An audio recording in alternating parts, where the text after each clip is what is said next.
Chapter 496 Conversation with Regina. After dealing with Uncle Jack permanently, the Duchess invited the Vanderbilts to stay in their castle for the night.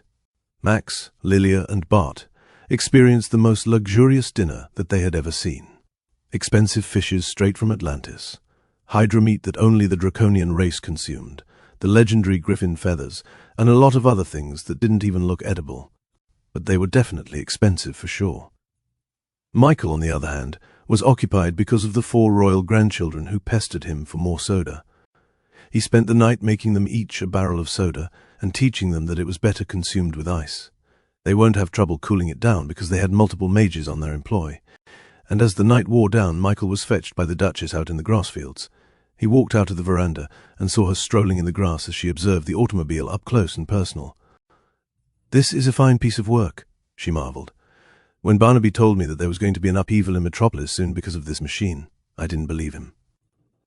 He told me to go see it for myself, which was why I requested your presence here in my castle.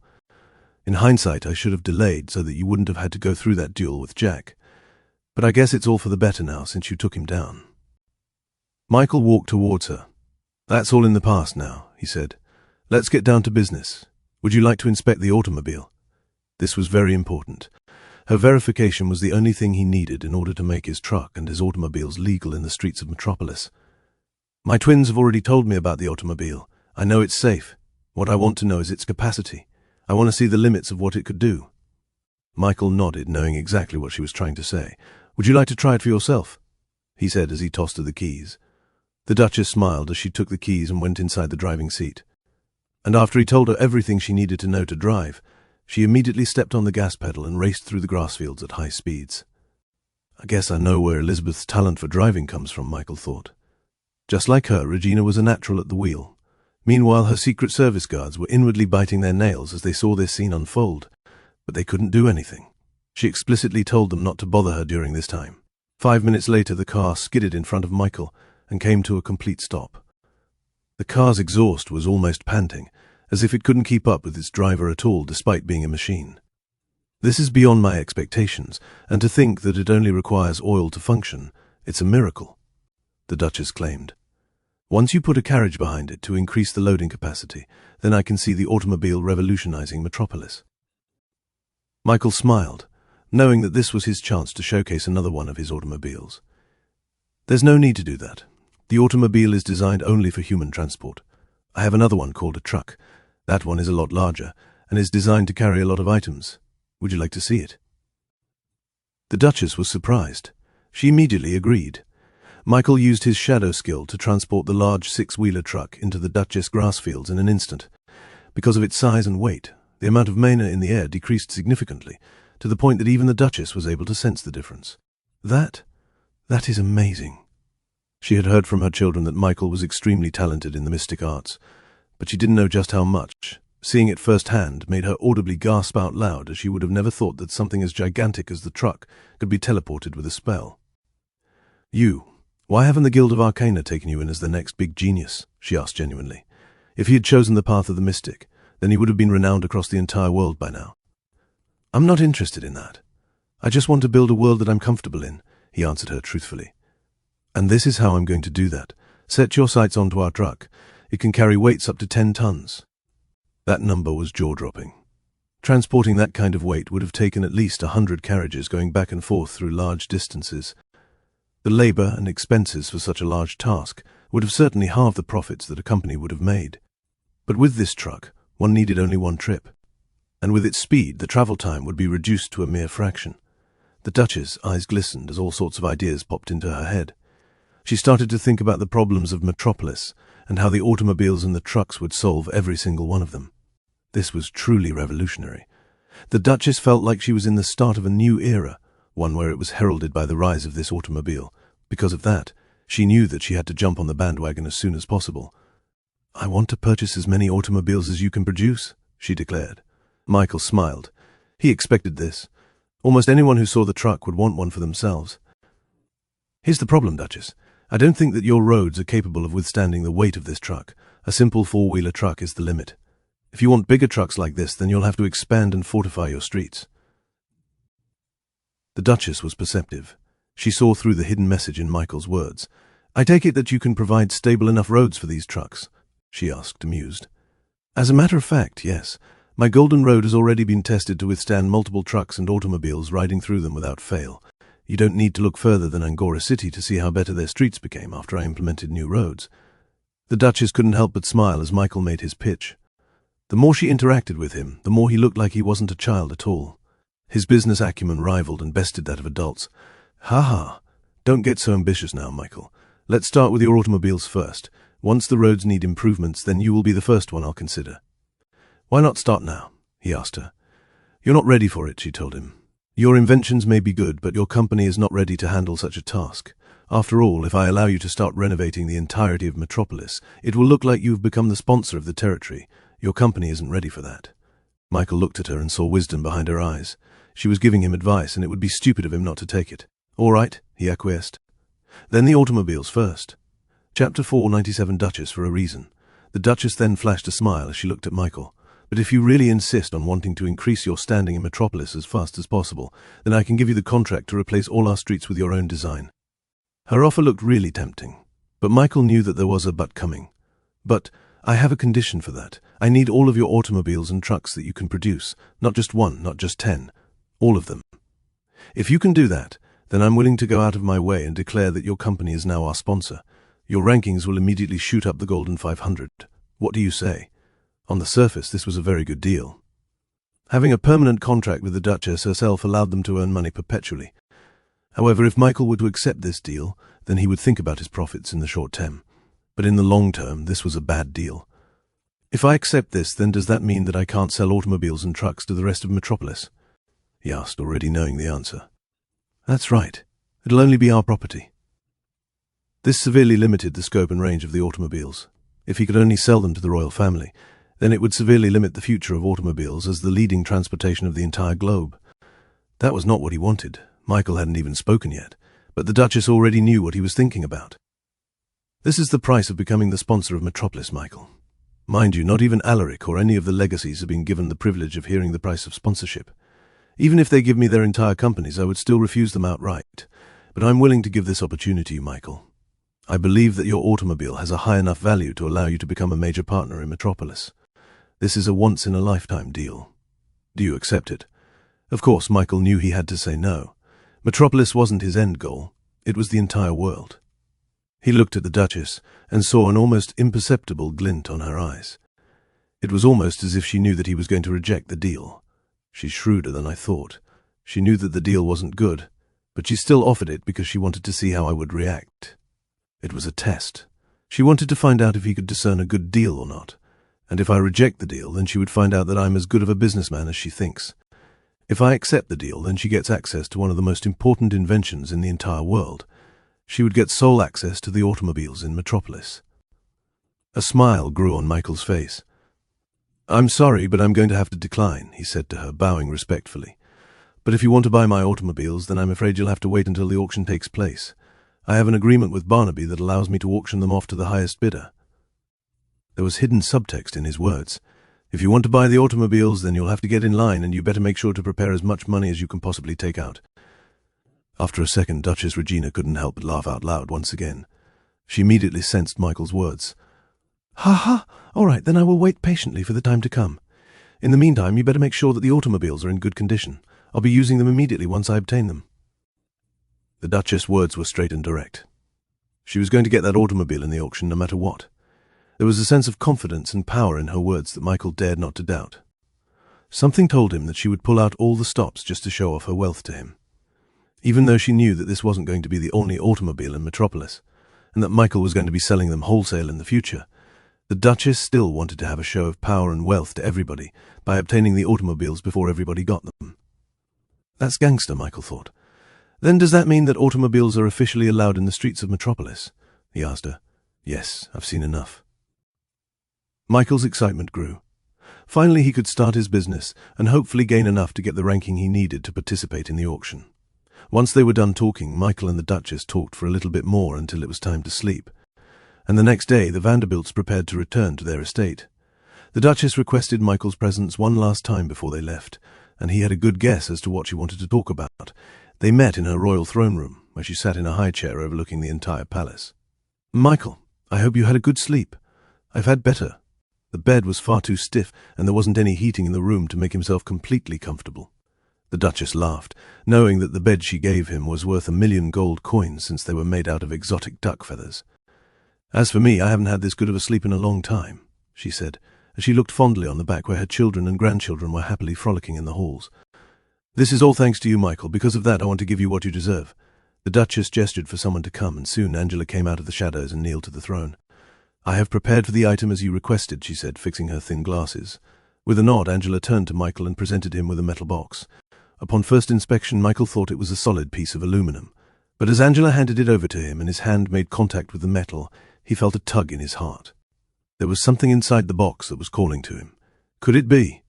He twisted the metal block, with the internal mechanism allowing it to unfold from the top like a present opening. The top face recessed, allowing the object inside to shine a light on Michael's face. He looked down and saw a raw piece of metal which was burning intensely with a white fire. A God-forged piece, he muttered. The Duchess smiled. Angela told me about your terms of the duel. This is what you've been aiming for, is it not? As expected of the Duchess, she immediately knew the hidden trap Michael set up for Uncle Jack. She was the Duchess for a reason. I had Jack's God-forged pieces surgically removed. He won't need it anymore. Not only that, but I gave a little bit more pieces in there for you. It's what Jack would have received if he had not strayed from the path of a royal. Chapter 4. 98. Duchess Gifts. Michael couldn't hide his surprise as he stared at the large piece of God forged in the box. He knew he was entitled to what Uncle Jack had because of the duel, but he didn't expect the Duchess to throw in a little extra just because she wanted to. No need to thank me. It's what you deserve. If it weren't for you, then that man would have continued terrorizing the palace and metropolis for a long time. He had no words except for, thank you. Well, if you're going to thank me, then you'd better do it at the end, because this is not the only thing that I'm giving you. He looked up and saw a smile on the Duchess's face as she leaned on her hand, looking at him fondly. As it turned out, the evidence of Jack's failed assassination plot on me is not the only thing that was discovered. Your family is also one of many victims of his fraud and scamming operations, the Duchess revealed. Michael kept silent as she talked about the leaked documents. After Fudge successfully convinced Viperian to give up the location of Uncle Jack's secret vault, they got all of the documents and ledgers about his empire built on fraud. Then Fudge directly teleported back into the Duchess' palace and reported to Harry and Elizabeth about what they found. The royal twins then alerted the Duchess about it, which led to her meeting with the tourist to be cut short and was immediately brought back to Metropolis. Initially, Harry and Elizabeth wanted to rightfully honor Fudge as the one who discovered the evidence and proof. However, the self-proclaimed best ninja in the world refused. He said he didn't want to be known, saying that he worked better in the shadows. I have heard from my Uncle Max that he suspected Jack to be the one who deceived him, Michael said. Now that I have the proper reports and evidence, I can safely say that justice will be served. The Vanderbilt family will receive the full amount of money that they lost during the deception, with a 20% addition to account for all the emotional distress that this may have caused the Vanderbilt family. If Max heard about this, he would definitely be overjoyed into tears, but Michael knew that he could get a little bit more. Just 20? The Duchess chuckled. Fine. 23%, 40, 250, 30%. Final offer, Michael asserted, and you give us Jack's mansion. The Duchess leaned back on her throne and looked at Michael, hiding her mouth in her hands. Deal. I was going to give you that property anyway, she said, having an expression of triumph against Michael. I would have taken 20% anyway, he replied back to her sassily. Meanwhile, Angela and the other guards stationed in the throne room couldn't believe what they were witnessing. Someone was able to make the Duchess negotiate. She always stood firm in her first offer and never accepted any bargaining from the other party. Are you satisfied now? Duchess Regina asked Michael. Very, he replied, bowing down to her in respect and motioning to go outside. Wait, there is one other thing that I want to give you. He quickly turned around, not knowing what more he could have gotten. He got the Godforge, the money, and even the property. The Duchess then got up from her throne and walked down the steps towards Michael, and as she faced him, she took out a medallion from her pocket and presented it to Michael. The medallion itself looked to be made out of obsidian, as it had a very reflective sheen. The image of the Duchess' face was sketched onto the black medallion, wearing her crown and her royal scepter peeking out from below. He guessed that this medallion was quite old, since the Duchess looked very young in this depiction. She looked to be the same age as Elizabeth, who was in her late 20s to early 30s. As soon as this black medallion was given to Michael, Gasps resounded throughout the throne room. Even Angela couldn't keep her composure and stared at the Duchess in disbelief. "What is this?" Treating the medallion quite carelessly, tossing it around and making everyone else almost have a heart attack. "This is my official seal as the Duchess of Metropolis. Just keep it with you at all times, but I must warn you. It can only be used one time, so be selective on when to use it. Knowing you, I'm sure you'll pick the perfect timing." Winking at him. Michael still didn't know what the medallion did. The Duchess' vague words certainly didn't help. However, everyone's reaction to the medallion did give him a hint to how important this piece of metal was. He guessed that it was kind of a get-out-of-jail-free card or some sort. Thanks, I guess." The Duchess was all smiles as Michael pocketed the medallion. "Now go on your way," she said, shooing him off. Michael awkwardly got up and slowly walked out of the throne room, ignoring the gazes of disbelief from everyone he passed. As the doors to the throne room closed, the Queen quietly went back on her throne and hummed a happy tune. She was soon interrupted as Angela walked up to her and kneeled at her side. "Duchess, I don't think it's to give him the medallion. No offense to him, but he and his company do not qualify for such an honor," she said, her concern genuine. "Foo-foo." "Is that what you think?" the Duchess said, a smile growing on her face. "Did you see his reaction when I gave him the God-forged pieces?" Angela recalled the moment. He was surprised and grateful. His win against Jack already proved that he is a magnetic, and a good one at that. But I don't think it's enough for him to get the medallion, Duchess. With the authority that comes from that, he can ask to become the sponsor of Metropolis, and you will be forced to give it to him without question. Or he can practically get away with murder in Metropolis and still come out unscathed. They talked about Metropolis sponsorship, and how the price for it was sole ownership of the automobiles and trucks produced by Michael. By giving him the medallion, the Duchess practically gave him what he wanted without getting anything in return. Alaric or the other legacies would give up a leg and a half to get that medallion. Not just them, but even the Order of the Heavenly Knights, as well as the Guild of Arcana, would willingly pay a heavy price to get that medallion from you. I just don't think that it's worth it to give to such a young man who has not proven himself yet. Sure, he's talented in mystic arts, but we all know that's not the only metric to measure success." The Duchess gently shook her head and disagreed. "You weren't thinking deep enough, Angela. Did you notice how he didn't ask for help in securing an appointment for surgery? He willingly accepted the God-forged pieces, knowing that he can't do anything with it. With his negotiation skills, as you saw earlier, he could have bargained for me to help him install those God-forged pieces in his heart. But he didn't. I don't think he has to."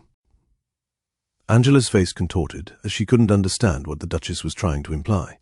It was only after a minute of silence later that a stroke of realization hit her in the face. "No way. Are you saying he's a natural magnetic?" Chapter 499, Duchess. "Guess. That's insane, Duchess. A natural magnetic is just a thing of legends. Not a single one has ever been documented in the current era. Despite the impossibility, there was absolutely no indication that the Duchess was kidding. Duchess Regina fully believed in her theory that Michael was a magnetic blessed by the God-forged pieces themselves. He's not only has an 8-element master, but also a natural magnetic as well. Don't you think that's a little absurd?" Angela couldn't believe the leap that the Duchess took. Just because Michael didn't accept any help in surgically inputting the God-forged pieces into his heart didn't automatically mean that he could do it himself. "It's exactly because he has an 8-element mastery that I think he's a natural magnetic. Wasn't that kind of talent in the mystic arts also considered as a myth? Is it so hard to believe that he also has great talent in cultivating divas?" the Duchess asked, her gaze locked on the door from where Michael left. "You think there's a connection?" Angela asked, as if realizing something. "I don't know. I'm just saying that if there's anyone that could be a natural magnetic, then it's him." Angela was left in silence as she began to think about the consequences of this theory. If Michael was a natural magnetic, then her estimation of his strength would have to be completely thrown over the roof. She'd have to think of him in the likes of Alaric and the other legacies, all while still being only 13 years old. It was wild to think about. "I think I'm starting to understand now why you gave the medallion to him," Angela muttered. "You're investing in him. You think that he's going to become a big figure in Metropolis?" The Duchess chuckled. "You're one-half correct. It's not just him that I'm investing in, it's also his company." Fuff, Angela was once again stumped, have the potential to completely overhaul the system of Metropolis. But I don't think that his company is yet up to the standards that you say they are. Michael may be strong, talented and wise, but he's only one man. No matter how good he is, he can't reach the global stage alone. Even Alaric couldn't have reached the top of Metropolis all by himself. Orion and Perseus, and the rest of his officers are formidable fighters and thinkers that gives Alaric the chance to compete in the global stages. As for the Reborn company, I have yet to see them prove their worth. All of their feats have been accomplished solely by Michael. She made a very good point. All of the amazing and jaw-dropping achievements that the Reborn company made was actually just Michael's accomplishment alone. The Duchess must have been aware of this. Yet she still believed that the Reborn company could reach much greater heights. "I think there's more to them than meets the eye," the Duchess said, her eyes having a 1,000-meter deep stare into nothingness. "They haven't fully shown off their capabilities in Metropolis." "What makes you say that?" The Duchess smiled and pointed to the scrolls and ledgers they found that implicated Jack on all the crimes he committed. "You know how I found those papers? They just magically appeared in my office. Imagine that. Papers that would completely prosecute Jack just appeared on my doorstep at the perfect timing. I asked Harry and Elizabeth if they knew where it was from. They said they didn't know. Ha ha ha. They were always terrible liars." Angela started to put the pieces together. Was he the one responsible for it? Yes, or more specifically, one from his personal staff. Jack's mansions were well guarded by incredibly alert guards, and because he used to be a royal, those guards came directly from the Duchess' Secret Service. Yet somehow, someone from Michael's company was able to infiltrate the mansion undetected, and also convince one of Jack's most trusted employees to give up the location of the secret vault. Angela couldn't help but completely rethink her evaluation of the Reborn company. She shook her head as she tried to compare them to other companies in Metropolis. Exasperation took hold of her as she couldn't place Reborn anywhere in the rankings.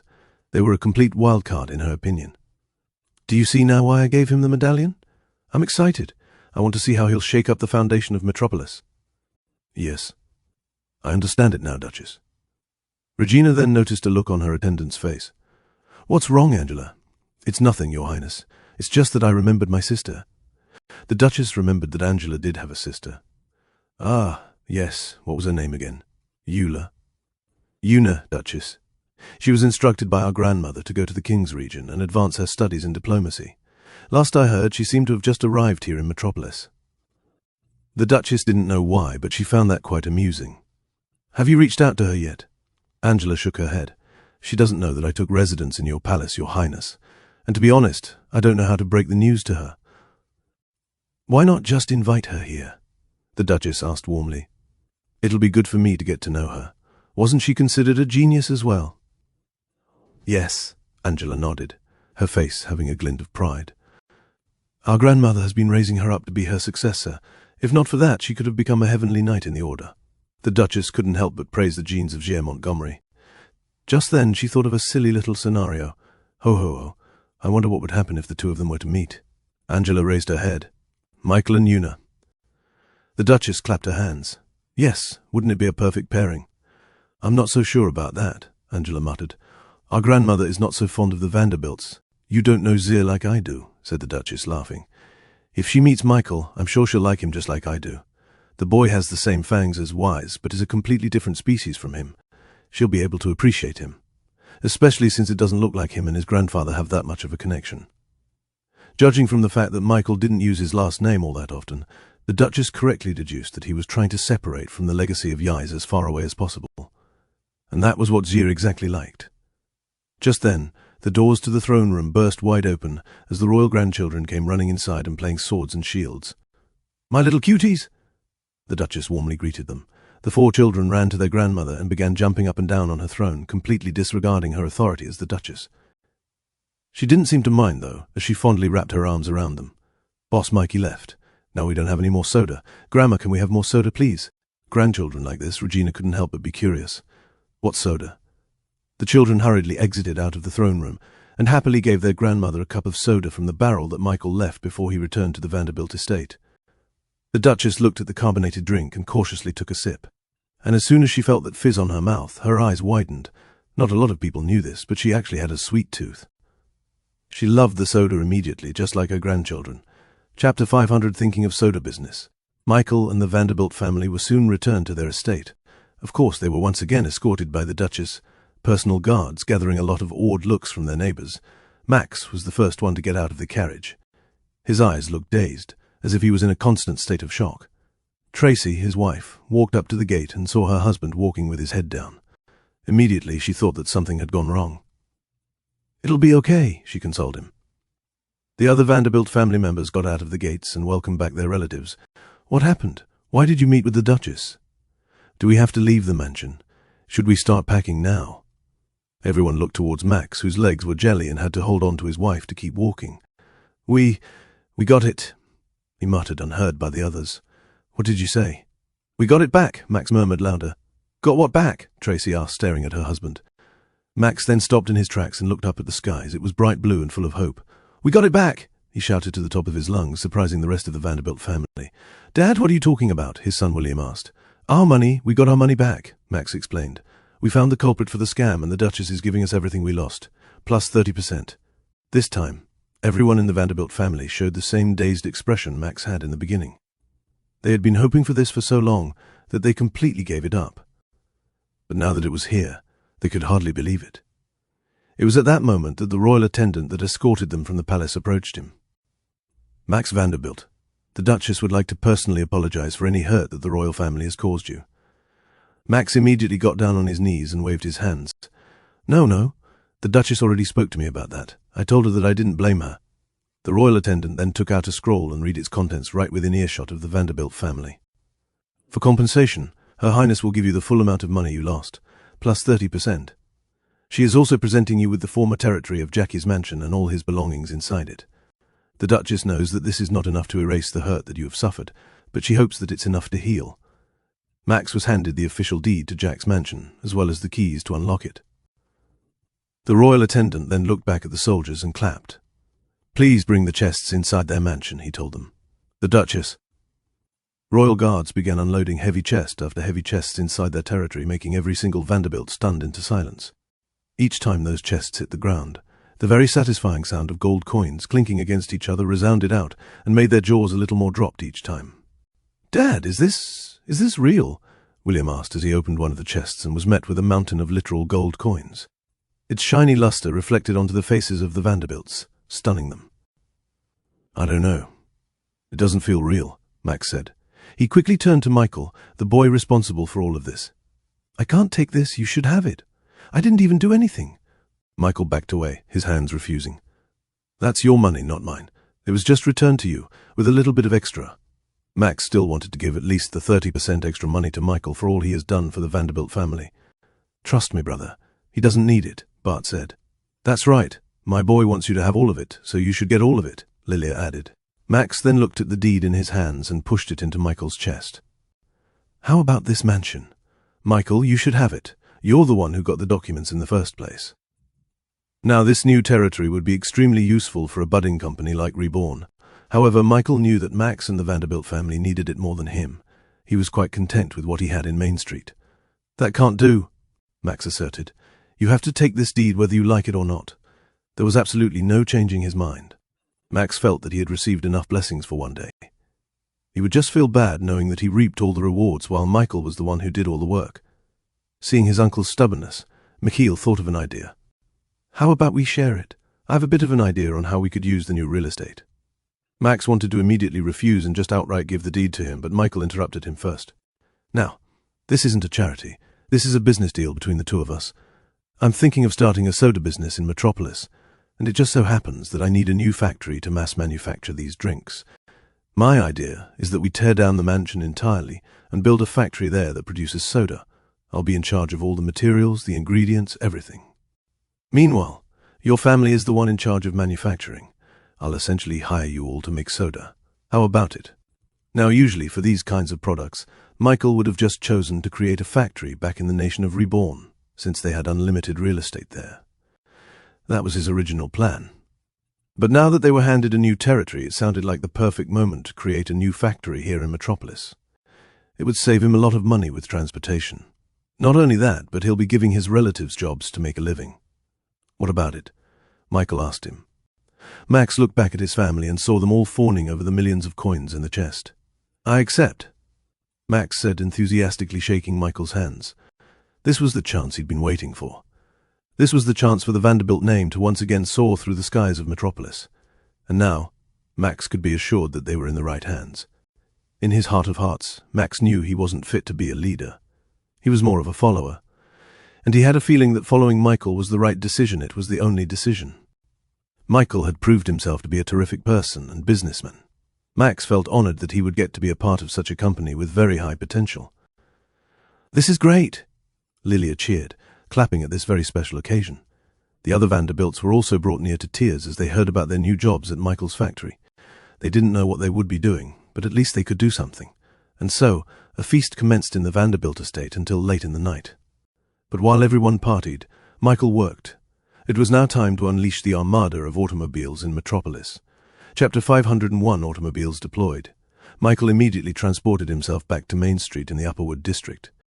There, he was welcomed by Shayna, and the rest of the crew all eagerly working as they began decorating their headquarters and their store for the eventual opening of their company.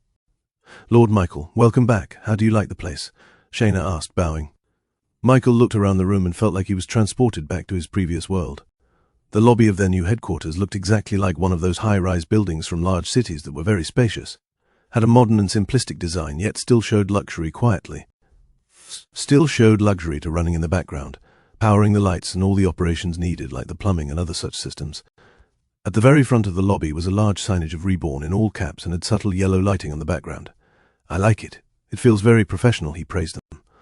"We're glad you like it, Lord Michael. There are some things that you still need to settle, though. Would you like to meet with Kong to discuss the elevator?" Michael was confident of Kong's skill. He didn't need any help. "I trust him on this," he said. "For now, I want to meet with Castell and discuss the plans for opening up our store." Shayna nodded and guided Michael down to the lowest part of their headquarters, 10 floors underground. This was their strategic meeting place for all Reborn major decisions. Castell had already made herself a home in one of the rooms. She made an office and a personal lounge, which was quite small and wasn't that befitting of a CEO like her. "You know, you could have made it larger," he told her.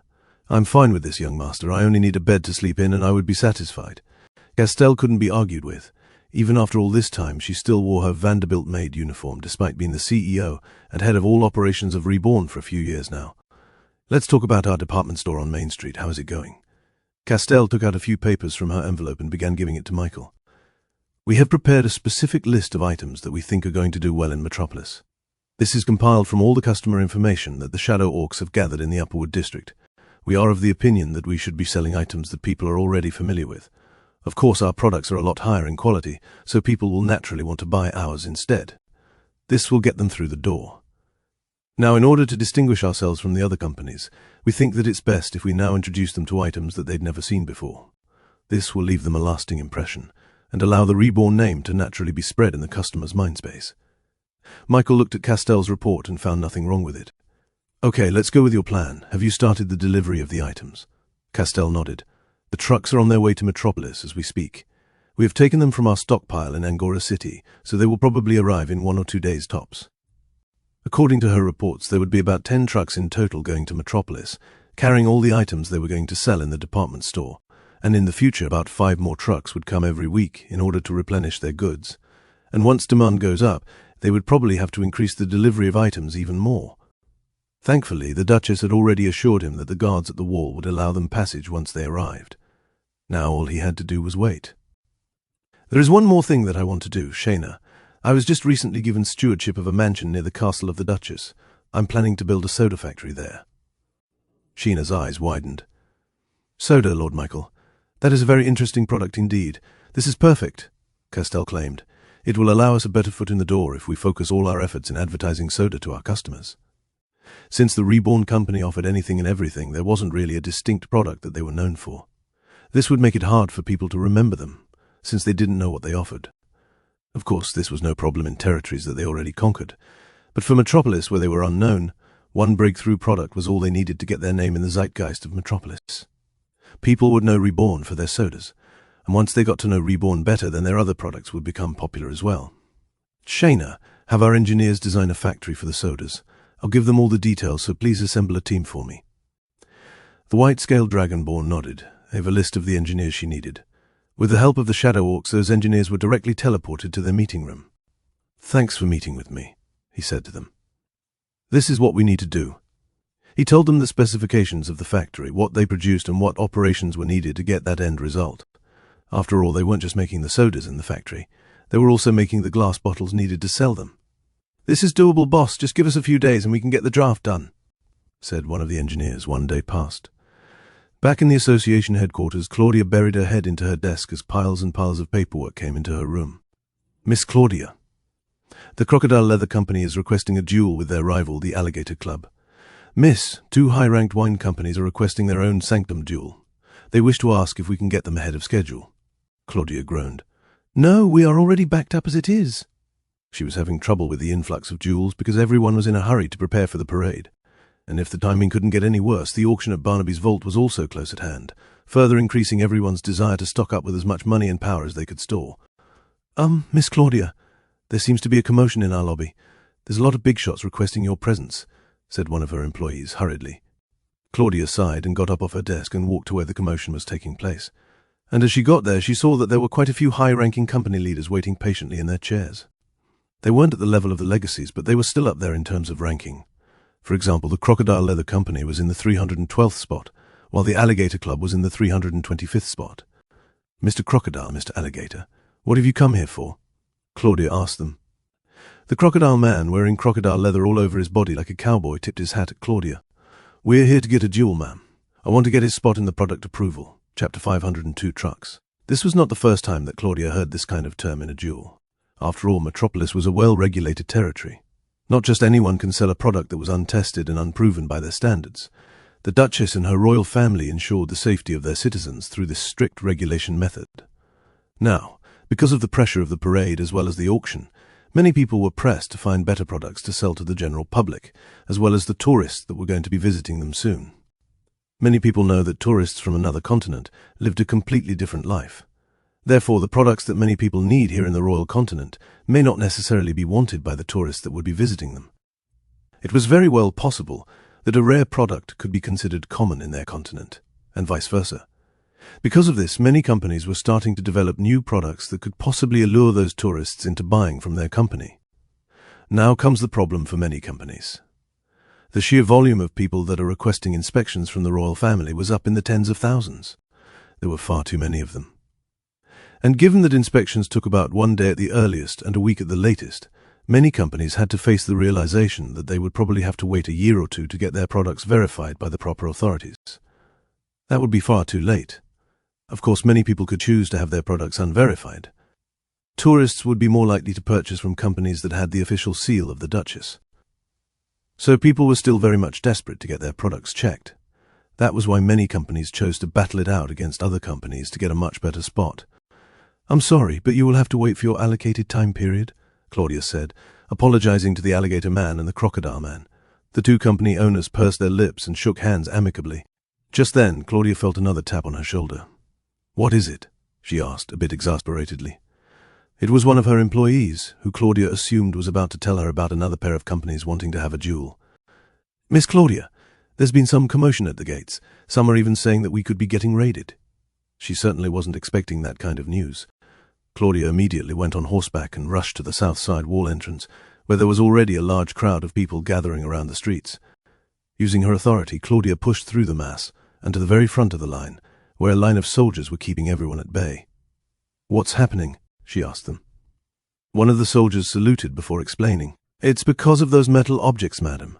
He pointed in the horizon, where there were 10 monstrous-like metal objects running towards Metropolis at fast speeds and kicking up a dust storm behind them. It definitely looked like they were getting invaded by a bunch of monsters. "Oh heavens, where is the order in the knights? Should we evacuate?" "Nonsense. Our soldiers will protect us from any threats." As the metallic objects got closer and closer, the more and more people it had gathered. Many of them were wondering why the soldiers were letting them get this close without doing anything. Everyone held their breaths as the unknown metal army stopped right in front of the gates. The only thing that was heard were quiet breaths and the hum of the truck's engines. Just then the door opened, and a human person wards the guards. "It's not a monster. Maybe it's a tamed one. Who are these people anyway?" Many questions arose from the crowd. However, the soldiers refused to answer any of their inquiries and continued to interact with the man that got out of the truck. After some time, an agreement seemed to have been made as the soldiers bowed to the truck driver and began to instruct the crowd to disperse. "Please get out of the streets," they ordered. "The trucks are about to pass through the gates." That single line from the soldier sent gasps and looks of shock from the crowd, including Claudia. She caught on quicker than others, realizing that the metal monsters probably had the approval of the royal family. "Excuse me, not to be rude, but why are they allowed in Metropolis?" "I haven't seen this kind of monster before," asked one person from the crowd.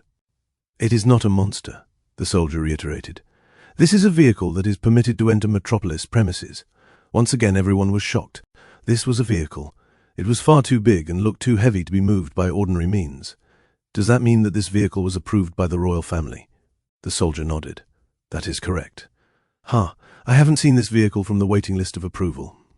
I've never seen this before, so it couldn't have been approved so fast. They'd need at least a month of testing in the streets before they're allowed.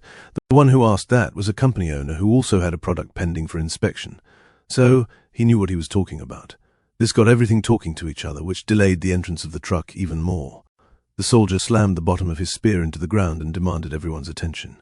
Please do not delay the trucks. These are approved by the Duchess herself.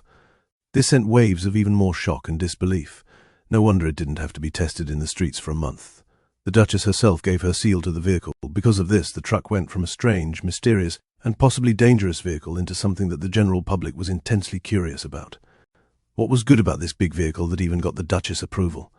Finally, the soldiers were able to guide people off the roads and into the sidewalks. This allowed the trucks to finally enter the gates of Metropolis and start their travel into the streets. The trucks towered over every carriage and spooked the horses into neighing. The mere weight and size of the truck sent small tremors into the ground as it passed through. As the lineup of trucks passed, people could finally see their loads in its entirety. The carriage on the back of the truck was made out of thin wires crossed horizontally and vertically, allowing people to gaze through the holes and see what was inside. And there, they were able to have a glimpse as to the capabilities of the truck. Look, there must be 1,000 kilograms of steel bars in that thing, said one of the guys as he looked at the first truck. It carried only steel bars and nothing else. No way this thing can carry that much. How is it even moving?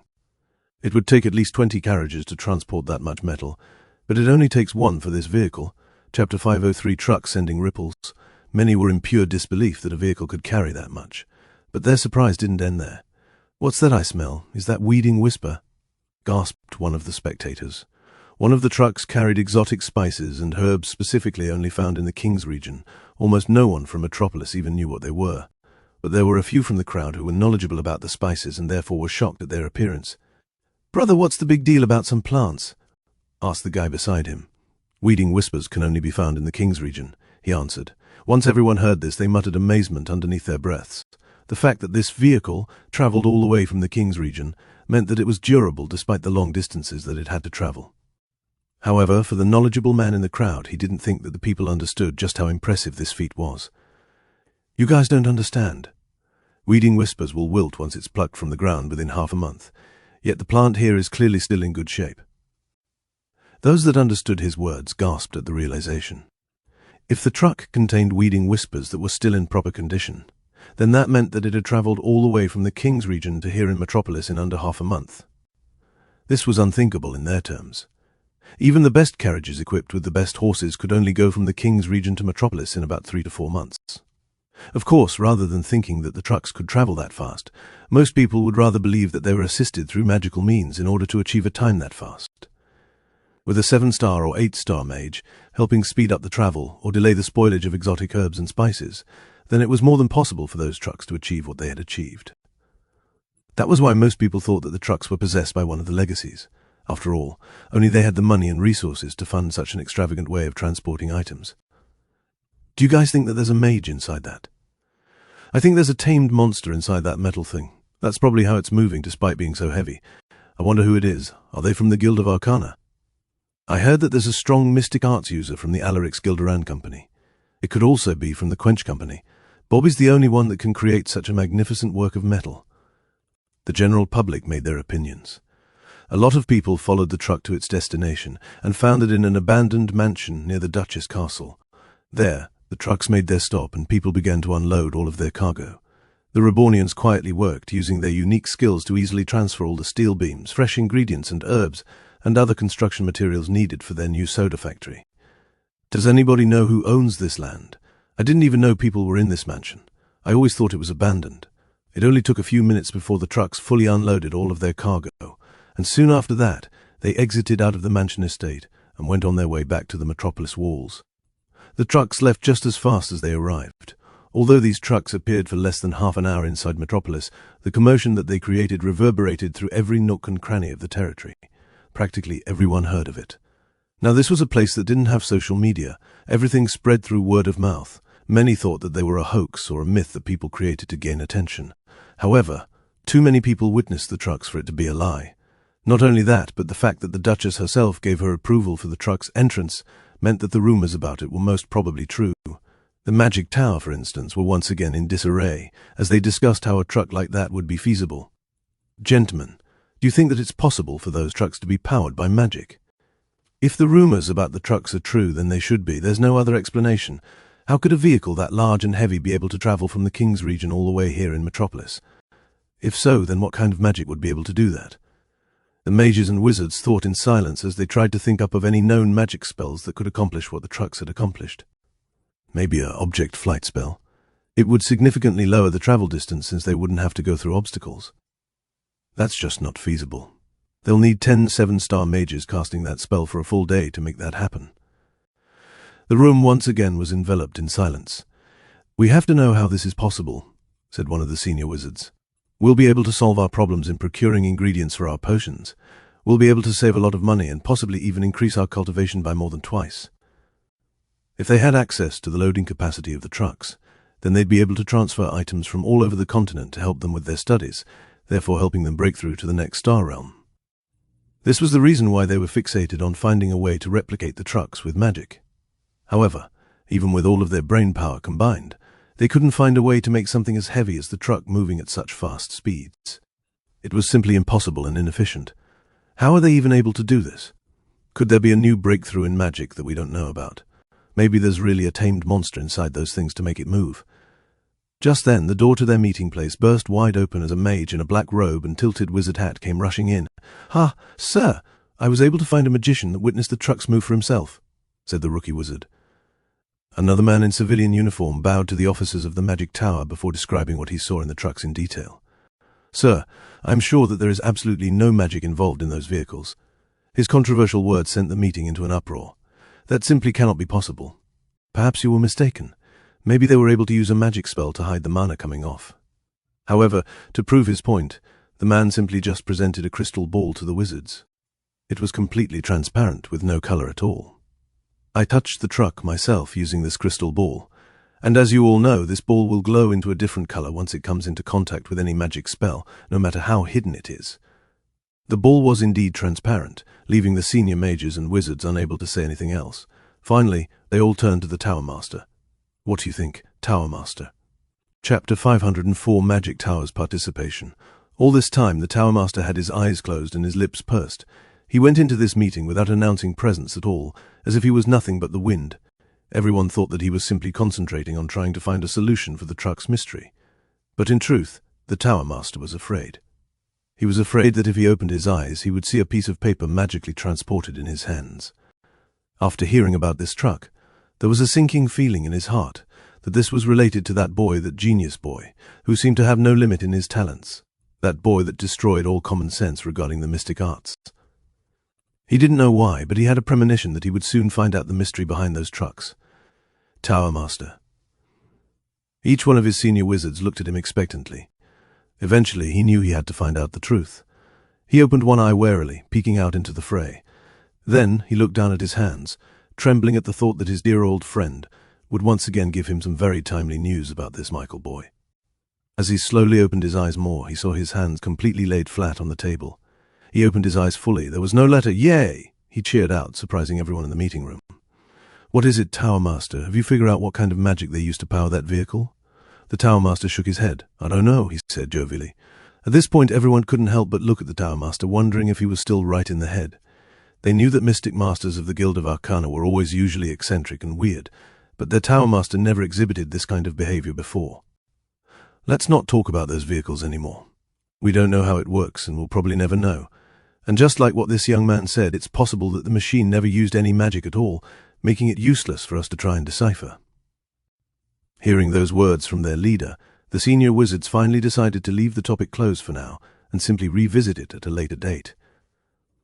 "How are we with the Guild of Arcana? Have they replied to us about the appearance of the tourists?" The Tower Master asked, happy to close the discussion on the trucks. "Not yet, Tower Master. They'll probably give us their response in about 3 days or so," replied another wizard. It was at that moment that everyone looked up, feeling the propagation of mana in the skyline of Metropolis. In the glass observatory of the room, they saw a white dove flying down directly to the Magic Tower, carrying a white letter on its back. "Ah! It looks like they've responded. said the Tower Master, waving his hands and opening one of the windows for the dove to enter inside. The dove circled in the ceiling before eventually touching down in the Tower Master's hand. "Let's see their response," he said, his good mood causing him to hum as he untied the letter from the dove. He quickly tore off the envelope and began to unfold the letter, and as the Tower Master gazed upon the contents of the letter, he suddenly froze in place. This letter wasn't from the Guild of Arcana at all. "Dear friend, hello, it's me again. About the trucks." The Tower Master's hands began trembling as he held the letter in his hands. His expression darkened before he eventually burst out all of his anger like a volcano. "Curse you, Cerberus. Why don't you just tell me everything in one letter? Why do you have to make me so anxious?" The Tower Master could almost certainly see the look on Cerberus' face as he wrote this letter. The man was having too much fun messing with him. Cerberus could have told him everything there was to know about Michael, yet instead he made the Tower Master experience the same heart-stopping shock that he experienced himself.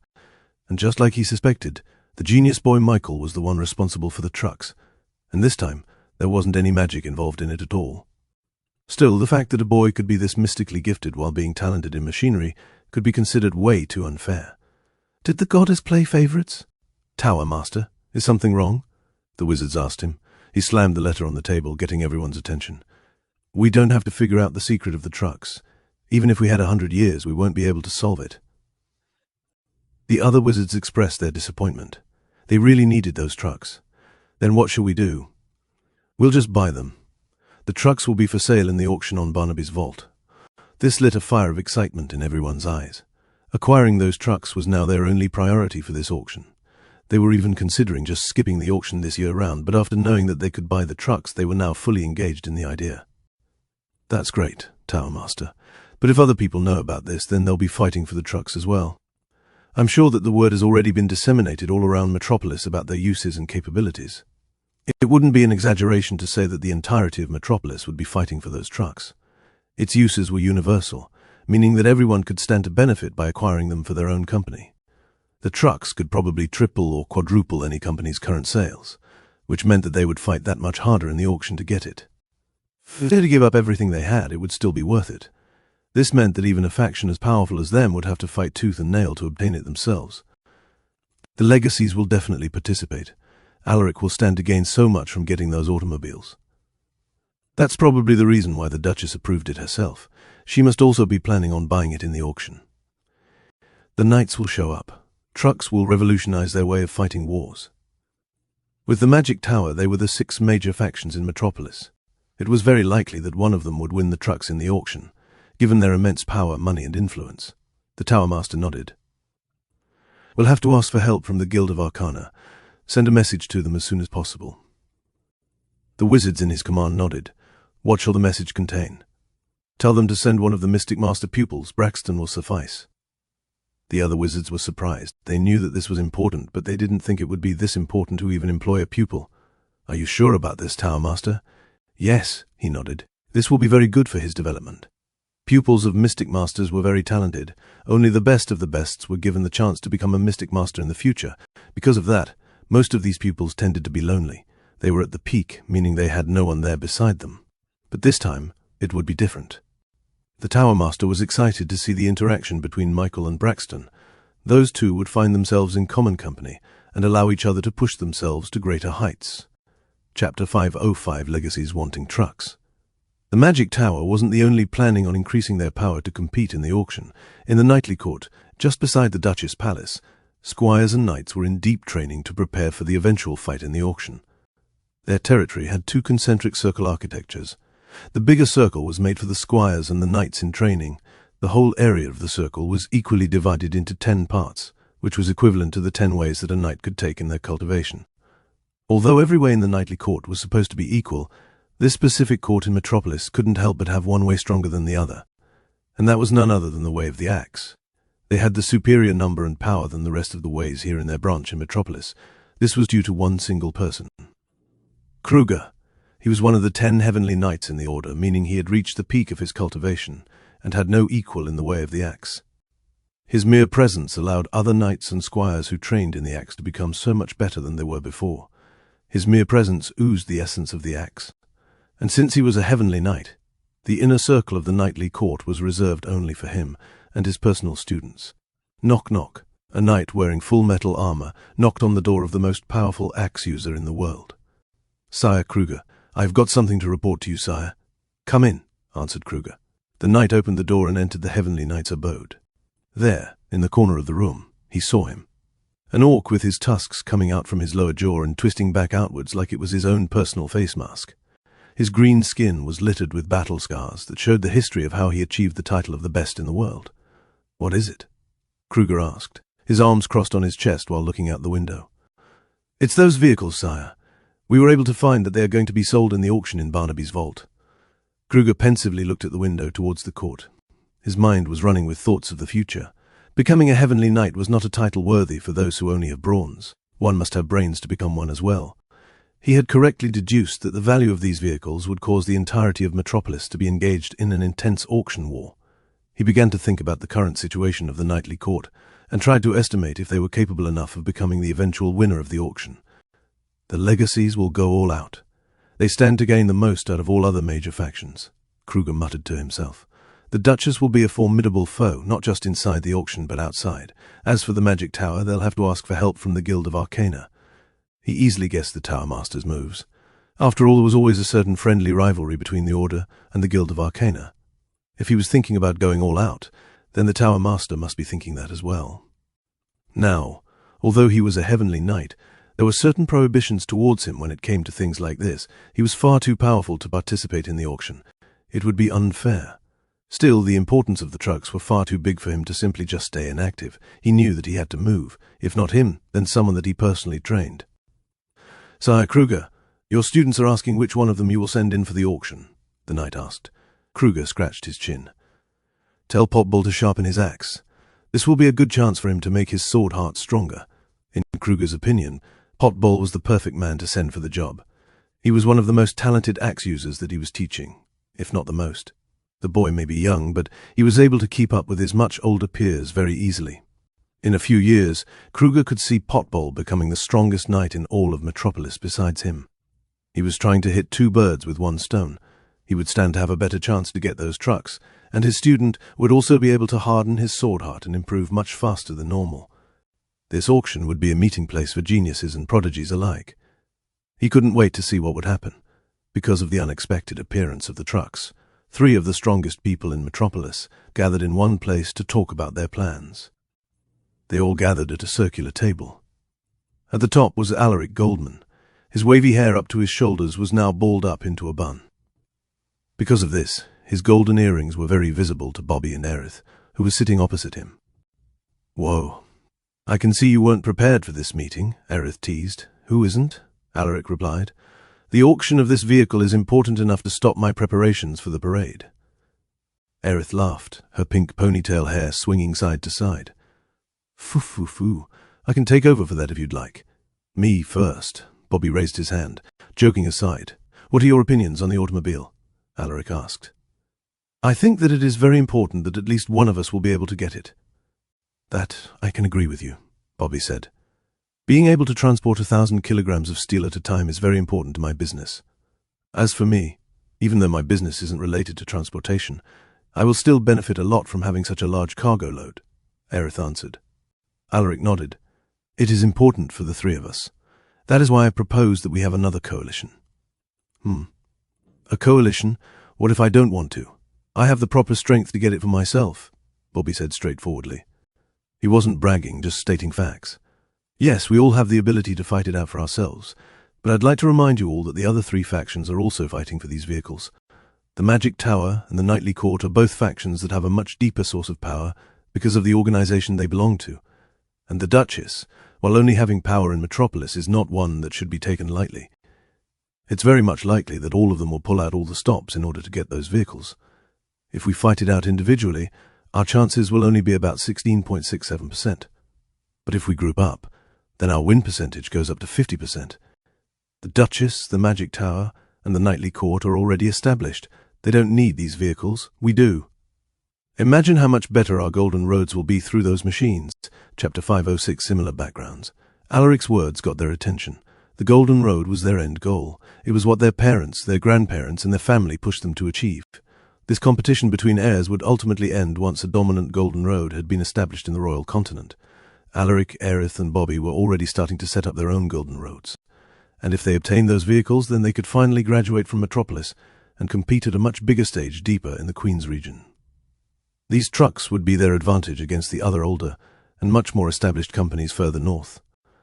I've already heard news that the Magic Tower contacted the Guild of Arcana, and my men have also seen a lot of activity in the nightly court. It seems that Kruger himself was teaching his students this time around. They have their own parent organizations to get support from. We are all on our own. Individually, we might stand a chance against those guys, but together we can secure it. Alaric knew that if the geniuses and prodigies from the Order of the Heavenly Knights and the Guild of Arcana were not something that they could simply disregard. They were absolute monsters that defied common sense. Of course, they weren't too bad themselves, but he had a feeling that if they didn't consolidate their powers now, then those monster geniuses could end up getting away with the automobile decisively. Thankfully for him, though, Bobby and Aerith were smart enough to know that they had to go all out. "That is true," Bobby said, his large hairy arms leaning on the table as he pondered. "We will be increasing our chances to win by teaming up. But what if we win? Do we share the vehicles?" Aerith asked. This was very important, one that could decide whether they agreed on a coalition or not.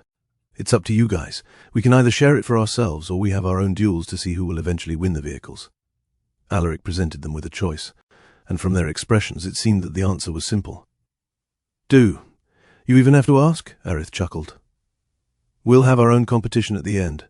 "Agreed," Bobby nodded. They were all friendly with each other, but that also meant that they were very competitive against each other. There was a triple-way rivalry going on with them that was under the surface. Alaric wanted to continue his reign as the top company in Metropolis. Meanwhile, Aerith and Bobby were trying hard to dethrone him and have Metropolis all to themselves. Of course, all three of them knew this. Their rivalry allowed them to stay sharp and always keep improving. "Then we're in agreement. We three are in a coalition for the auction, correct?" Bobby nodded. "Only for the vehicles," Aerith mentioned. "For the sou, that's a free-for-all." "Of course," Alaric agreed. Meanwhile, back in their new headquarters, Michael was just given the news that the trucks had successfully unloaded their cargo onto the abandoned mansion. "Lord Michael, Kong has already been sent there to take care of the planning," Shayna reported. "According to the engineers, it will only take a day and a half for the construction to finish." Michael nodded in satisfaction. Creating a factory for soda was very easy since they already had a lot of the machineries already set up back in the nation of Reborn. All they had to do was disassemble it, transport it through the truck, and reassemble it back here in Metropolis, and for now, he decided to source his materials locally here in Metropolis. It would be much more costly if he had to transport all the way from the parched lands. Of course, this was all temporary. Once the Golden Road had been connected to Metropolis, Michael planned to source all of his materials from their own territories. A day later, the construction for the factory was finished.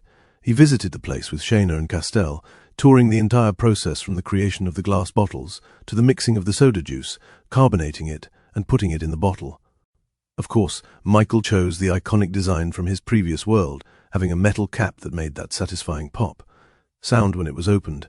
As for the soda itself, he looked no further than the famous Coca-Cola. Even if the recipe was a secret back in his previous world, ChatJK4 was able to reverse engineer its process and ingredients perfectly. Now, all I need is the workers. According to his deal with Uncle Max, the Vanderbilt family would be the one to manage and work on the soda factory. Of course, since they were very unfamiliar with how a factory worked, Michael gathered them all and gave them a tour of their new workplace. All 30 Vanderbilts traveled to the new soda factory, and they couldn't help but gasp and be in awe. Even Max, who thought he knew about Michael's capabilities, simply couldn't believe how fast they were able to make the factory. How did you build it already? It hasn't even been 2 days." Max complained. "It's something called concrete. I'll explain it to you later. For now, let's move to the factory, and my Rebornians can teach you how to work." As they approached, the large factory doors opened, and everyone saw the huge machineries that looked completely alien to them. There were these tall box metal containers that spouted hot steam, and there was even a very intimidating large hammer that slammed into a flat anvil and caused tremors in the ground. What is this? Are these metal monsters? Are you a tamer?" Michael laughed before gesturing for the Rebornians to start their lessons. "Everyone, this is called a boiler. Please take care not to touch it because it's very hot." The engineers began giving very basic explanations as to how the machines worked and how to operate them. It was very intimidating for the Vanderbilts, but the engineers assured them that they will stay in the factory for a few months to teach the newbies how to operate them. Meanwhile, in a completely dark room shrouded in darkness, there were 2 figures that faced each other. One of them was standing with a prideful and confident stature. Meanwhile, the other one was kneeling to show his respect. "The great slime god has told me that he recruited you for your talents," said the shrouded man who was standing. "Yes, I am Viperion. Cast away your name and choose for yourself a new one. I was once like you, who was once in the path against the will of the great slime god. But now I have seen the truth. I have seen the light of day. I cast away my old name, Hestu, in order to become the priest. I am leading the people to realize the truth about the Iron Maiden." Hestu and Viperion's backgrounds were very similar. They were once enemies of Michiel and the Reborn company. But because of a certain slime's intervention, they changed their ways and was now completely loyal to him. "Very well, sir. I shall name myself Bishop. Good Bishop, now it is your turn to spread the Iron Maiden religion to Metropolis. The great slime god wills it." Aye. Chapter 507, Spice Vice. Michael met up with his Uncle Max to discuss more about their soda business. He decided to source all of their ingredients in Metropolis to save money. Now, the problem now was who they were going to get it from. Since his Uncle Max had been in Metropolis for a long time, Michael guessed that he had a lot of connections and sources that could solve this particular problem. "I know a lot of companies that can get you the supplies. What kind do you need?" To create soda, Michael needed carbonated water for the fizz, sugar to sweeten it up, caffeine to get that certain kick, phosphoric acid to add some bitterness and balance the flavor, and of course some other natural flavors to get that iconic taste of cola. For the glass bottles, Michael just needed glass and metal to create that metal cap.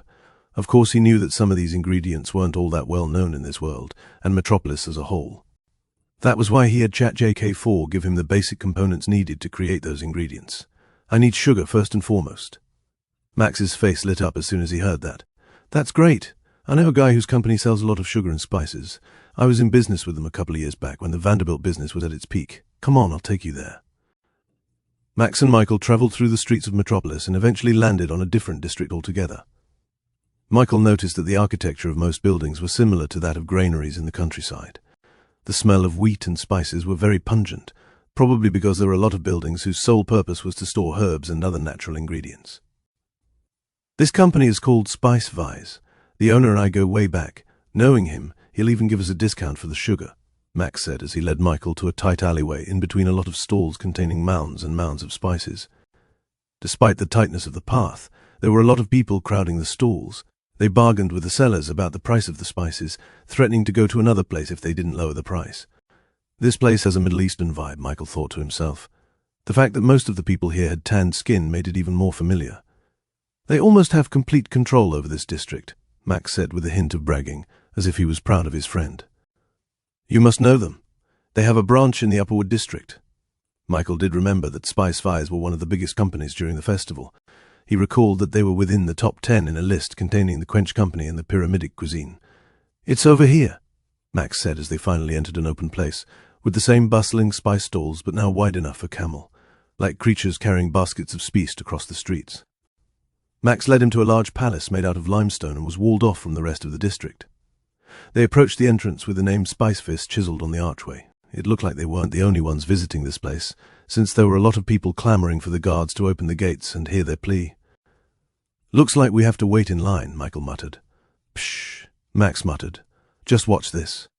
Max put two of his fingers into his mouth and whistled a rhythmic, high-pitched sound that caught everyone's attention. The guard wearing a loose white tunic at the top of the walls looked down in their direction, squinting. Max waved his hand, laughing. Once the guards caught sight of him, they also smiled and pointed at him as if they were long-lost friends. The crowd parted to make way for the guards as they approached. "Brother Max, it's been a long time since you've visited. You've broken my heart," said the guard, hugging Max tightly. "Ha ha ha," Max laughed, choosing not to say anything. He didn't want to tell him he couldn't visit because he had no money. "Is Vishnu around? I'd like to speak with him." The guard nodded. "Yes. He's a little bit busy right now, dealing with some stuff, but I'm sure he's willing to talk with an old friend. Come." Michael followed Max and the guard closely behind as they were let inside the giant blocky palace made out of limestone. As they ventured in, Max continued to have reunions with his old friends and introduced them to him.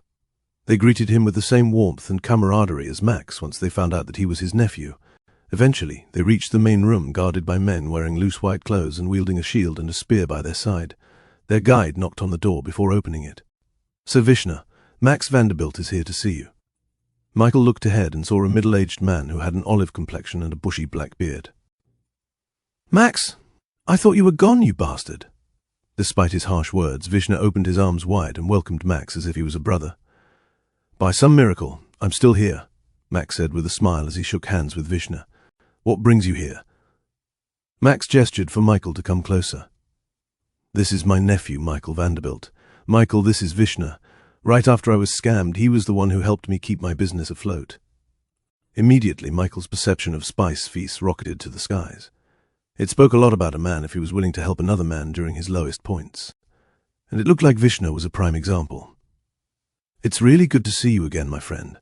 It was in that moment that the sound of glass breaking echoed through the palace, followed by the sound of what sounded like an elephant screaming to the top of its lungs.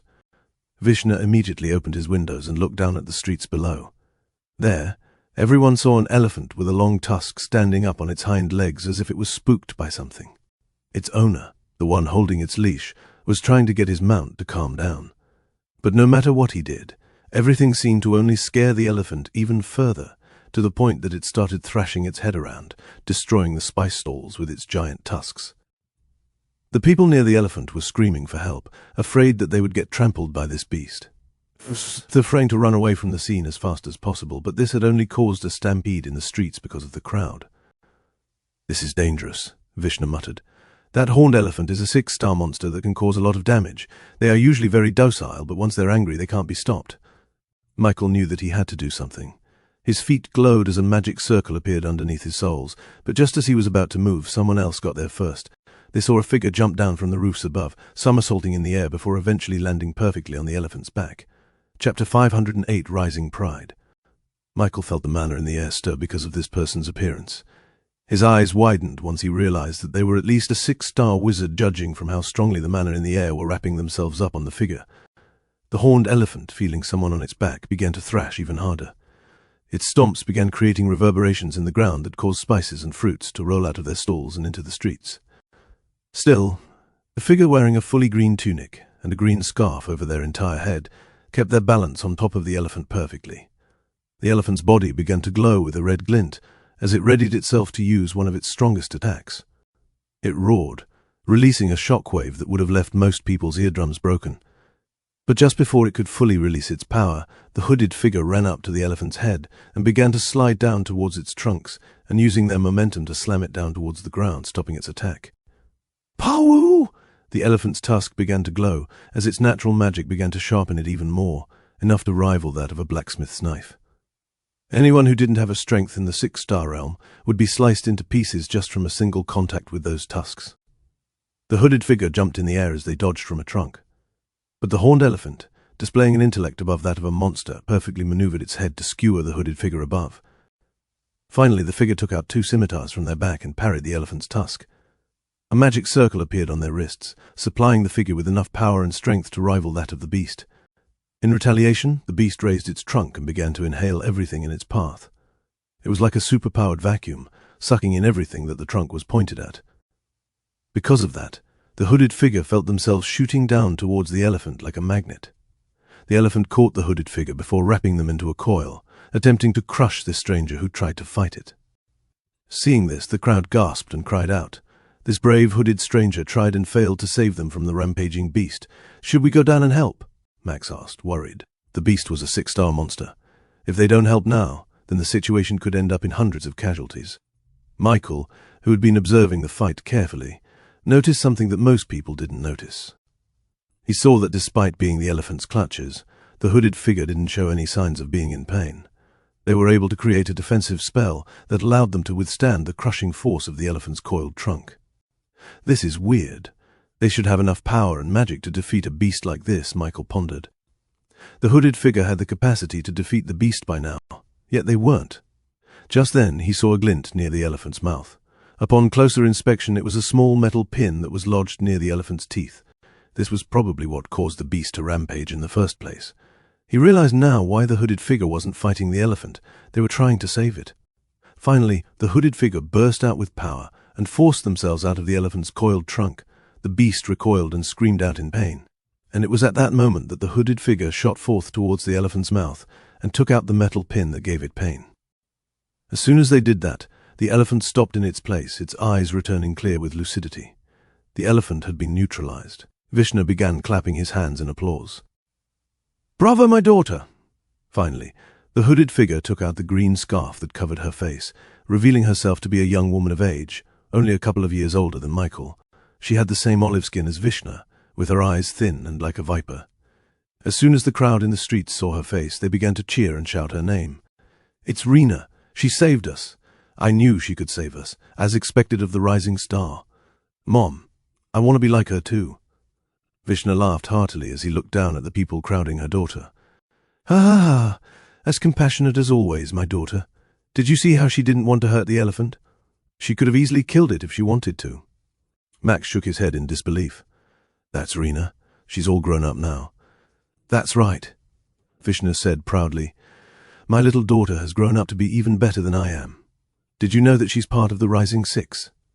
This time, Max couldn't help but gasp out loud. "No way. The Rising Six? She's able to reach that height already when she's so young."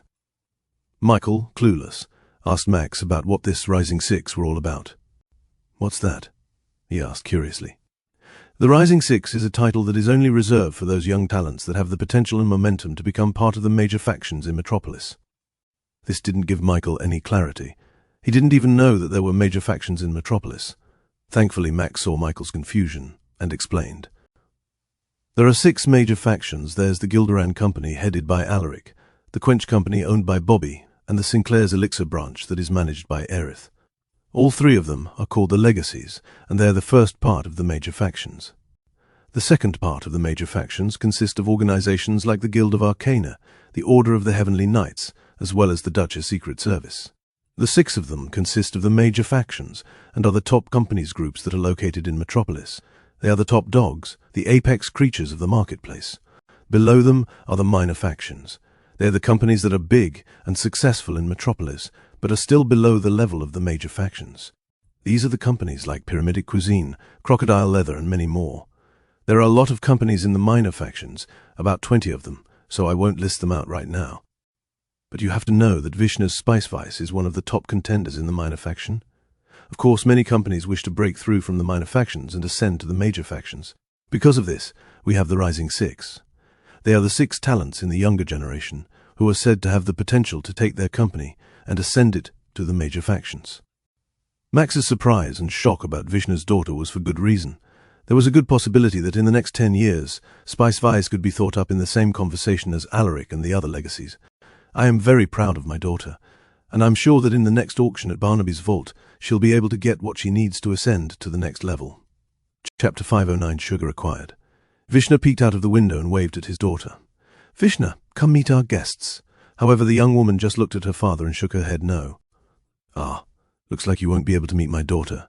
She's too busy with her training these days. She says that she has to prepare for the auction, or else she'll get left behind by the others." Down below, Rena was being thanked by the horned elephant's owner profusely, to the point of prostrating in the ground. The elephant itself snuggled up its trunks towards her, as if apologizing for what it had done. Rena made sure that the elephant was okay, and that no one was hurt during the incident before leaving the streets. But before she completely left, she looked back at the window where her father was. She recognized the man beside him as Max Vanderbilt, but she didn't recognize the boy that was right next to him. She squinted, trying to observe him more. She didn't know why, but she felt like there was more to this boy than meets the eye. Usually, she'll be able to gauge a person's strength just from their posture alone. But this time, she couldn't correctly estimate him. "I'm overthinking this. He's just a kid," she thought, shaking her head. Back in Vishnu's room, Max still couldn't believe that the little girl he saw back then had now grown to become one of the best talents in Metropolis.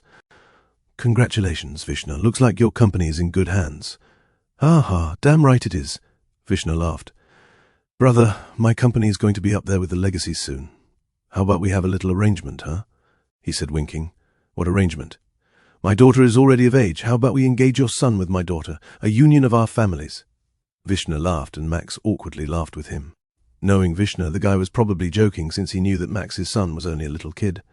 Still, Max wouldn't be surprised if Vishnu asked again once William was grown up. "Let's open up a bottle of snake wine and chat like we used to, huh?" Vishnu offered. "Maybe next time, brother. For now, I'd like to discuss business with you." "Business?" "Of course, for my good friend, always," Vishnu said, gesturing for them to take a seat in his snake leather couch. "I'm here to pay off my debt to you back," Max said. This was also one of the reasons why Max wanted to visit Spicevise. At his lowest, Vishnu always loaned him money whenever he needed it without question. And even now, the man wasn't asking back the money Max owed, and now that the money he lost was returned by the Duchess, he wanted to repay Vishnu. "My friend, are you sure? I heard that your business hasn't been going well. It's fine if you keep the money for now," Vishnu said sincerely. "Don't worry, justice was served." Max told Vishnu about their discovery that it was Jack who scammed him out of millions of gold coins. "It was that bastard?" Vishnu harumphed. "No wonder we couldn't find him. He was a royal. It's good that your money was returned." "Have you finally decided to revive the Vanderbilt business? It's always a shame that a man of your talents was hindered by that bastard scammer." Max shook his head. "This business is different. We're looking to buy your sugar." Vishnu nodded and took out a pouch from one of his cabinets by his desk. "We have lots of sugar in our inventory, but as you know, the price for this is very high, especially right now when it's not in season." Michael didn't care about the price. He just needed lots of it. "How many sacks are you thinking of getting?" Vishnu asked. 2 sacks? 5 sacks? We need about 100 kilograms. Vishnu immediately sat up, knocking over the sugar in the pouch. 100 kilograms? Are you sure about this?" "Yes, 100 kilograms a week." That seemed to have put Vishnu in a coma. He couldn't believe what he was hearing.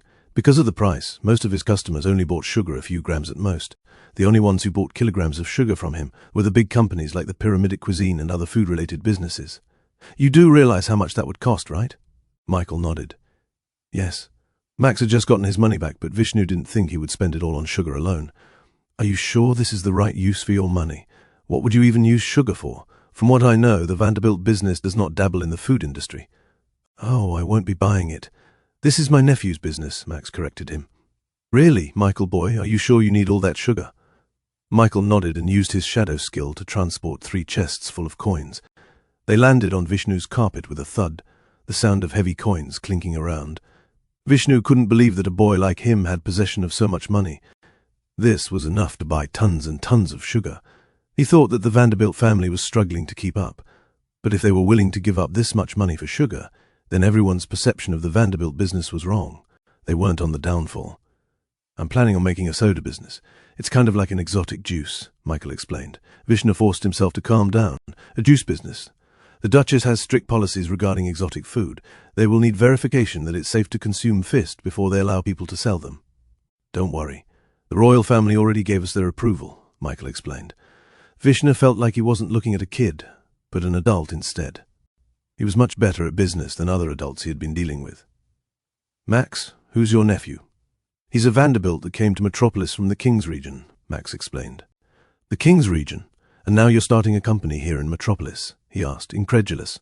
That's right, he was able to get a permit and everything. As soon as he said that, it was as if a light bulb turned on in Vishnu's head. "Wait, I did hear about a new company getting a permit. What's it called?" he asked Michael. "Reborn." Vishnu's eyes widened. "So you were the owner of Reborn, the company that was getting a lot of attention in the festival? I even heard that you won in the low-class tournament, because a department of Spicevis participated in the Upperwood District Festival." Vishnu was very familiar with the commotion that the Reborn company caused during that last day. It was legendary, to say the least. He never expected to see that the owner of that company was none other than a Vanderbilt, and a kid at that. Vishnu also leaned on the table, realizing that he was facing the real deal. "I'm willing to give you all the sugar you'll need," he promised. "But it's going to cost more since it'll be hard to transport that much sugar in a week." Michael smiled. "We'll have no problem with that." Chapter 510, Vishnu's Wish. Once his business with Vishnu was sealed, Michael and Max went on their way to the next ingredient needed for the soda business. Meanwhile, was left all alone in his room, still reeling from the realization at what he had just witnessed. It was at this moment that the door to his room opened and his daughter came in to give her greetings. "You asked for me?" Rena said, bowing to his father. Unlike her attire from before that hid most of her features, Rena now wore a traditional silk green dress that accentuated her womanly curves. The thin veil wrapped around her head also gave her a sense of mystery and allure. "Why didn't you meet with our guests earlier?" Vishnu asked, disappointed. "Your godfather Max Vanderbilt came to visit us after all this time." Rena curtsied. "Apologies, father, but I have much more important business to attend to. If I don't prepare for the auction, then my rivals can overtake my place. That can't happen. I shall send a letter to Godfather Max giving him my greetings and apologizing for not meeting with him." Vishnu waved his hand. "There's no need for that. You'll meet with him soon." Rena looked up at her father, confused. There was a certain smile on his face that she knew meant that he was scheming something. "What do you mean, father?" "I am saying that you will meet the Vanderbilt soon. In the auction, no less." This didn't make sense to Rena. Father, no offense to them, but the Vanderbilts have long lost their stature as part of the legacies. They have even been relegated out of the minor factions. They do not have the sufficient golden 500 ranking to participate in the auction. Vishnu laughed. That was true. But if you had met with them as I did, then you would have realized that their stature would soon change in the coming future. Although Max was her godfather, Rena didn't think that he had the capacity or talent to completely overturn their situation and turn them into a company worthy of joining the auction. I can see what you're thinking, Vishnu laughed. But I'm not talking about your godfather. I'm talking about the boy next to him. The image of a golden-haired boy looking down at her flashed in Rena's mind. Him. Yes, him. In my opinion, the boy has the talent to completely change the course of the Vanderbilts in Metropolis. It won't be long before they have the rankings needed to participate in the auction. Rena showed a look of surprise. Her eyes darted around the room as she began to think of the changes that would happen. Her eyes began to clear and turn into indifference soon after she realized that it wouldn't matter to her. I am happy for them, Father, but my focus should be on Bo. If I defeat her in this auction, then I'm confident that we'll be able to overcome the pyramidic cuisine in the rankings soon. This is why I do not have much time for anything else other than training, Father. Rena turned around and was ready to leave.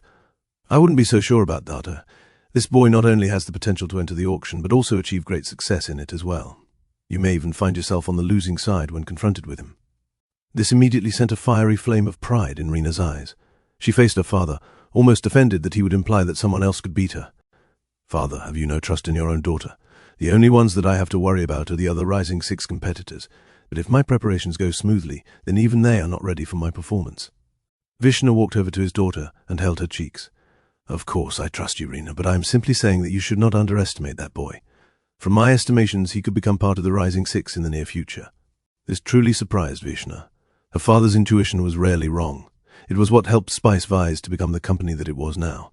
The fact that he was praising this boy as a near member of the Rising 6 meant that he could very well be part of them in the future. Very well, Father. I will keep my guard up against him at all times. Or, dear daughter, you could do the opposite, Vishnu emphasized with a wink. Rena stepped back, looking at her father with confusion. What are you saying? The boy is a Vanderbilt. I have a feeling that the latent genes of the great lion Wise has finally reared its head. It won't be long before his roars will be loud enough to cause reverberations in Metropolis. We could either fight the waves or go along with it. Before Michael and Max left, they gave him a sample of the soda they were going to create. He thought that it was magnificent and had the potential to take Metropolis by storm. But that wasn't all.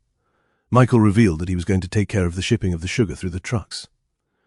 Vishnu couldn't believe that Michael owned those vehicles that caused everyone to lose their minds. It was at that point that he realized that Michael was a different breed altogether. He wasn't just a talented boy, he was the talent. That was why Vishnu wanted to become his son-in-law. You're not suggesting what I think you're suggesting, Rena recoiled. Take him as your husband, Rena. This will be good for you and our company. This time Rena finally couldn't take it and stormed out of the room, stomping her feet. She couldn't believe what her own father was suggesting. Think about it, Rena. Her father's voice echoed through the halls, chasing after her. The auction will be a good chance for you to become close with the boy and let him see your beauty. The mere thought angered Rena. First of all, he was just a kid about 13 years old. She was already 18. It was inappropriate for her father to think that they could get engaged. Secondly, Rena resented the thought that she and their company needed the help of the Vanderbilts. Even if they could regain their esteem in the future, that didn't mean that she needed their help. She was going to get Spice Vise in the major factions all by herself. She didn't need to get engaged to do that. The very reason why she was working hard to improve her strength in the auction was because she wanted to prove to her father that she could finally take over the business. She thought she got her father's approval once she became part of the Rising 6, but it seemed that that wasn't enough. She balled up her fist with nothing but rebellion on her mind. She decided that in this auction she would do her best to prove to her father that she didn't need anyone else to succeed in Metropolis. She was going to defeat this Michael boy and prove to him that she didn't need him or anyone else. Chapter 511 Soda Factory. Michael and Max visited a few other companies in Metropolis in search for the right ingredients for the soda.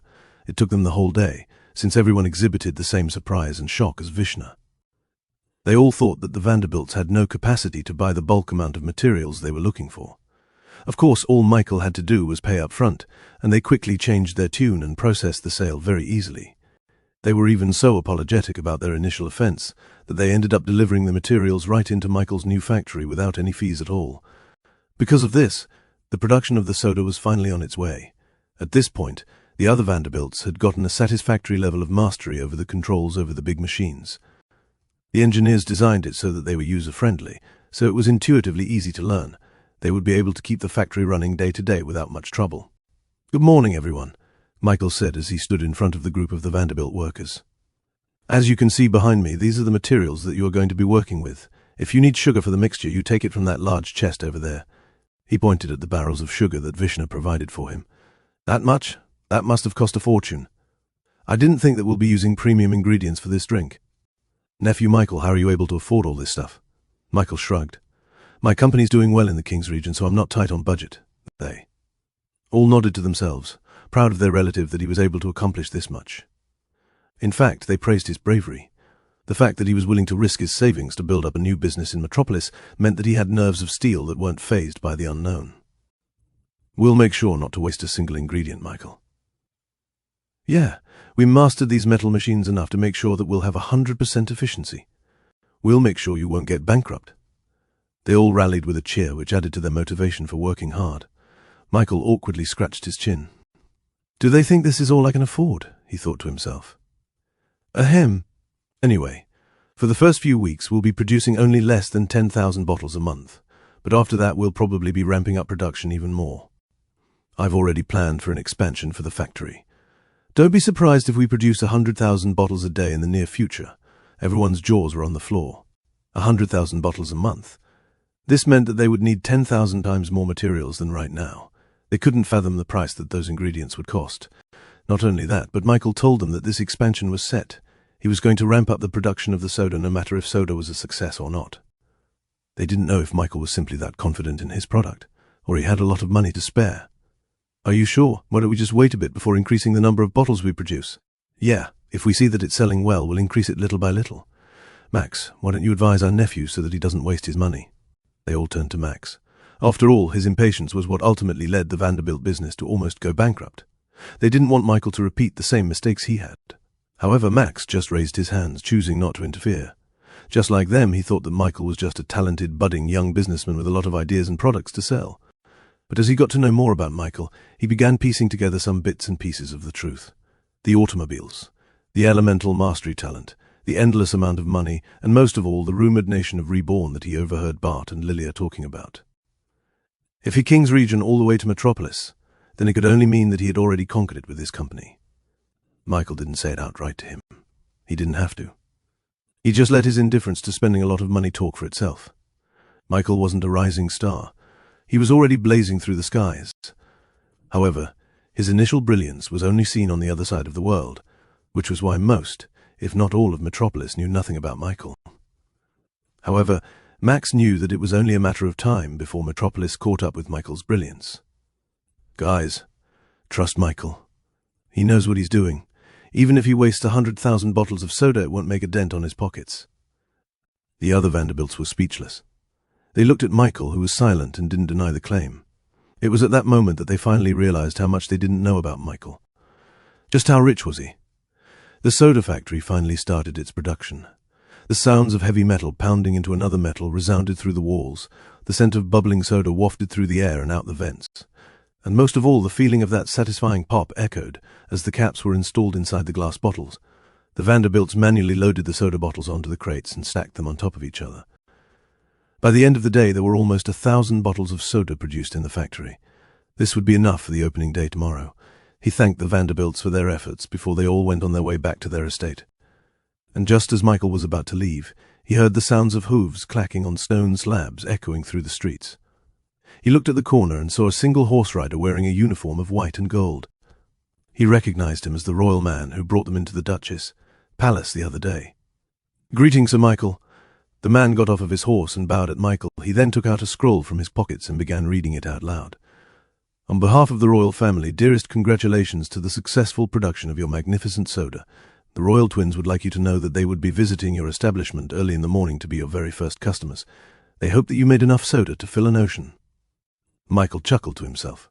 "Tell them I'm thankful for their support. The taste for the soda will be different from the usual, but I know that they'll like it too." The royal man nodded. "Very well, there is just one question left, and it is from the Duchess herself. What is the name of your soda product?" Michael thought about it long and hard. Eventually he came up with something that was still branded to the Reborn name, while also fitting for a soft drink. Rebirth Dew. Chapter 512, Commotion in the Palace. Deep in the night, Just a few hours before Michael finally opened his soda business, now called Rebirth Due, something was stirring inside the Duchess castle. The usually calm night of Metropolis was now replaced by frantic running and shouting from the guards. Even when it was time for the horses to go to sleep, there were still carriages coming in and out of the castle plateau as if something big was occurring in the palace. The Duchess' Secret Service tried their hardest to keep the noise to a minimum. They deployed all sorts of illusions within the castle walls, intending to obscure anyone from peering through. Meanwhile, the innocent civilians who were awoken from the sounds of soldiers marching in the night were given the excuse that it was simply a military exercise. But of course, some of the eagle-eyed members of Metropolis were able to see from far away that something big was happening inside the royal walls. Alaric looked out of his window towards the castle in the distance. His eyes were piercing yet gentle, confused yet discerning. "What do you think it means?" Perseus asked from the corner of the room. As expected of Alaric's right-hand man, he was immediately alerted of what was happening. "The soldiers are deployed. Do you think the Duchess was attacked or something?" Alaric shook his head. "No. If the Duchess' life was in danger, bells would be ringing, and the royal family would ask for help from the other major factions. This is different. It looks like they're caught off guard and are trying to catch up. They're in a hurry." "As for what, I don't know." Perseus nodded. "I'll have our informants try to find out as much as we can." Meanwhile, inside the magic tower, the wizards of the Guild of Arcana were once again gathered at the top floor to have an emergency meeting. This time, though, it wasn't about a supremely talented boy who was full of surprises. This time they were talking about the abnormal movement in the Duchess' palace. Such a large illusion spell around the castle walls was easily discernible to the likes of these senior wizards. "Tower Master, should we send a representative to the royal family? We should have the proper authority to have them tell us the truth." The Tower Master shook his head. "If they wanted us there, they would have called us first.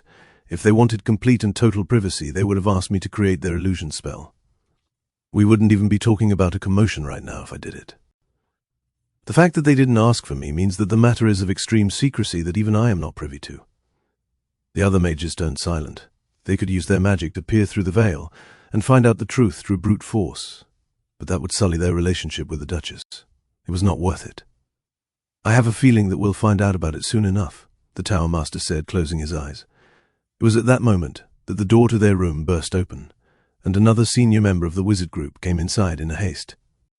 "There's been a development, Tower Master. The spell that you cast all over Metropolis worked. We were able to see other abnormalities in movement."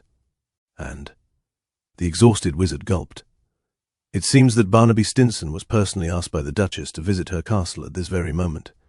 He is on the way there now as we speak, guarded by her Secret Service." The Tower Master leaned on the table, with his hands clasped together in thought. This is about the auction, he realized. The Duchess worked so hard to keep the commotion a secret that even the magic tower was not given any information. Yet Barnaby was invited inside. This was no coincidence, given that the auction was only a few weeks away from happening. On the other side of the castle, the nightly court experienced a similar explosion of activity as the magic tower. The senior knights were immediately alerted from the sound of soldiers marching deep into the night. They awoke and immediately reported to their superiors' quarters. If there was anyone who knew what was happening, then it would be Kruger, the Heavenly Knight. However, no matter how many times they knocked on his door, no one answered. Eventually they forced themselves inside and found no one around. Kruger was gone. Immediately they knew that Kruger had gone to figure out what was happening by himself, and it wasn't until half an hour later that the knights felt the reassuring presence of the Heavenly Knight appear right back in his quarters. They entered his abode, seeing him standing by the window. "Sire Kruger, our knights and squires have been scrambling to find more information about the commotion. We need your direction, sire." Kruger nodded. "Do not worry. I only left because I finally felt their presence in the royal continent."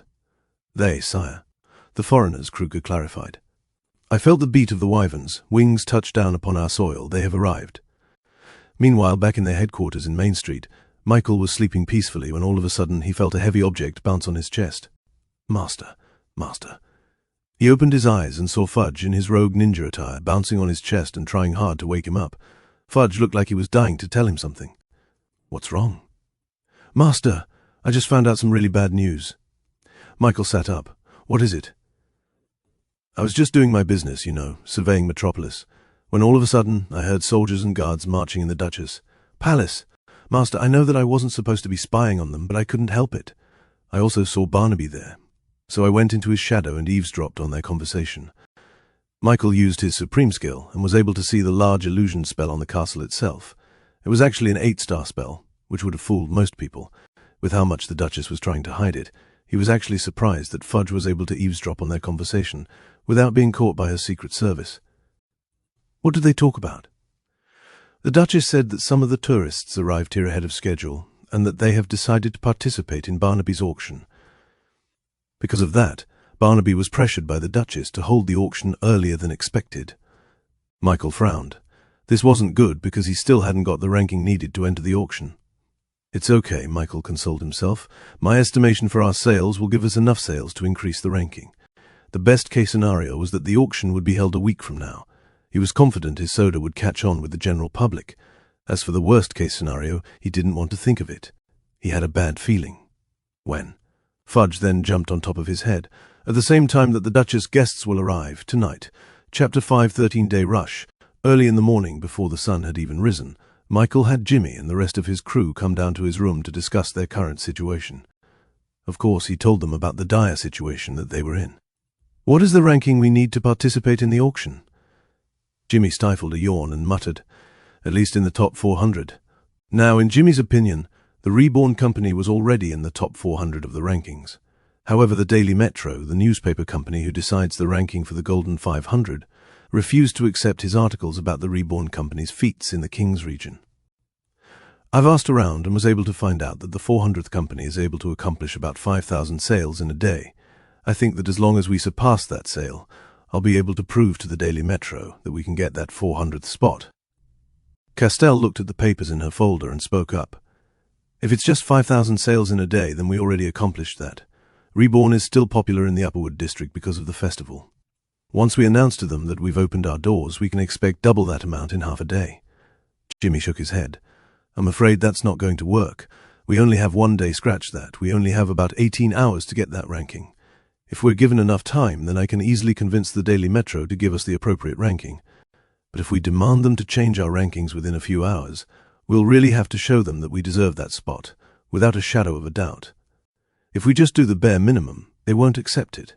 We need to make a splash. We need to blow our competition out of the water so much so that they'll be forced to give us that ranking. Michael only had one day to reach that goal. He would have been very confident if he had a week to do it. Even 3 days was very much doable. However, just one day to do it would be at the very limit of what was even possible. The problem was not the products. It was proven time and time again that once people tasted it, then they would be willing to purchase it again. The problem was the fact that the Reborn company was still unknown. Lord Michael, it may be crass, but we can use the Shadow Orcs to try and manipulate customers to try out our products. It'll solve our problems very easily, Shayna suggested. That was also Michael's first idea. But of course, it was just an idea. He wouldn't actually do it because it was unethical. Thankfully, Jimmy's words gave him an idea. Jimmy, do you know who the Rising Six are? The rookie Rebornian journalist nodded his head fervently. Yeah, I know them. They're practically the talk of the town constantly, especially during these past few days. They're all busy making moves and preparing for the auction. They're popular, right? Michael asked, a smile forming on his face. Would you say that defeating them in sales would be enough of a splash to get us that ranking? Jimmy stood up, shocked at what Michael suggested. What are you planning? We'll compete with one of them head-to-head in a battle of sales. Once we have proof that we bested them in number of sales, then the Daily Metro would be forced to give us that ranking, correct? Yes, but... Jimmy was speechless. Sir Jimmy, who is the weakest among the Rising Six? Castell asked. Young master, I think we have to target the weakest to prove our ranking. Jimmy loosened his tie, exasperated. They're all pretty equal in strength, but in business terms, if you had to pick the weakest, then I think that it's Rena from her Department of Spice and Vice, though she has recently shown that she can improve in her rankings. Who's the strongest? Michael asked. Right now, it's Beau Rigaud from the Pyramidic Cuisine. She's a tremendous chef that showed great ingenuity and skill. All of her new drinks and food items are always sold out. Michael smiled, almost chuckling. She sells drinks, then it's decided we'll target her. Jimmy almost couldn't believe what Michael was saying. It was as if he didn't want to succeed in the rankings. Really? If we target her, then we'll only make it harder on ourselves. Jimmy shouted, almost begging Michael to reconsider. You said it yourself. We need to make a big splash. And what bigger splash can we make if it's not defeating the top one of the Rising Six? Jimmy didn't think that Michael would come up with such a plan. It was crazy because the Rising Six were considered the best new talents of this generation. Their names were well established in Metropolis, meaning they already had a high base for sales in the first place. This was especially so for Beauregard. But for Michael, he knew that this was the only solution to their problem. He knew that his soda would be able to defeat any kind of juice or food that Beau could come up with. Just the mere novelty of it would allow Reborn to reach a peak that would surpass them, even if it's just for a day. And he was going to butt heads with the Rising Six sooner or later. Such butt-heavy timing to do so. "All right," Jimmy said, holding his hands up. "I've known you long enough to know to not bet against you. Thanks. I'll take count of all the sales you'll get, and as soon as we hit our mark, I'll run directly to the Daily Metro and apply for a change in ranking," Jimmy promised. Shayna got up from her seat. "Lord Michael, our inventory for the soda only has 1,000 bottles. Would you like me to arrange for more to be made?" As expected of Shayna, she knew just what to do even without him saying it. "Yes, I'll do it myself if I have to." Shayna immediately ran out of the room to notify the factory of the change. Meanwhile, Shayna worked with Jimmy to find out more about Beau and her company. "Young master, it looks like they're operating in the entertainment district just beside the opera house," she reported. "She is currently presenting her signature meal, terracotta meat and mud juice. Michael already thought of a way to do it. We'll have people stand in the streets offering them the soda. There's a lot of people walking around the entertainment district, which means that they'll get thirsty easily." He also banked on the fact that the guests of the opera house and other entertainment shows would be more than willing to try out something new just like the soda. After a few hours, the sun had already broken through the skies, and the day had finally started. It took them some more time to produce more glass bottles, but with Michael's magic they were able to rush it more than normal. Chapter 5:14 Entertainment District. For the ordinary citizens of Metropolis, today was just like any other day. But for the companies aiming to participate in the auction, they were all currently embroiled in a huge rush to finish their preparations as fast as possible. The major factions, as well as some of the minor factions, were able to get a hold of the information much faster than the others. Because of that, they were able to prepare for the auction despite the short notice. By morning, they were all ready for the night to come and the auction to start. Michael was also able to prepare enough soda bottles because he was given the information so early. He wanted to thank Fudge, but he didn't want the slime to get used to always snooping around where he shouldn't be. Anyways, he gathered up all the talented salespeople from the nation of Reborn and Metropolis just for this specific mission. Without them, it would be hard for the unknown soda to catch on with the general public. He went with them to the entertainment district, where no carriages or horses were allowed. It was a wide pathway designed only for the enormous amount of people to go through. As they entered the district, he could immediately hear the sounds of horns blasting rhythmic music to the beat. He looked to the sound and saw it coming from a live band playing in a restaurant. It would have been soothing to hear if there were just one band playing. However, there was an entire street that was just full of restaurants who had their own live band playing music, making the overall sounds they made seem discordant. It was chaos. On the left side were the retail shops, restaurants, taverns, bars, and other kinds of establishments. It lived up to the name Entertainment District, because all the people here looked like they were thoroughly entertained. There were some people already drunk, tripping on their own feet in the road, despite it being so early in the morning. On the left side, however, was the complete opposite. These rows of establishments were reserved for theatres and shows that were meant for high-class clientele. If the left side were filled with ordinary people having fun, eating, drinking, then the right side were filled with these snobby-looking well-dressed men and women who were on their way to nourish their minds and souls through watching people perform stories in person. "Master, Beau's restaurant is right over there." Fudge's voice echoed beneath his feet, pointing him in the right direction, but even if Fudge hadn't told him, it was easy to guess. At the very end of the entertainment district, there was this large, fancy restaurant 3 floors high that glowed even in daylight. They were the only restaurant that had the capacity to hire mages to constantly have lights on their establishment.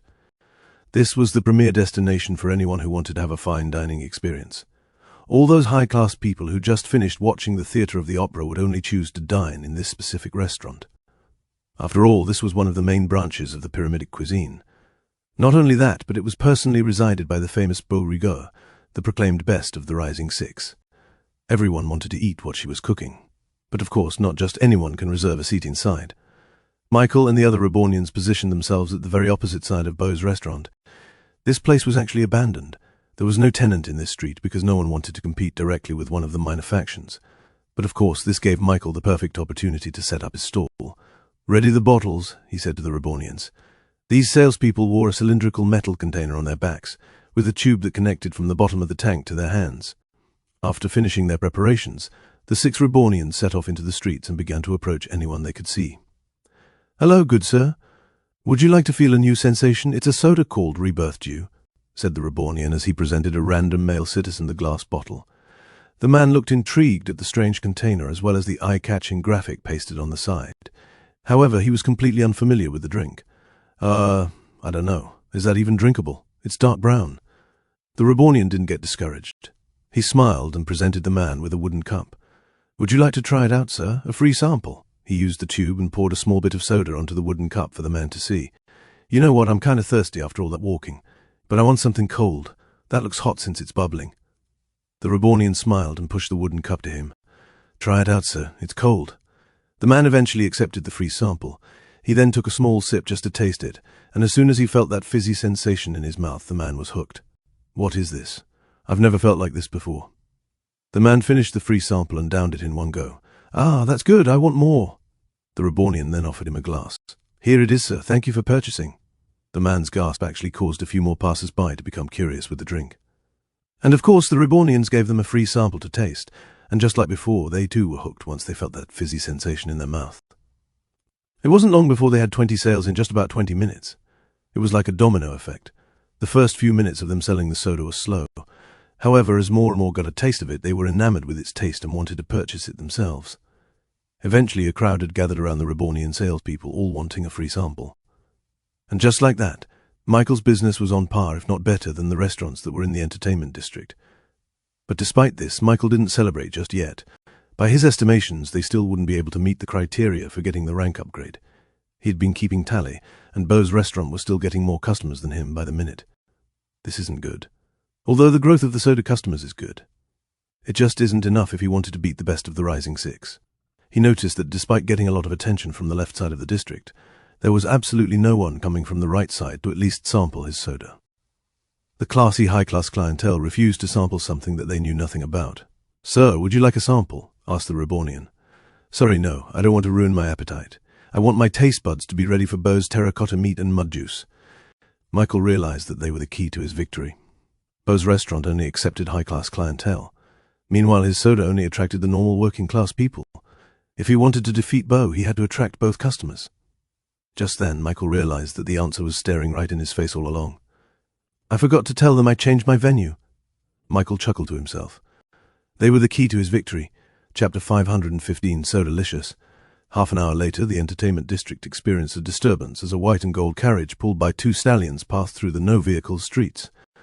Many people were about to complain and flag down the carriage, but as they approached, they saw the emblem carved on the very side of the carriage door. "Wait, that's the royal emblem. That means one of the royals is inside that carriage. Who? I can't see. Where are they even going?" Ordinary people were astounded once they realized that they were about to lay eyes on one of the royals. Even as citizens of Metropolis, almost all of the normal population never even met or saw the royals aside from parades that only happened very rarely and only on special occasions. They must be going to the pyramidic cuisine. I heard that Beauregard is cooking one of her specialty dishes. They must be here to taste one of her meals. As expected from the top of the Rising Six, only she can attract the eyes of the royals. As the royal carriage trotted through the streets, almost all of the people crowded behind it, hoping to have a peek at the royals once they disembarked. Eventually, the carriage stopped just at the end of the district, which was where Beau's restaurant was located. Many people expected this, with some trying to get ahead of other people to get inside the restaurant and have a chance to dine with the royals. Finally, the driver got out of his seat and opened the door for the royals. Everyone saw a pink-pointed shoe peek out of the door before a woman wearing an elegant yet stylish dress walked out with the help of the driver. Everyone gasped as they saw the beauty held on her face. "It's Princess Elizabeth. She's with her husband and kids." Right after her, her two boys eagerly jumped out and held the hands of their mother. Elizabeth's husband got out of the carriage and closed the door behind him. Meanwhile, the driver walked to the other side of the carriage and opened its doors as well. This time, a handsome face in princely attire and well-gelled hair walked down, carrying his two daughters in his hands. Followed behind him, wearing a mostly similar dress to Elizabeth but with less frills and less eye-catching. "It's Prince Harry with his wife and his children." Everyone gasped. The royal twins and their children never usually got out of their castle. This was the first time anyone had ever seen the Duchess' grandchildren at all. Beau's dishes must be so good if she could even lure the royal family out of their castle. "Damn, I wish I had my reservation for the restaurant today. I'm so jealous they got to eat with the royals." Many people, mostly the fancy and rich citizens, wanted to approach the royals so that they could increase their social standings in Metropolis. Thankfully, though, guards with full metal attire formed a wall around the royal family so that no one could approach them with ill intentions. "Are you ready, kids?" Elizabeth asked her sons. "Yes, Mom. Soda. I want some soda." "Oh, he's right over there," Prince Harry said as he looked at the sidewalk and saw a familiar golden-haired boy waving back at him. "Come on, girls. Let's greet him." The royal family started to walk through the streets. The attendant on the pyramidic cuisine hurriedly fixed his tie and straightened his jacket. The royal family had no reservations for today, but he had no trouble squeezing them in. No one would complain since they were the royals. He even alerted the chefs to prepare something nice for their arrival. "Welcome to the pyramidic cuisine." But much to everyone's surprise, the royal family kept walking and ignored the warm welcome of the restaurant's attendant. Even the crowd were caught off guard. I thought they were dining in the pyramidic cuisine. Maybe they want to walk around first. Where are they going? There's no restaurant there." Eventually, the royal family stopped at a small wooden stall right on the sidewalk. Nobody even thought that this was their goal all along. It was only when Prince Harry held out his hands and shook hands with the golden-haired boy did the crowd finally realize the truth. They weren't here for the pyramidic cuisine at all. "Michael, it's great to see you again. We would have gotten here sooner if not for, Prince Harry said apologetically. People gasped once they saw the prince bow toward someone, and not just anyone, an unknown boy. "Our mother is incredibly busy today. If not for that, I'm sure she would have showed up as well," Elizabeth said. Thankfully, not a lot of people could hear her words. If so, then there would be people passing out on the streets from sheer shock. "That's fine. I totally get it. In fact, I'm even surprised that you made it. I didn't think this would be so important that you'll take the time out of your busy schedule to see me." The royal twins must have been dealing with a lot of contracts and meetings as well because of the auction and the tourists. Yet they still arrived nonetheless. When Michael sent them a message via Fudge, he expected them to reject it. He was even getting ready to execute Plan B to get enough sales for the day. Thankfully, he didn't have to. "Boss Michael, 1 soda, please," said one of the boys. "Me too, boss. We did good. We focused on our studies like you said," one of Harry's daughters proudly said. "Ha, that's the reason, Michael. As you can see, our children have been behaving very well because of you," the prince said, patting his daughters' heads. Princess Elizabeth also warmly looked at her children. "They've been doing their chores, their etiquette studies, and everything else. It would be a disservice to their work if we didn't give them their reward after all that." Michael chuckled to himself. He didn't want to tell them that the children were experiencing Pavlovian conditioning. "Well, feast on our new soda, rebirthed you, or you can just call it R&D soda if you'd like." He picked 4 glass bottles out of the crate and gave one to each child. They looked at the strange bottle, unable to see how they could drink from it. One of them even tried to use his teeth to pry the cap open. "Here," he said, taking one of the bottles. "You use this and you pop." Smoke rose out of the bottle accompanied by the sound of sizzling liquid. "Wow! Mine next, mine next." He opened their bottles one by one, allowing them to finally have a taste. As soon as they tasted it, their eyes widened. "This is so much better than the one before. Hee, this is my new favorite drink." The children happily chugged the soda bottles, becoming too excited that some of the soda leaked out of the bottle and stained their shirts. They didn't care, though, and kept drinking. "Oh, boys, didn't I tell you to be careful drinking?" Elizabeth scolded them. "Mom, you've got to try this." Chapter 516. Soda for the Royals. Prince Harry and Princess Elizabeth ended up taking a glass of R&D soda as well after seeing their children loving the drink. And just like them, the royal twins loved the drink so much that they ended up spilling some of their drink onto their clothes.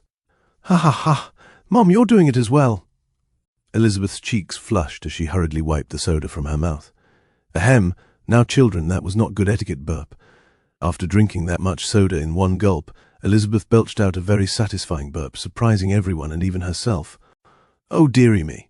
Right next to her, Prince Harry coughed slightly before copying exactly what his twin sister did. Burp! Seeing their parents burp loudly like that made their children laugh out loud. They laughed so much that they ended up burping a lot as well. "Burp, burp, burp!" A mixture of laughter and burping echoed out through the silent entertainment district. Even the musicians that were playing in the restaurants couldn't help but stop their music and peer out into what was happening in the royal family. The royal family, who were renowned for their manners, style, and grace, were now burping constantly yet still having fun without any care in the world. Gone was their stuck-upness. They were just in the streets as a family, experiencing something new and enjoying it. There, just like us. I didn't know royals could laugh like that. Hee. I burp a lot too. It makes me feel good knowing even they do it too. Everyone's perception of the royals changed instantly for the better. They weren't these untouchable beings that were different from normal people. They were just like any other family. This embarrassing moment made them much more relatable, and therefore more likable. Those that disliked the royal family for their elitism couldn't help but renew their opinions of them. They weren't pretentious or egotistical as they first thought.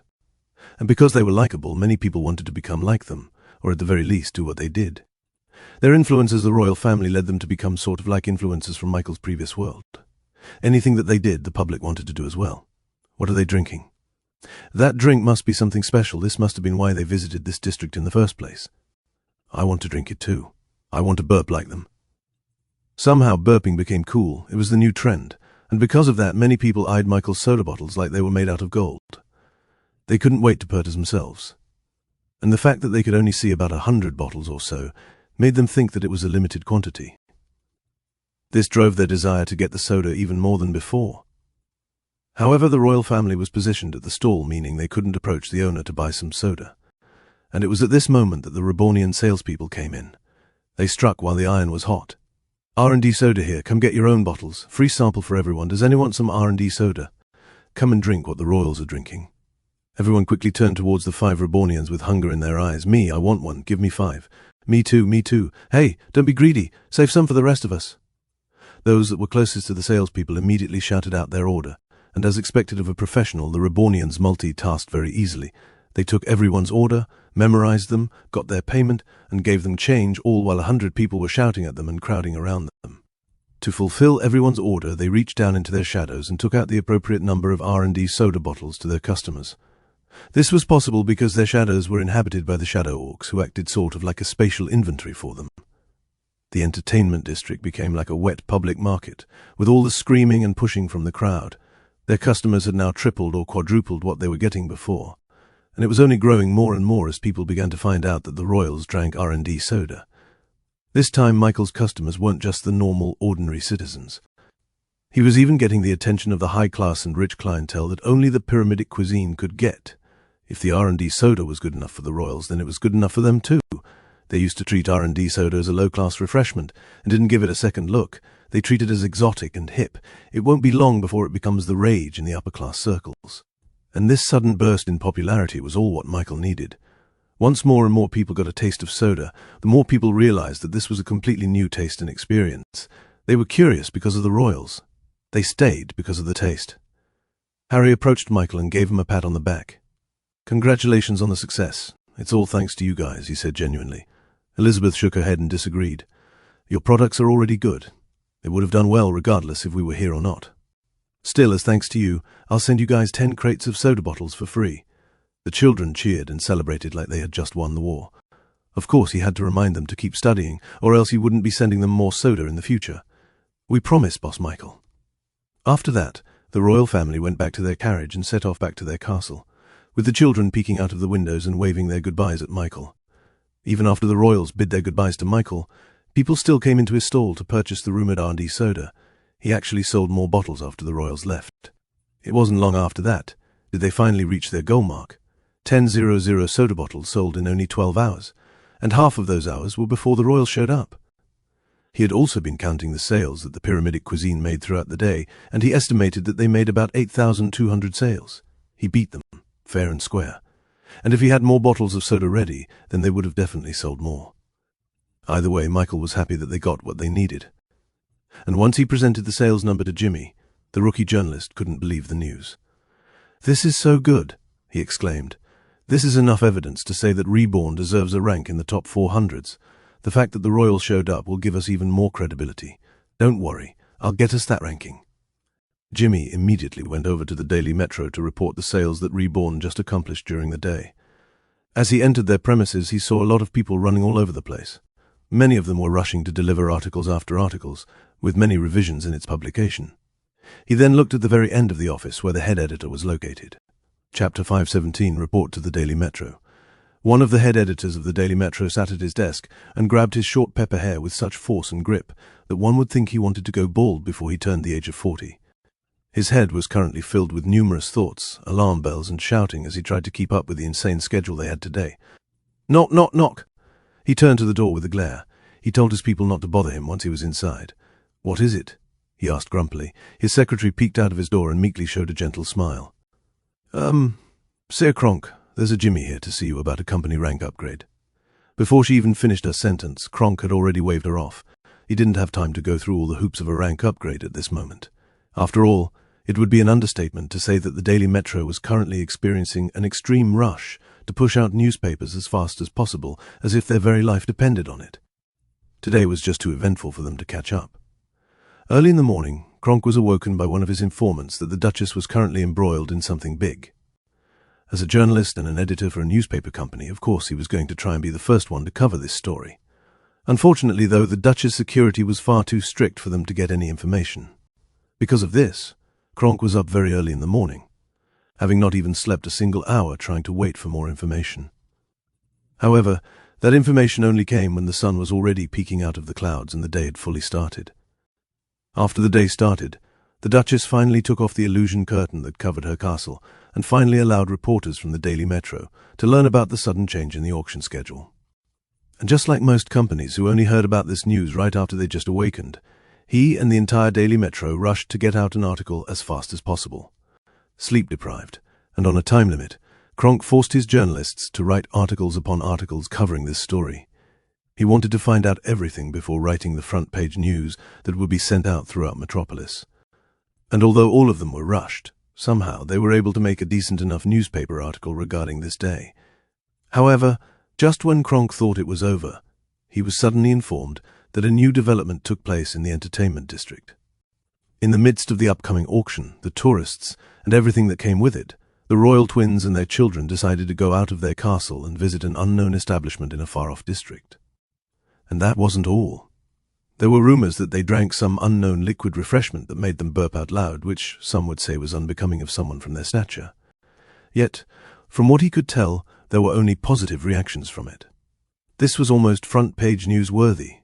Kronk knew that there was more to this story that people didn't know about. The royal twins didn't just stumble upon this thing called R&D soda. It was their sole purpose in coming to the entertainment district. The fact that they went back to their castle after having a drink was proof of that. This meant that the one who owned that soda had a pre-existing relationship with the royals. However, when they tried to find out more about this, they couldn't find anything about a permit for this soda. Could this be another case of automatic approval like those vehicles? Kronk thought, not knowing that both were from the same company. "Sir, the guy's insisting that he needs to see you." His secretary peeked back inside. "Tell him I'm sorry, but I can't give him any time to talk unless he has some kind of information about the soda." The secretary opened the door, allowing Kronk to see Jimmy sitting outside. "Sir, he says that he knows all about the soda." Kronk stood up, his cigar falling out of his hands. "Send him here." Jimmy immediately walked inside, carrying a bunch of parchment paper at his side. "You know about this R&D soda?" Kronk asked, readying his quill and ink.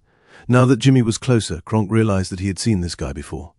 "Wait, weren't you the guy who requested a company upgrade of an unknown company from the King's region?" He remembered he turned down Jimmy because the articles he wrote about this Reborn company sounded far too far-fetched. Not only that, but in his opinion, success in the King's region didn't count. "Yep, that's me." Jimmy nodded. "That's the reason why I wanted to speak with you.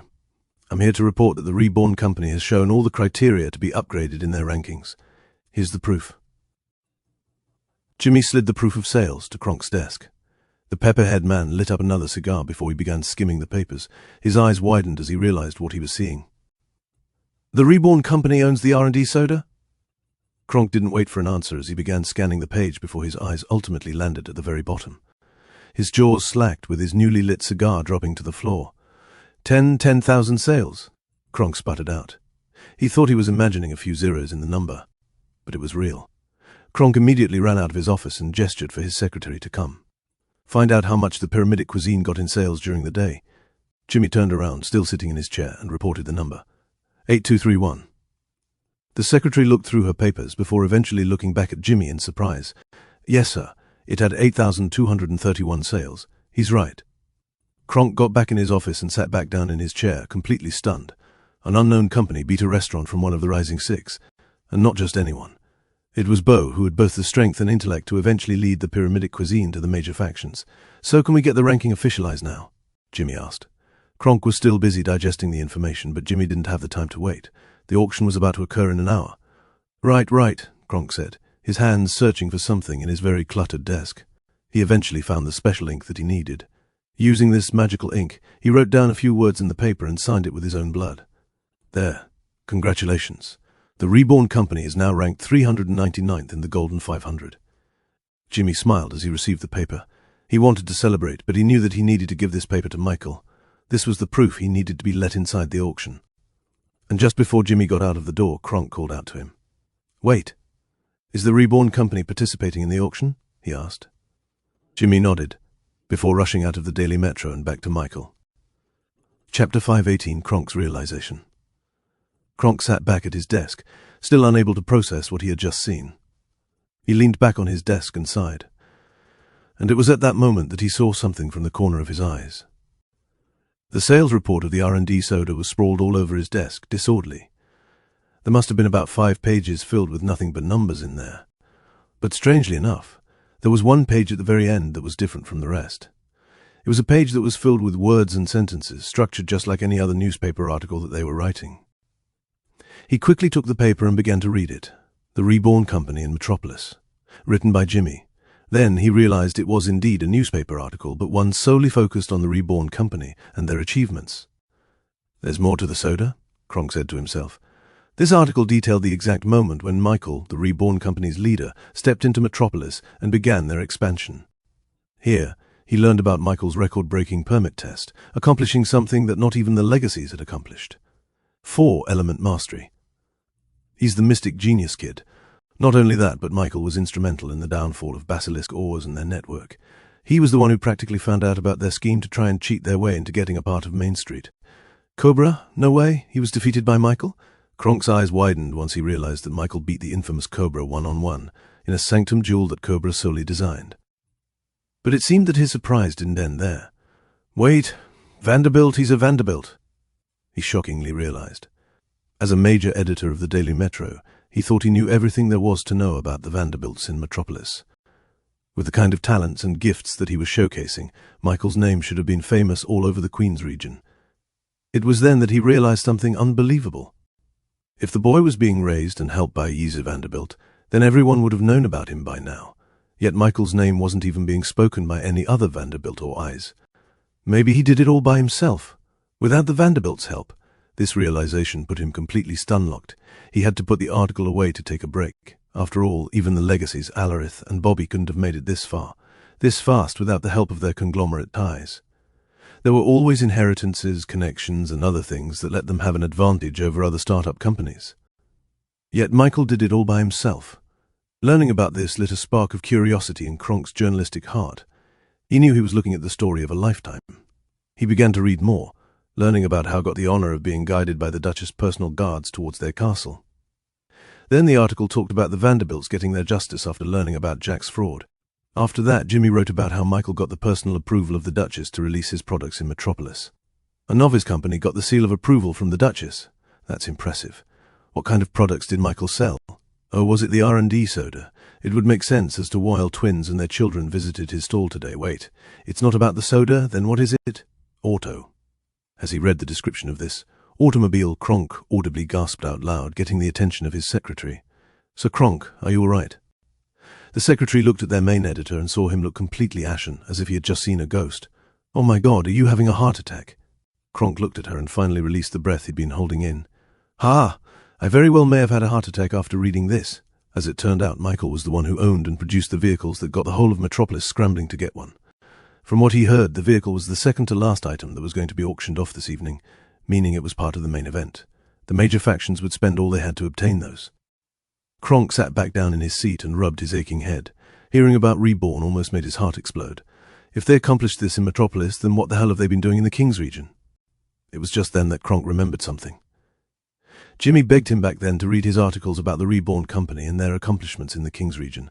He thought that those were just lies, given how far-fetched some of it seemed. He hadn't even finished the whole thing before he immediately tossed it out. After realizing this, Kronk immediately got out of his seat and began rummaging his whole office to find those articles that Jimmy wrote. He overturned the desk, emptied out all the drawers, and he even ripped out the carpet on the floor just to see where they went.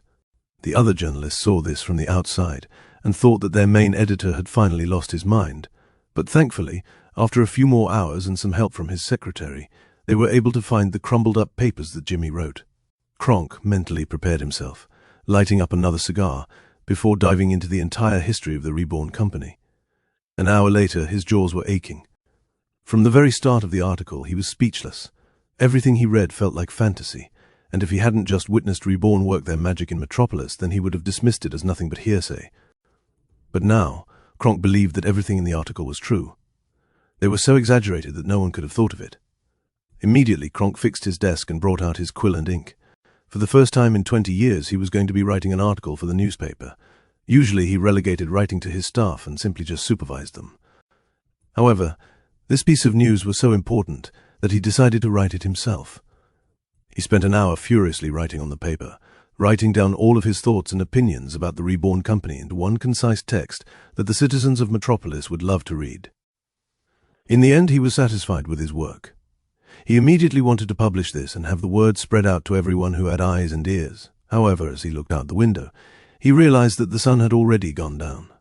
The window for the publication has closed.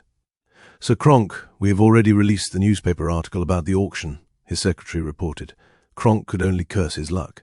If they had time, then this article could have been the front-page news of the day. Its importance was even bigger than the auction and the tourists. This will have to wait until after the auction is over, Kronk decided, meaning Metropolis would still be unaware of the lion hiding under their shadow. "Get me my formal attire," he said to his secretary. "I'm going to the auction. I have a feeling that things are about to get wild." Chapter 519, Auction Night. Michael sat in his chair, nervously tapping his feet on the floor. The sun had already set, wheels were in motion, and the auction was about to start with or without him. And just as he thought he'd lost out on this opportunity, the door to his room burst wide open and Jimmy came rushing in, holding in a paper with magical properties. "Ah, we got it! 399th spot!" Jimmy exclaimed, pushing the certificate on Michael's desk. Michael looked over the paper and smiled. "They just got it just in the nick of time." "Thanks," he said to Jimmy. "I knew I could count on you." "No problem, boss." Jimmy saluted proudly. Now that they secured the ticket to the auction, Michael knew there was only one thing left to do. Prepare. He reached down into his shadow inventory and took out a shiny metal cube. Of course, this was no ordinary cube, for it contained one of the strongest and mysterious metals in the world, Godforge pieces. With a slight twist, the cube twisted and contorted to reveal the flaming raw ores inside. Thanks to the Duchess, he received much more than he was supposed to get after defeating Uncle Jack. She threw in a little extra for his troubles. And because of this, he now had in his possession the biggest chunk of Godforge piece he had ever seen. It was almost the size of a small egg. Its white flames flickered intensely, as if challenging him, daring him, to get close and feel its power. "I'm going to need all the power I can get." This auction was no ordinary auction, where money was the sole thing he had to focus on.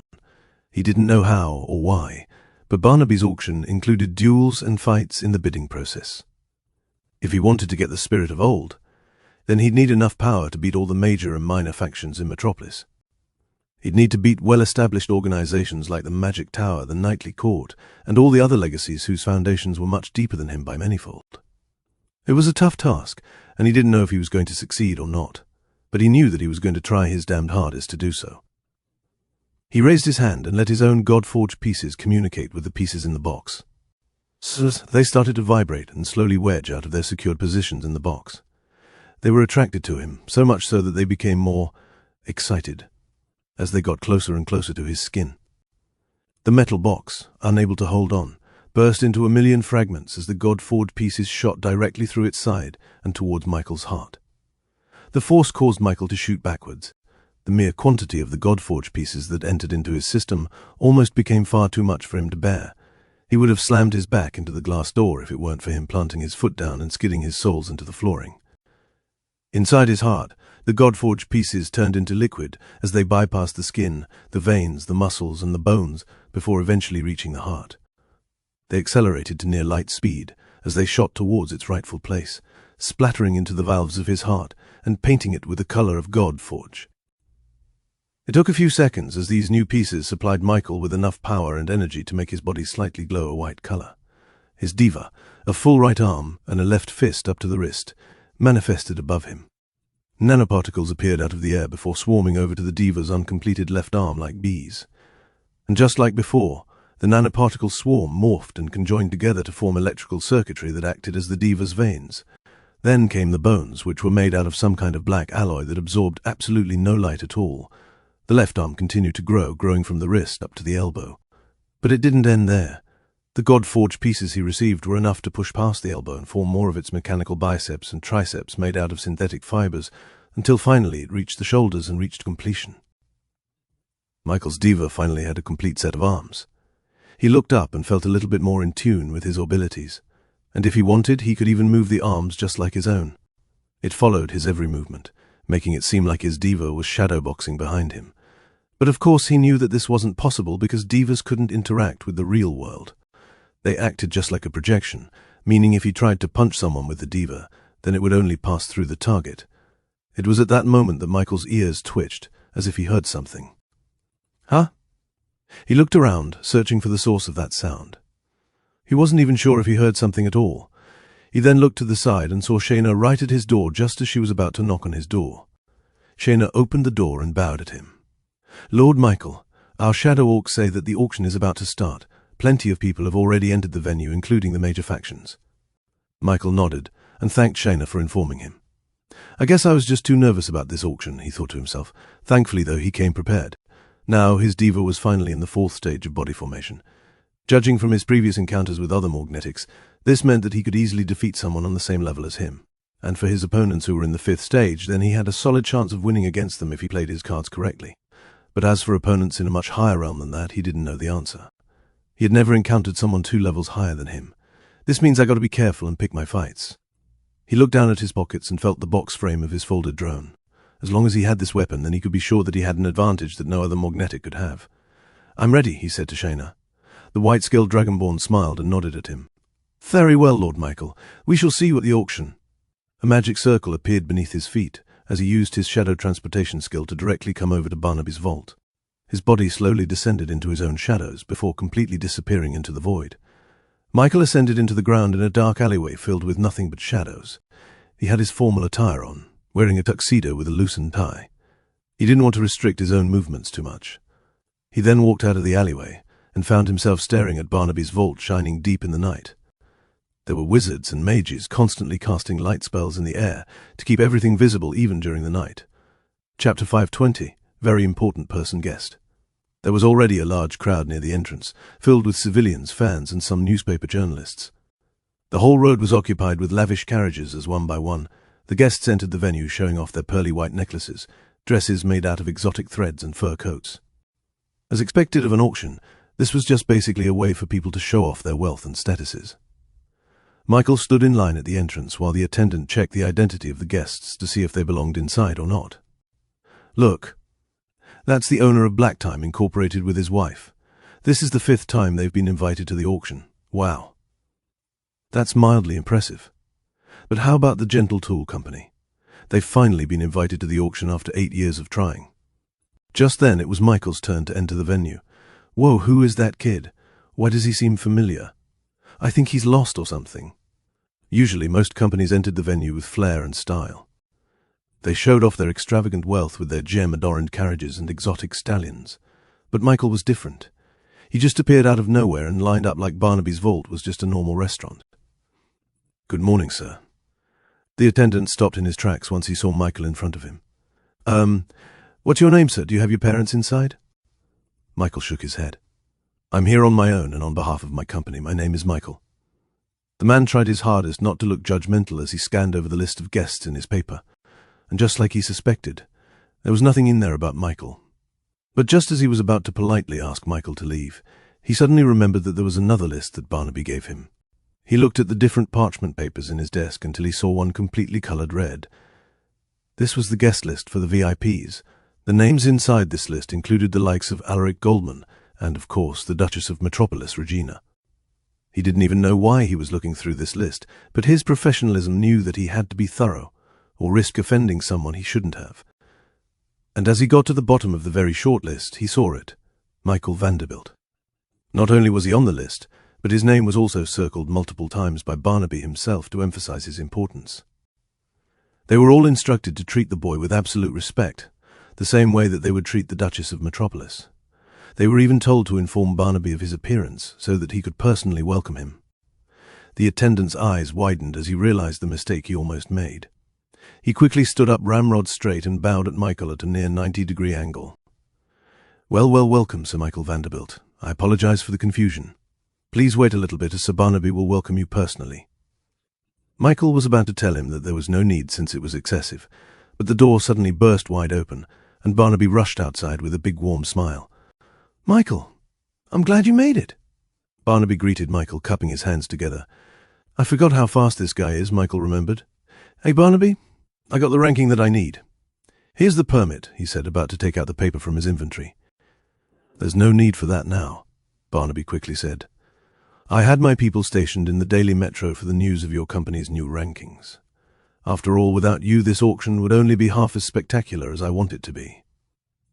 Meanwhile, the rest of the people waiting outside couldn't help but look in shock and awe as they saw Barnaby greet Michael like he was some very important person. He didn't even do that when Alaric or the other legacies came in. "He knows Barnaby personally. Who is this kid? Does anybody know him? The boy is getting the VIP treatment. Someone must know who he is." If Kronk could see this, then he would vomit out in pain. As a journalist, he wanted the people to be informed of the latest news as soon as possible. But because he found out about Michael and the Reborn company too late, the rest of Metropolis would also have to wait a little while longer before they realized who Michael truly was. "Anyway, Michael, congratulations on an extraordinary feat. I heard from someone that you defeated Beau's restaurant in terms of sales for the day. That's impressive." Michael took the compliment with a smile. "Thanks. By the way, can my company also participate in this auction?" Barnaby nodded. "Of course. I've already prepared a personal suite for you and your crew in the auction room. You'll get one of the best views available." This was the reason why he went to the auction earlier than the others. He didn't know if they were also allowed inside, but thankfully Barnaby was gracious enough to give them a big enough room for everyone. He silently sent a message to the others using his shadow skill to come to the auction soon. "Come inside. Let's talk about the auction." Barnaby led Michael inside, where they went into the restricted area of the venue, away from other people. This was one of the perks of being a very important person. "Are the automobiles ready for auction?" Barnaby asked excitedly. Michael nodded. "Of course. We've prepared 20 cars and 10 trucks ready to be deployed. Just say the word, and I'll have my guys drive the automobiles here in just a few minutes." Barnaby pumped his fists. "That's great, but don't deploy them all at once. We'll only need one of each for the auction showcase." Michael silently contacted Shayna to do as Barnaby asked. "Ha! That's a load off my shoulders. You won't believe the kind of day I'd had," Barnaby said, sighing. "Having to forward the auction a few weeks in advance almost caused me to lose all my weight. Look, I'm skinny now." Michael saw no difference, though, but he kept his silence to not seem offensive. "I heard that it's because of the tourists that you had to hurry the auction," Michael said, subtly probing for information. "Yes, you're right. You'll probably see them soon in the auction. Those mermen were way ahead of schedule. We thought they wouldn't come until after the auction. So there's not going to be any parade anymore." Barnaby shook his head. "No, it'll still happen. It's only these mermen that got here early, and because of their stature, the Duchess and I had to accommodate their wishes for a premature visit." "Mermen?" Michael thought to himself, intrigued. If they caused all the commotion in Metropolis, then this means they're probably a high-ranking citizen. He was excited to see a merman personally. He didn't even know how they could breathe on land, but he guessed that there must be some kind of magic they use to keep themselves wet. They aren't going to be wearing some fishbowl helmets, are they? Chapter 521 Auction Rules. Barnaby happily led Michael to his own personal suite in the auction. He looked at the spacious room and saw a bunch of sofa chairs pointed right at the glass wall on the opposite side of the door. "Look," said Barnaby as he looked down at the glass wall. "You can see everything here. It's impressive, is it not?" Michael looked down and was surprised to see that there was a large open room right on the other side of the glass wall. His room was located at the top, just like the suites and private rooms that you would see in a concert or a stadium. Although the auction venue wasn't as big as football fields, it was large enough for Michael to realize that this venue didn't look like it could fit inside the Barnaby's vault building. It looked far too spacious, meaning that the structure itself would have to be twice as big as it was currently seen outside. Michael used his supreme skill to see the manor disturbance in the air. He realized that the structure of the manor looked extremely similar to the pocket dimensions that he'd been on before. "Wait," Barnaby smiled. "Oh, have you noticed it? My whole building is connected to a whole lot of pocket dimensions. This is just the first one. After all, I pride myself in being a fine collector of pocket dimensions from all over the royal continent. If there's anything up for sale, no matter how big or small it is, I always make sure to buy it from anyone, no matter the price. If I wasn't going to be an auctioneer, then my company would dabble in the discovery and trading of pocket dimensions. Michael didn't even know that pocket dimensions could be sold or constructed like this. He always thought that they were just pockets of spaces that were fixed to a spot and couldn't be moved. But as it turned out, there was a bustling trade of pocket dimensions happening all over the continent, and Barnaby just so happened to be the biggest buyer of them all. "It must have cost a fortune. How did you even put them here like this?"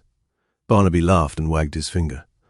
"Oh, ho, ho, you won't get the secret formula from me so easily, Michael, unless you want to exchange secrets, of course."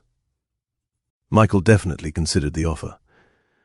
"Anyways, as you can see, there's a lot of other very important person rooms around you," Barnaby said as he pointed to the tinted windows that were located in a circle above the venue. "This is usually just reserved for the major factions, but I had to pull some strings. Ha. It's my auction after all. Below your room are the minor factions. The more successful they are, the more the further up they are located. If I may recall, the company below yours is the Pyramidic Cuisine." Michael looked down and saw multiple other floors with tinted glasses. There must have been about 10 rooms in a circle, going down 5 floors, totaling 50 minor faction companies in total. And below them is the ground floor. This is for normal people who have the honor to witness the auction without having to participate in it.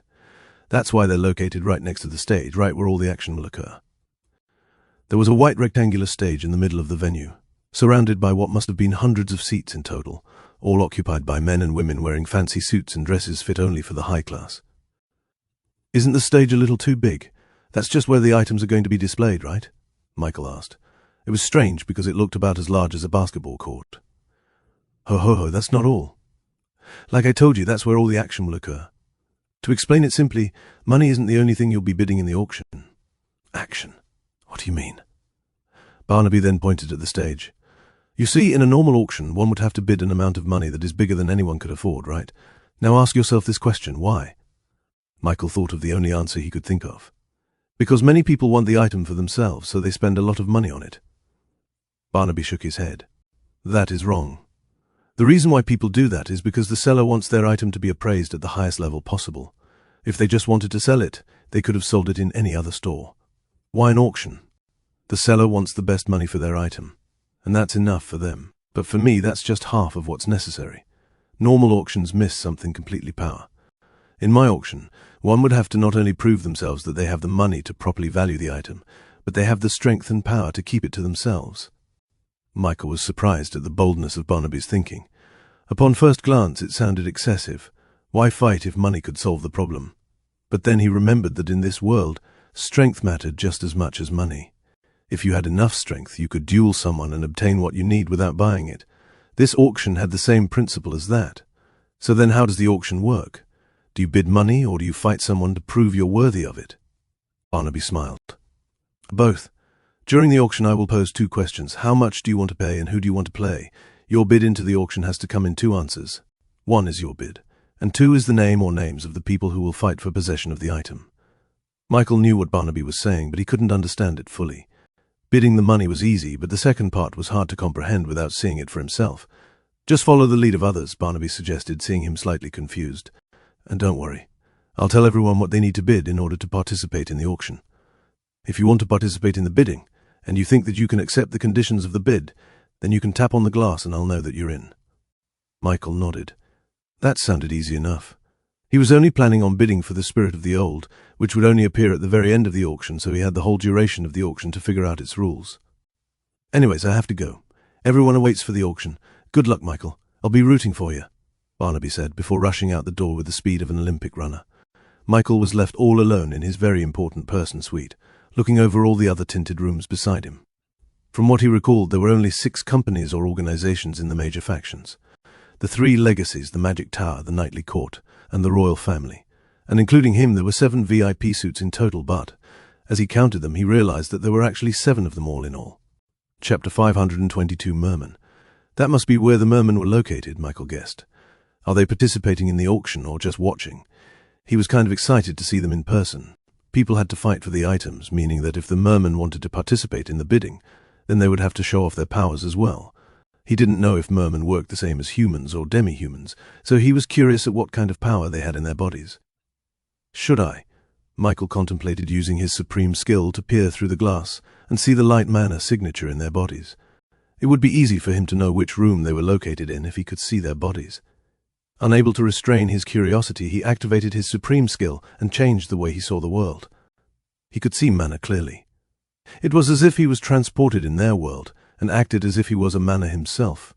He looked through the rooms, seeing many different kinds of people waiting on the sofas and looking over the tinted glasses. Finally, in the opposite room from his, he saw a completely different body unlike anything he'd ever seen before. Their bodies were mostly made out of water mana. That was how they breathed in land. They automatically converted the water mana in the air and breathed through it, and although the details weren't clear, he could see that their faces closely resembled that of humans. The only difference was their fish scales showing on the edges of their faces. Not only that, but they seemed to have webbed feet and hands resembling that of a frog's. But aside from that, they looked like ordinary humans. He should have known. Of course they weren't going to be like the cartoons he saw from his previous world, where mermen had heads of fishes and used fish bowls full of water to survive. That's enough snooping around for now. I don't want to get noticed by those guys from the magic tower. Anyways, he satisfied his curiosity. Just then, the door to his room opened. The Rebornian crew arrived with amazed looks on their faces. "Lord Michael, we've arrived," bowed Shayna. "Look, guys, there's so many people down there," Zion said as he peeked out from the glass window. Vivi, Grieve, and Fudge followed suit. The four stooges smushed their faces into the tinted glass to see the auction venue clearly. "Ho, ho, ho! I haven't seen anything like this in forever. At least I think so. I don't know.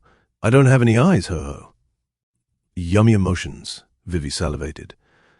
"They almost have the same anticipation as when people are waiting in line for the roller coaster. Guys, someone might see you there," Michael warned them. "Don't want to spook them. I don't know how they'll react if they see an undead 9-star realm skeleton general, a pixie queen, a dragonborn, and a slime all in the same room."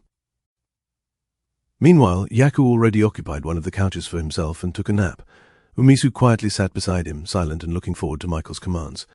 "Whoa, is this the very important person room?" Max asked out loud. "Of course. My son deserves nothing less," Lilia bragged. Michael also invited some of the Vanderbilts for the auction. Why? The more the merrier, as he liked to say. "Look at all these very important people," Fudge muttered. "This would have been the perfect time to spread my clones and spy on everyone." "Ooh, if you find one that's strong, tell me so I can compare myself to them," Zion said.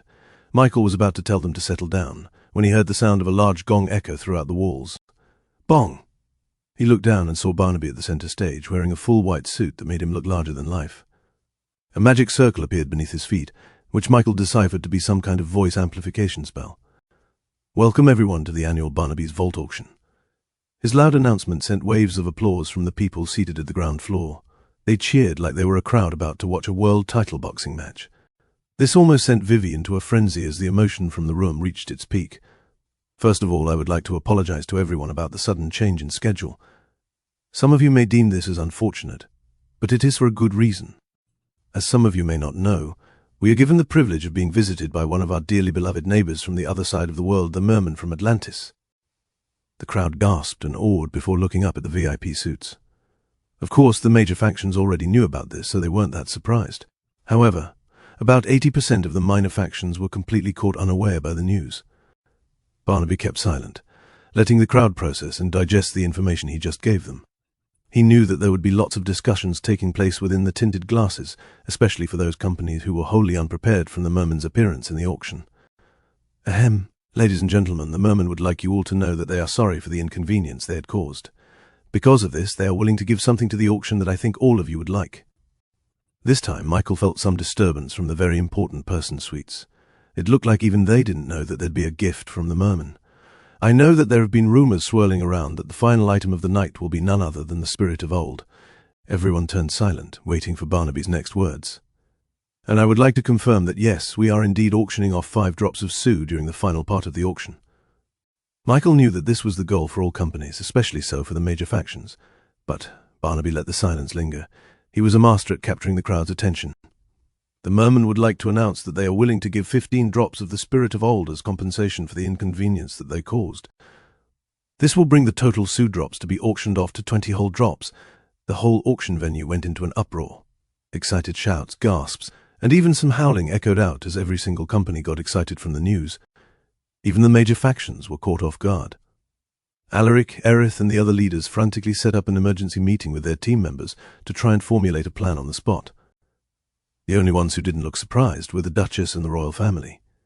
She remained still in her seat, with a half-empty glass bottle of R&D soda right next to her. 20 drops, Michael muttered to himself. He could only imagine what kind of upgrades he could purchase with that many drops. He could practically turn his drone into a futuristic doomsday warfare device through the upgrades alone. Chapter 523, Sue drops bonus chap. Michael calmed himself down. He was sure that he was not the only person who wanted those 20 drops. He could already see the major factions planning to give it their all to try and obtain all 20 of those drops for themselves. Now, if it was just a matter of money, then he was sure that he could contend with them in some way.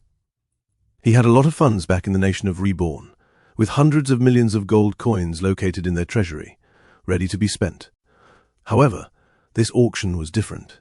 If he wanted to get those Sue drops, then he needed to contend with the major factions with his strength as well.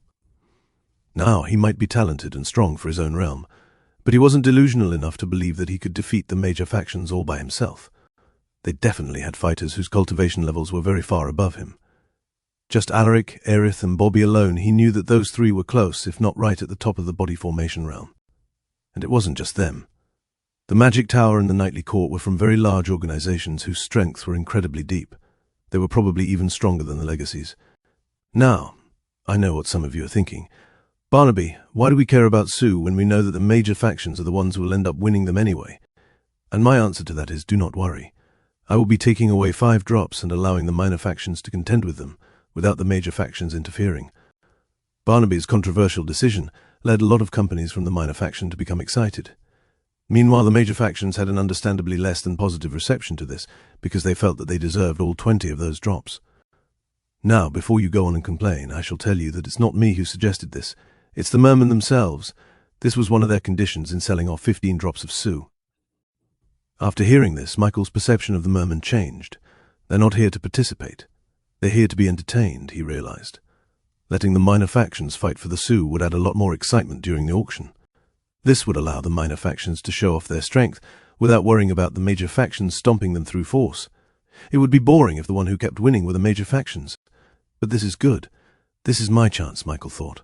Those 5 drops are all I need to make a substantial upgrade to my drone. He was a lot more confident in winning against the minor factions. Their strengths were similar to him, and if they were stronger, then it was only by a little margin.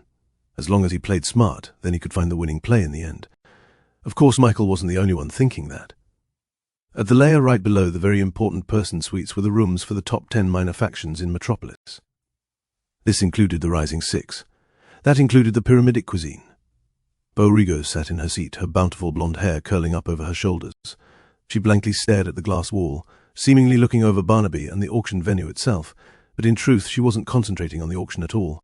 Even though Barnaby was announcing something completely exciting that would definitely benefit her and her company, she couldn't help but think of something completely outside of the auction. After all, just before the auction started, she received a message that her newly created recipe, the terracotta meat and mud juice, didn't receive the top sales of the day. They got second. She thought that she would be able to use the successful debut of her new recipe to bolster her rankings in the Golden 500, therefore keeping her spot as the best star of the Rising Six. However, her plans were spoiled because of an unknown refreshment company taking over the entertainment district completely. She had never accounted for this. Never in a million years would she have ever anticipated this situation. Someone was able to beat her. It wasn't Rena from Spice Vice, and it wasn't any of the other Rising Six either. It was from an unknown company who mysteriously got the royals attention for themselves. She hadn't even gotten the privilege of cooking for any of the royals yet. As she thought about it more and more, a smile crept up on her face. Despite losing to this unknown company, she wasn't mad. She was intrigued. She was curious to see the mastermind of the whole situation for herself. She had no doubt that someone like that could rival that of the Rising Six. Yet they remained in the shadows all this time. She crossed her legs and looked at the auction venue. "They're here," she guessed. "Where are you?" She scanned all of the rooms surrounding her, trying to peer through the tinted glasses, hoping to see a glimpse of this mysterious company. 2. Be honest, she was more interested in meeting this guy rather than getting the Sue. "Miss Bo, are you listening?" One of her attendants called out to her. It was at that moment that she realized that her team was still brainstorming ways to try and win the auction. They had to be strategic in how they used their resources properly. They had to know when to bid or when to let go. "Doesn't matter," Bo said to them. "As long as we get that Sue, we'll have an advantage over every other Rising Six. They won't be able to catch up to us." Right next to her booth was none other than Spice Vice's private suite. Vishnu sat in his chair while Rena paced back and forth through the room. "Calm down, daughter." Rena looked back at her father, her eyes seemingly lit afire. This is our chance, Pa. If we get those Sioux, we can overtake the other Rising Six and become one step closer to Bo. Of course, Vishnu knew this all too well. However, he wasn't as excited or as worried as his daughter. That's only if you can defeat the other companies vying for the Sioux. I know how to deal with the Rising Six, Father. I've studied them. This is what I've been preparing for, she said with determination. They're not the ones you have to worry about, Vishnu said, chuckling. Reena stared at her father in disbelief. The boy again? Father, I don't even think they're in this auction at all. They didn't have time to get the ranking. Vishnu shook his head. They got it. Today. What? Of course, knowing how much her father loved to talk about Michael and his company, Reena did a little bit of research all on her own, and she found out from public records that they were ranked 450 in the Golden 500. She knew just how impossible it was to move up 50 ranks in the span of a single day. And he's saying that they made it. Chapter 524 Auction. Start. Bonus chap. Without further ado, let's start the auction. Barnaby screamed, his voice echoing through the whole venue. The excitement in the crowd grew hotter with the anticipation. The companies, on the other hand, were just waiting for Barnaby to reveal the first item to decide if they were going to be purchasing it or not. For our very first item, I have something very special up in store.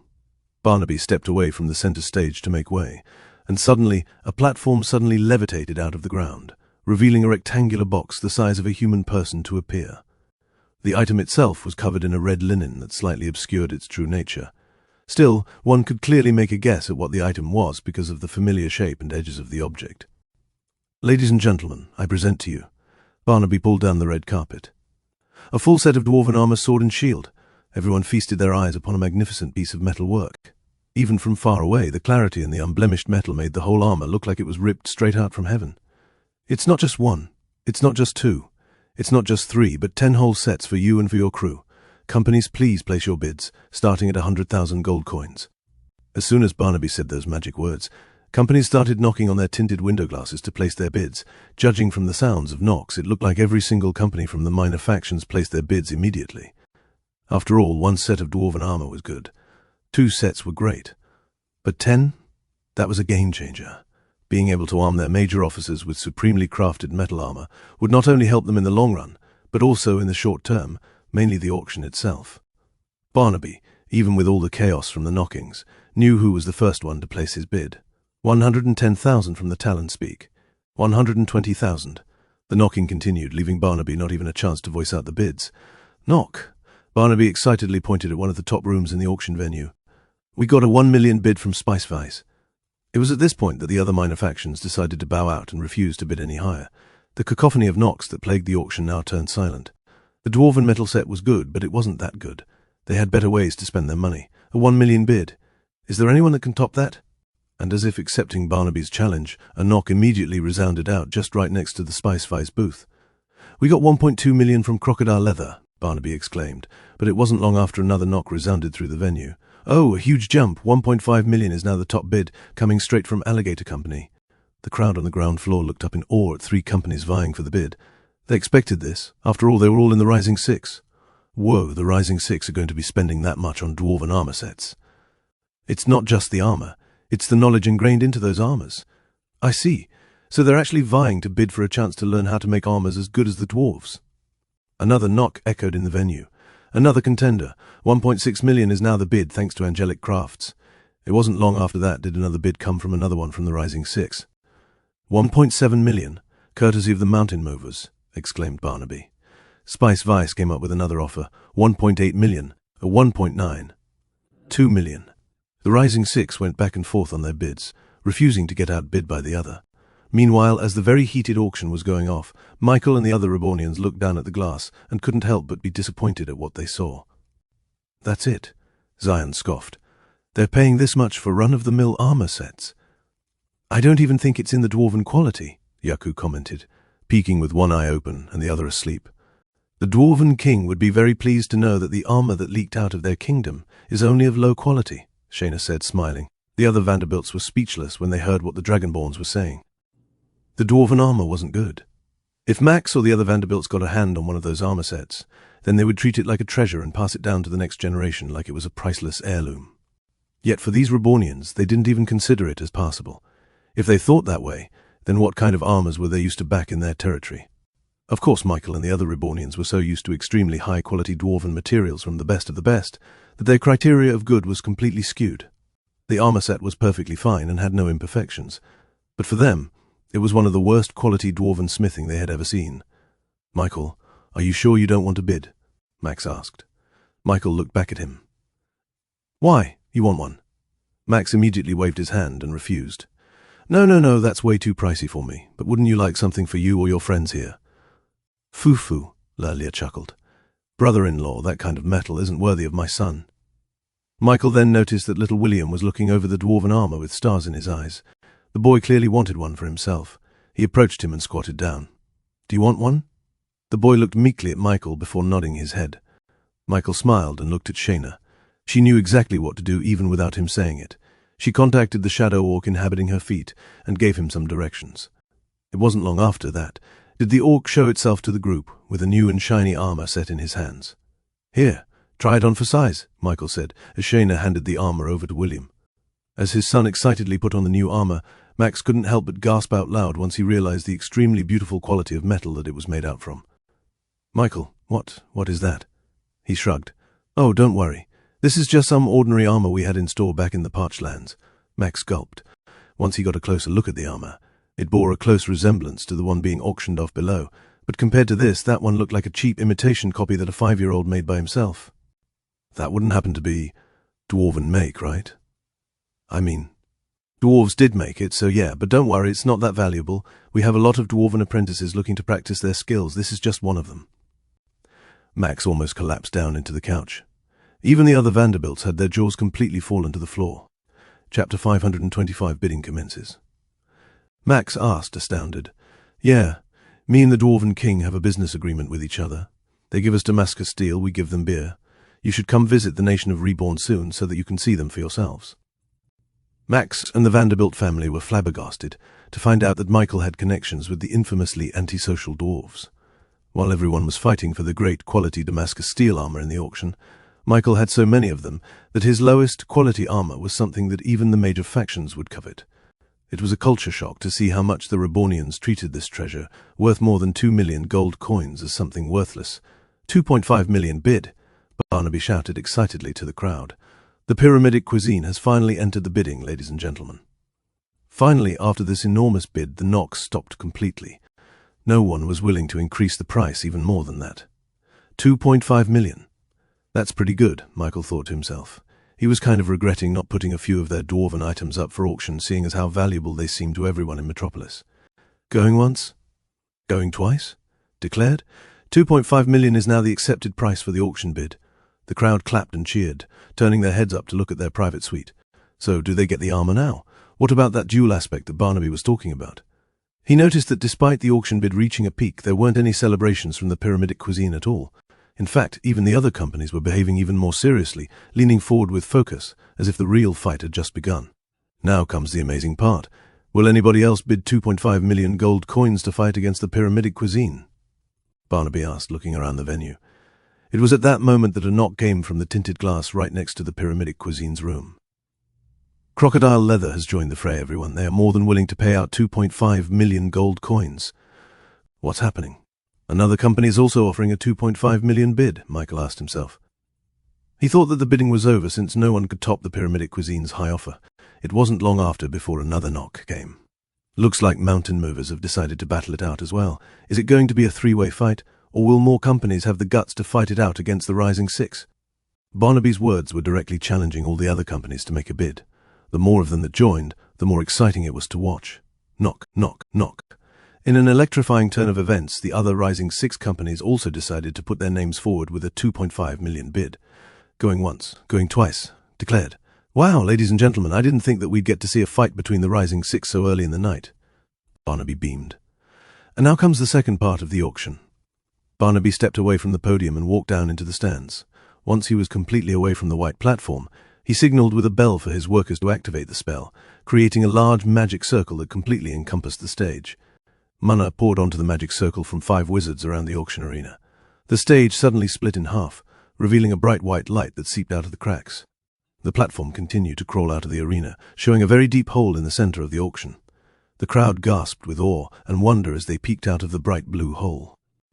What they saw made them clap for the wondrous stage that Barnaby had prepared for the 7 bidders. Michael's eyes widened as he realized what was happening. That's not a hole. That's a window to a pocket dimension. As he and the other people peered into the tinted glass and out into the hole, they saw an amazing sight.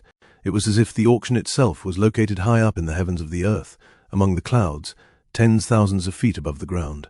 And through the hole in the center, they could peek at this new earth as if it was just a giant aquarium. From his vantage point, Michael could see a thick gathering of pine trees in the middle of the land, coloring a huge part of the terrain with a natural green color. Beside that was a mountain that reached high up into the skies, and almost reached the very edges of the hole itself. And using his supreme skill, he could see that there were actually animal life forms below living a normal life. This didn't look like a pocket dimension. This was an entirely new planet with its own ecosystem. This will be your stage, bidders, for one of our games in this auction. The rules are simple. Find the golden coin and bring it up at the very top of the mountain. Whoever accomplishes this task first will have the privilege of buying the dwarven armor sets. The crowd erupted in excited murmurings. Michael looked at the companies down below and saw them having a discussion amongst each other. It was easy to guess that they were planning for the game after hearing about its rules. Now it's time for you to bid your fighters, Pyramidic Cuisine. You are the first to offer, Barnaby said, patiently waiting for their next words. It wasn't long before a knock resounded out from the tinted glass. Right after that, a man wearing a dashing black suit came towards Barnaby with an unopened scroll in his hands. Barnaby accepted the paper before untying the strings to roll it out. The Pyramidic Cuisine is willing to deploy only 6 of the bid. Is there anyone who wants to counter their offer? Barnaby asked, showing the 5 other companies the scroll that he received from the Pyramidic Cuisine. Knock. This time the knock came from the Alligator Company, and just like before, another man came out and presented Barnaby with a scroll. A new offer has taken place. The Alligator Company is willing to deploy only 4 of their officers. After that, a few seconds passed and no companies made a counteroffer. Barnaby started counting down, going once, going twice, going thrice, declared. These 6 companies are willing to deploy 4 of their finest officers to fight in our game. Whoever wins it will be given the privilege to buy the dwarven armor sets for 2.5 million coins. The crowd erupted in cheers and heated discussions as they began to talk about who they thought would win the bidding. It's got to be the Pyramidic Cuisine. They may be a food company, but Bo surrounds herself with lots of strong fighters. I think it's going to be the Alligator Company. I remember one of their officers being a good treasure hunter. After watching everything unfold, Michael finally realized the rules of the auction. The bidding of gold coins wasn't simply for monetary value. It also acted as an entrance fee to the game to acquire the item. The very limit that the Pyramidic Cuisine could offer for the dwarven armor set was 2.5 million gold coins. However, they weren't the only ones who could afford to pay that kind of money. 5 other companies decided they could pay that too. That was where the game came in. They were going to battle it out to see which one of them would ultimately buy the armor. Are the auctions always like this? Michael asked Max. He was the only one who was knowledgeable about this, given his long tenure in Metropolis. Yes, that is how Barnaby's auction works. Even though I've only the auction a couple of times because the Vanderbilt business failed, I still hear rumors about it from time to time. Michael was very intrigued with this kind of format. One would have to prove that they had the money and the power to obtain the item. So if a lot of companies agree to a bid, then will all of them participate in it? Technically, yes. However, that's where the bidding comes in. Many of these companies intentionally make the price of the item a lot higher than it's normally supposed to go for, just so they could make their competition a lot smaller. As you can see, only the Rising 6 could afford to spend 2.5 million gold coins on a few pairs of dwarven armor. This high price weeds out the other companies who are not that desperate to get the item. Michael rubbed his chin. I see, that makes sense. Only the truly successful companies can shell out this much money on the first auction item. That's right. Max nodded as he looked over the tinted glass. There are a lot of people who want that dwarven armor, but they know that they have to conserve not only money but power for the items that are going to be in there later. After all, there's a good chance that their people could get injured while competing in the game. It's not worth it to deploy them in this game, especially since the one they're going up against is the Rising 6. The auction was quite complex, and gave a lot of room for people to strategize and plan ahead. After all, they weren't dealing with just money, but also personnel. That's why they're also bidding for how many officers they get to deploy, Michael realized. Most companies want as many soldiers in the game as possible. That would give them a better chance of winning. Of course, other companies don't want that, especially if they know that the company that they're up against was someone who had numerous officers who were strong. That's why the Alligator Company denied the Pyramidic Cuisine's offer to have only 6 officers participate in the game. Their bidding could even go as low as only 1 person.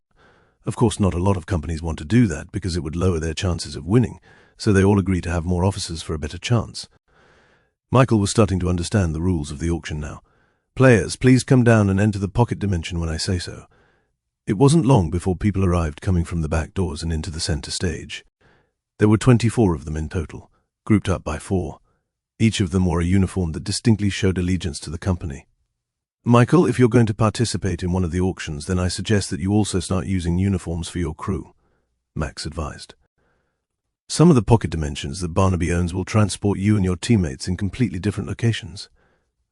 He looked back at Max, realizing something. There's other pocket dimensions. Does that mean that there's other games? Yes. Each item up for bid will have a different game associated with it. It ranges from a simple fighting arena to a maze labyrinth where it is more than possible that no competitors meet with each other. Michael finally understood just how rich Barnaby was in terms of pocket dimensions. If he could have a different one for each item up for auction, then he must own hundreds, if not thousands, of pocket dimensions. Look, they're starting to move, Max said, pointing below. Michael noticed that he didn't recognize anyone. Even though Spice Vise was included in the game, Rena was nowhere to be seen. Are there any restrictions for company owners to participate? Not really. If you're looking for the Rising Six themselves, they probably won't show up only if they really need it. They need to reserve their strength. Michael understood their reasoning. However, he would have liked to see them fight so that he could gauge his own strength against them, but that was probably the reason why they weren't going to show up, especially for the first item. At my mark, get set, go.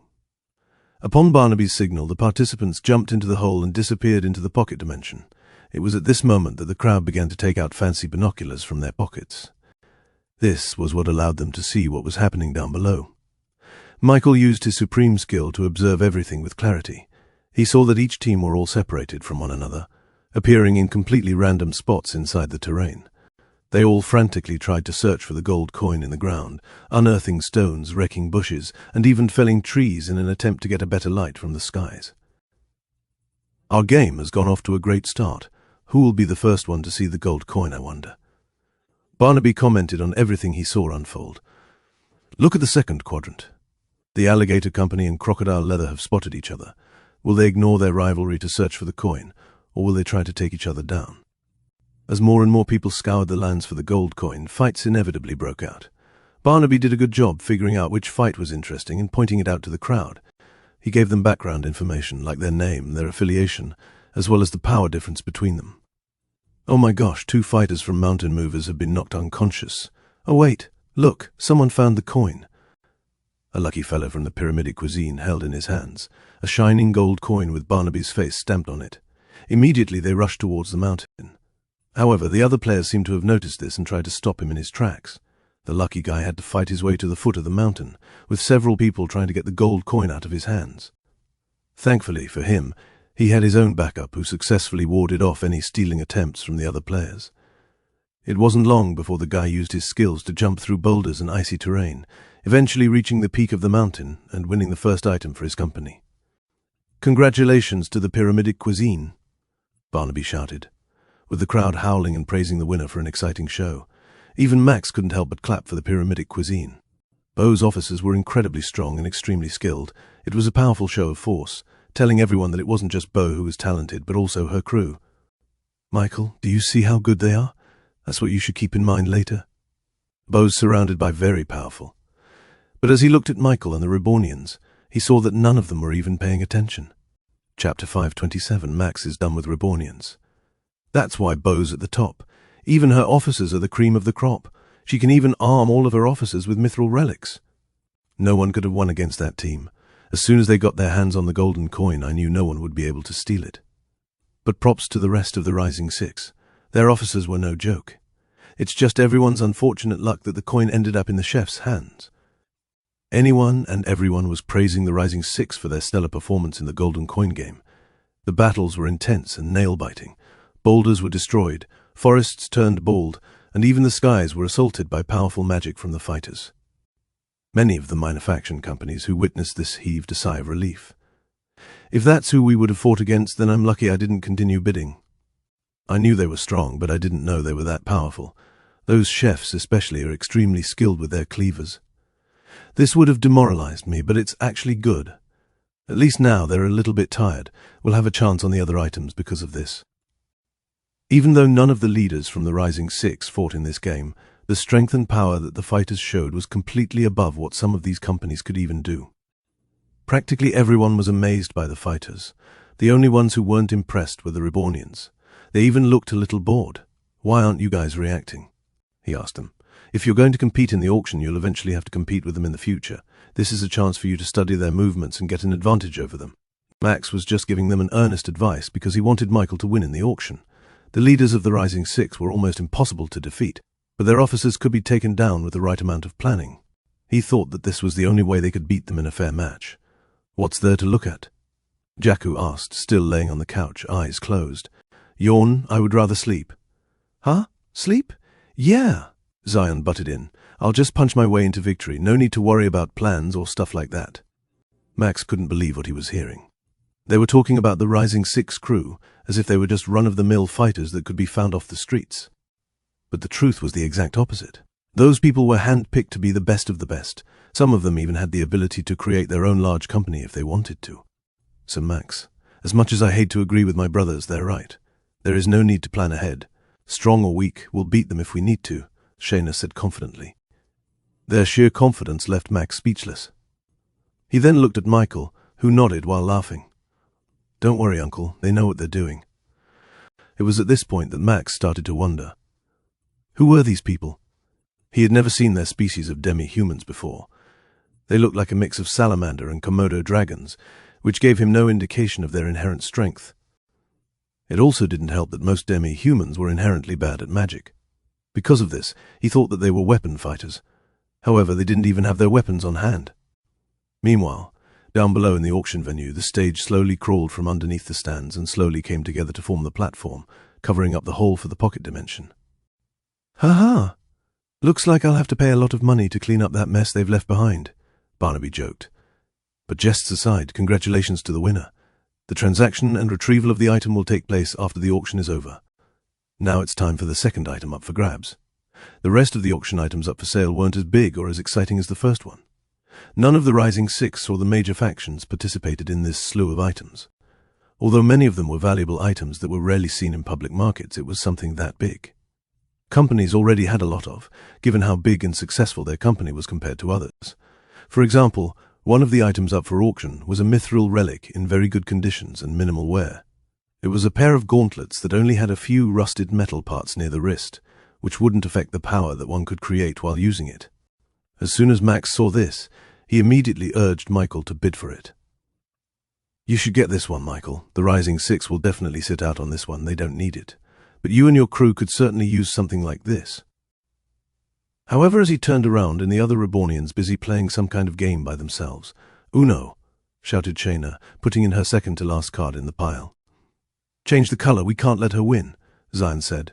Because the auction included a game in the pocket dimensions, the time in between items was very long.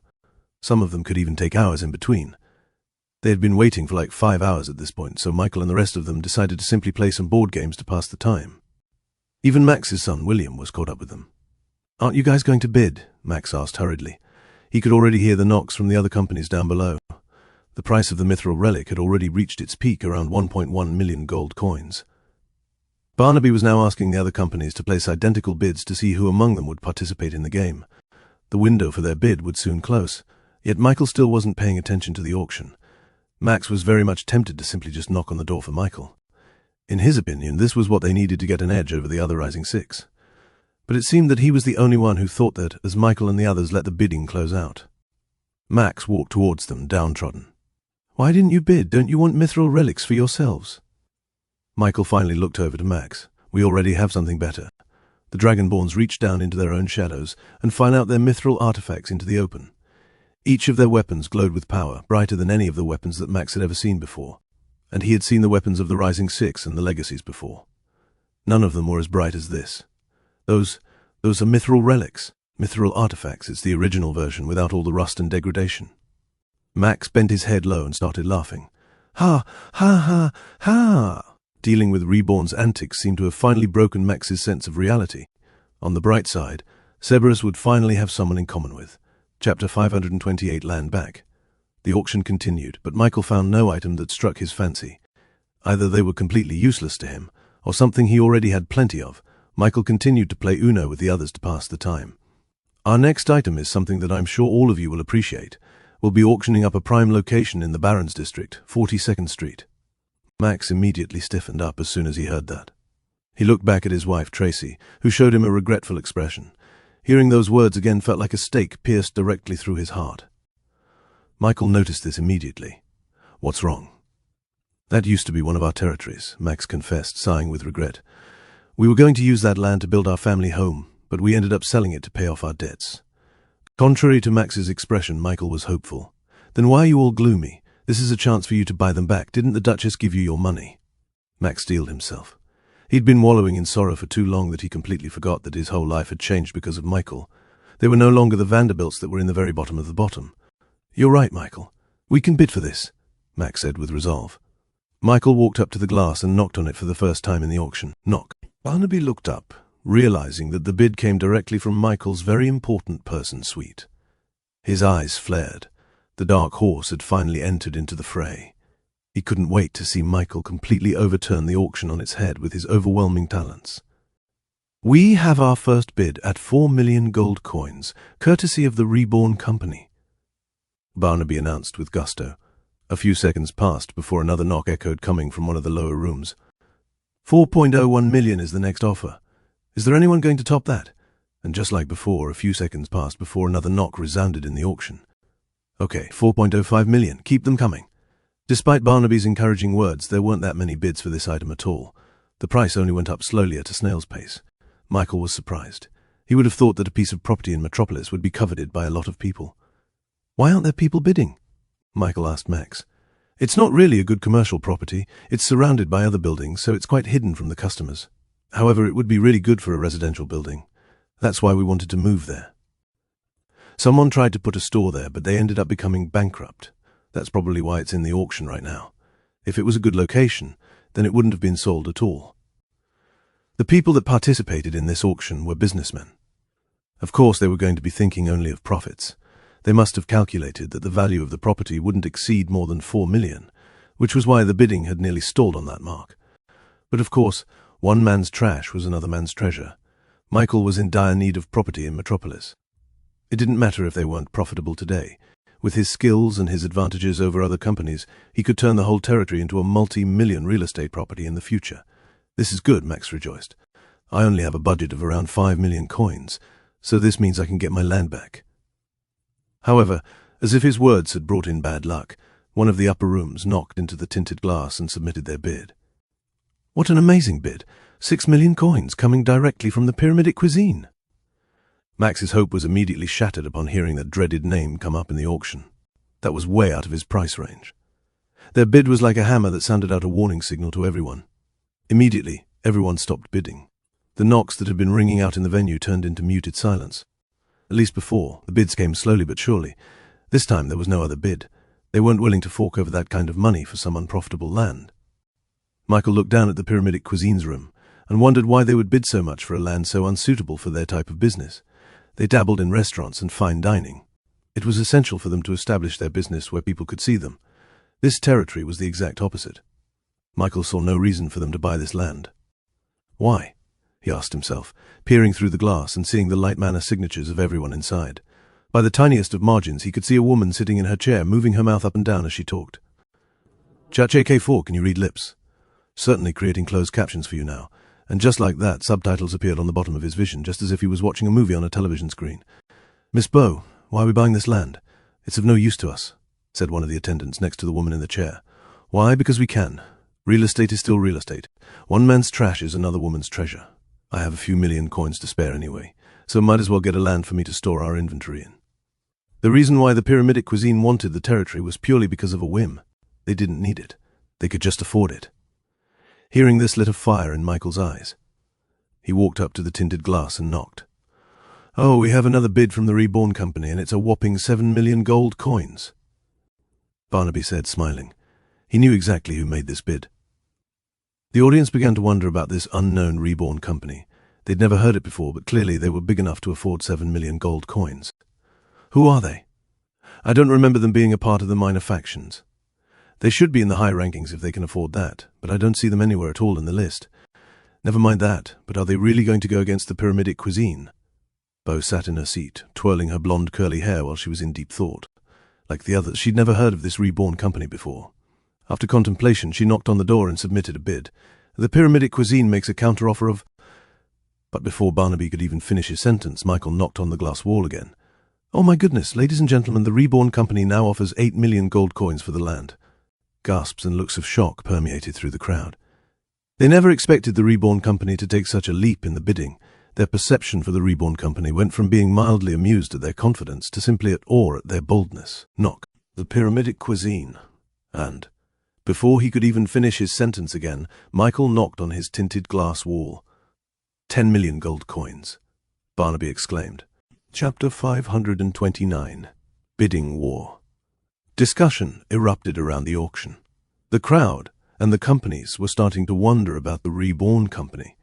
For such an unknown name, they were bold and rich enough to try and compete with the pyramidic cuisine. The price of the land had gone up to 10 million coins. Many of the people were conflicted on Reborn's decision. They didn't know if they were seeing something that other companies couldn't see in the land, or they were just wasting their money. Who is the Reborn company?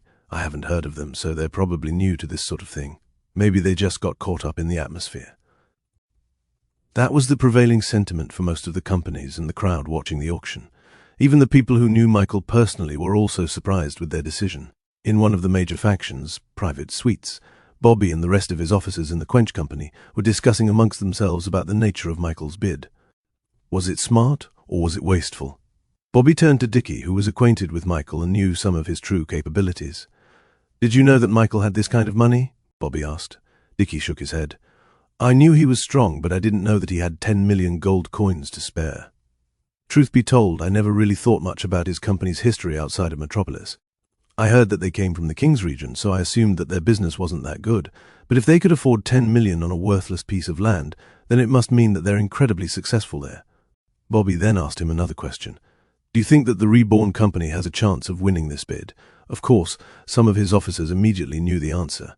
The pyramidic cuisine would win. No question. However, the fact that Dickie was hesitating on picking the winner of the bid was very telling of how much he valued Michael's strength. Michael has shown himself to be a very capable fighter. You should ask Chucky how he got beat overwhelmingly. So I think that the Reborn company has a chance to win in this auction if Michael were to act himself, Dickie said genuinely. His evaluation of Michael surprised a lot of the officers in the Quench Company. I see, but here's the thing, Bobby said, peering down the auction. It may very well be possible that Michael himself is not the only one who's going to fight in the auction. The pyramidic cuisine would definitely want more than one fighter in the game. Dickie knew what he was getting at. After all, this auction wasn't just all about the leader of the company. Most of the time, it was about the commanding officers that worked alongside the leader. They were sure that Michael was strong. It was possible that he could defeat every single officer from the pyramidic cuisine apart from Bo. However, they weren't sure if Michael's commanding officers were up to the task. Have you seen his officers, Dickie? Dickie shook his head. I've only met Michael. I don't even know if he has officers in his company.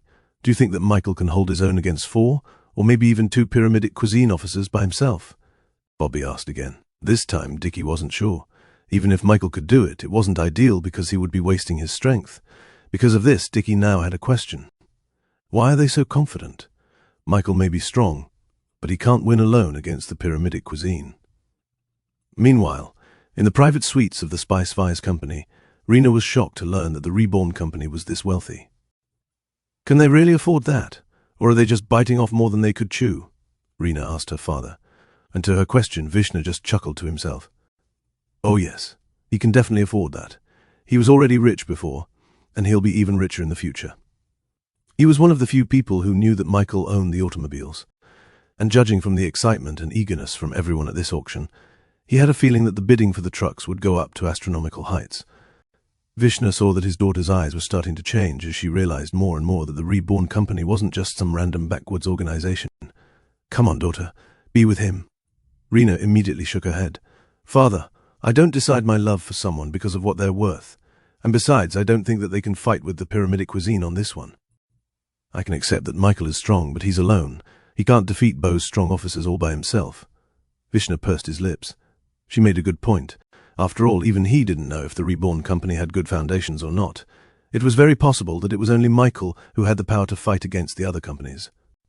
On the other side of the room, Beau Rigor sat in her chair, twirling her curly blonde hair with a smile on her face. They're challenging me, she realized. If the Reborn company just wanted the land for themselves, then they could have just agreed to the game at a much lower price. But instead, they increased the bid even higher as a challenge against me. She knew that the owner of Reborn figured out her true intentions. She was just bidding on the land without purpose. She just did it because she had the money to spare. And it looked like the Reborn company was doing that as well. They didn't have to raise it up to 10 million. They did it because they could. Meanwhile, on the bottom of the stage, Barnaby began his countdown. The Reborn company offers 10 million gold coins. Does anyone want to bid any higher than that? Barnaby asked, specifically looking up at the Pyramidic Cuisine's private suite. Can we spare 10 million? She asked her treasurer. It will be very tight, madam. We have a budget of around 15 million for this bid. Any more than that and we'll risk dipping into our savings for the sous bid. Beau nodded. I'm going to offer 12 million as a bid. If they fight that, then they're going to bid 15 million. After that, I'll accept defeat and battle with them in the pocket dimension game. She looked down at Barnaby and did exactly as she said she would. She knocked on the tinted glass and offered 12 million coins. A new offer. Knock. The Reborn company offers 15 million. Beau smiled as she saw this unfold. It was just like she predicted. The owner of the Reborn company simply wanted to assert their dominance through their wealth. That's fine, you win the bid. We'll win the auction. She was going to put her very best officers in the pocket dimension game. Are there any other offers? Barnaby asked the room. Going once, going twice, deck a knock. Barnaby was speechless. The Reborn company offers 20 million. They just outbid their own bid. Chapter 5:30. 20 million? Michael, why did you bid that high? Max shouted, almost pulling out his hair. Even the other Vanderbilts were losing their minds about Michael bidding millions of gold coins, as if they were just chump change to him. They were already sweating when he offered 15. But then he bid 20 unprompted, when the Pyramidic Cuisine wasn't even going to bid anything. Maybe we can rescind it. It's not worth it to spend that much money on land. I think it's better to invest that money in other items. Yeah, how about the sous? You'll need a lot of money to buy it if you want. You should save your money for that. Despite their pleas, Michael remained calm. It's just 20 million, relax. It's more important to have land than to have money in my case. Max and the rest of the Vanderbilts were stunned once again that the Rebornians showed no reaction to their leader spending 20 million. Just how rich are they? No one could believe it. The Reborn company knocked twice consecutively. They had just bid 15 million, and even when no one was fighting him, they still went and created another bid of 20 million. Many people didn't even think that this was possible. Even Barnaby didn't know what to do in his own auction. This was unprecedented in the history of Metropolis, or possibly even the entire royal continent itself. For ordinary people, this might have seemed stupid. After all, if the Reborn did the land for themselves, then they could have gotten it for a much lower price than what they offered. However, as Barnaby counted down, they soon realized the true reason why the Reborn company bid so high. 20 million gold coins, going once, going twice, declared. He shouted to the dazed crowd. It wasn't long after that did he start the second part of the auction bidding. Does anybody want to match the Reborn company's bid? Silence. There wasn't any clapping or knocking from anywhere in the auction venue. It was at this point that people realized that the Pyramidic company was backing off from the bidding. The price for the piece of land had become so high that not even the top company from the Rising Six could bear to afford it, and since no one was going to match his bid, then that meant that the Reborn company would face no one in the pocket dimension game, giving them the win unconditionally. They won it, through sheer wealth alone. Oh my God, so that's the reason why they bid so high. I was wondering how they planned to defeat Beau and her talented officers. As it turned out, the answer to that is to just throw a lot of money so that they don't even get to compete. Talk about insanely rich. What's their business? Where did they get all that money from? With that much funds, they should be more famous in the minor factions. Ha ha. The Duchess' laughter echoed out in her room. She couldn't stop laughing, so much so that her personal doctors were getting worried for her health. She almost tumbled out of her chair. Ha ha, I'm fine, she said to her attendants. I was just extremely entertained by what I just saw. Angela Montgomery fixed her thin glasses and looked down at the auction. Duchess, I don't see what's so funny about the Reborn company paying 20 million for a no offense, worthless piece of land. The Duchess shook her head. With that boy's ingenuity and business acumen, I'm sure that he could turn that worthless piece of land into prime real estate in the future. But that's not what I'm laughing about. I'm just trying to imagine the faces of everyone in the auction. I'm sure that the Legacies and the other Rising Six were putting all of their brain effort into trying to understand the Reborn company's capabilities. The fact that the Reborn company bid against the Pyramidic Cuisine made a lot of companies curious about them. If they were willing to fight against one of the Rising Six, then they must have some sort of power or capability that made them so confident. Perhaps they had powerful officers, hidden powers, and all sorts of things like that. That was the only logical conclusion they could come to when seeing the Reborn bid such a high number. They're probably trying to figure out if Michael's officers were as strong as the officers of the pyramidic cuisine. I'm sure that there were some debates thrown around about which one would win. Because of this, they were all anticipating the game between them. But as it turned out, Michael wasn't even planning on fighting it out in the pocket dimension. Imagine their faces, ha ha ha. Thinking about this brought a lot of joy to the Duchess. People were now starting to understand just how rich the Reborn company was. Angela cleared her throat. I must admit, I was also wondering why the Reborn company was so confident in the bid against the pyramidic cuisine. It makes so much more sense now that they just used their enormous wealth to avoid fighting the bow and the chefs entirely. The outcome would be so much more different if they let that happen. The Duchess once again shook her head, which Angela noticed. You don't think so? Duchess, I know that Michael is very strong, but he can't win the games alone. It takes a team effort, which the pyramidic chefs are the best at doing. You shouldn't underestimate Michael's companions, the Duchess advised. She had seen one of them with her own eyes. It was a violet slime that seemed as harmless as a little kitten, but as powerful as a lion.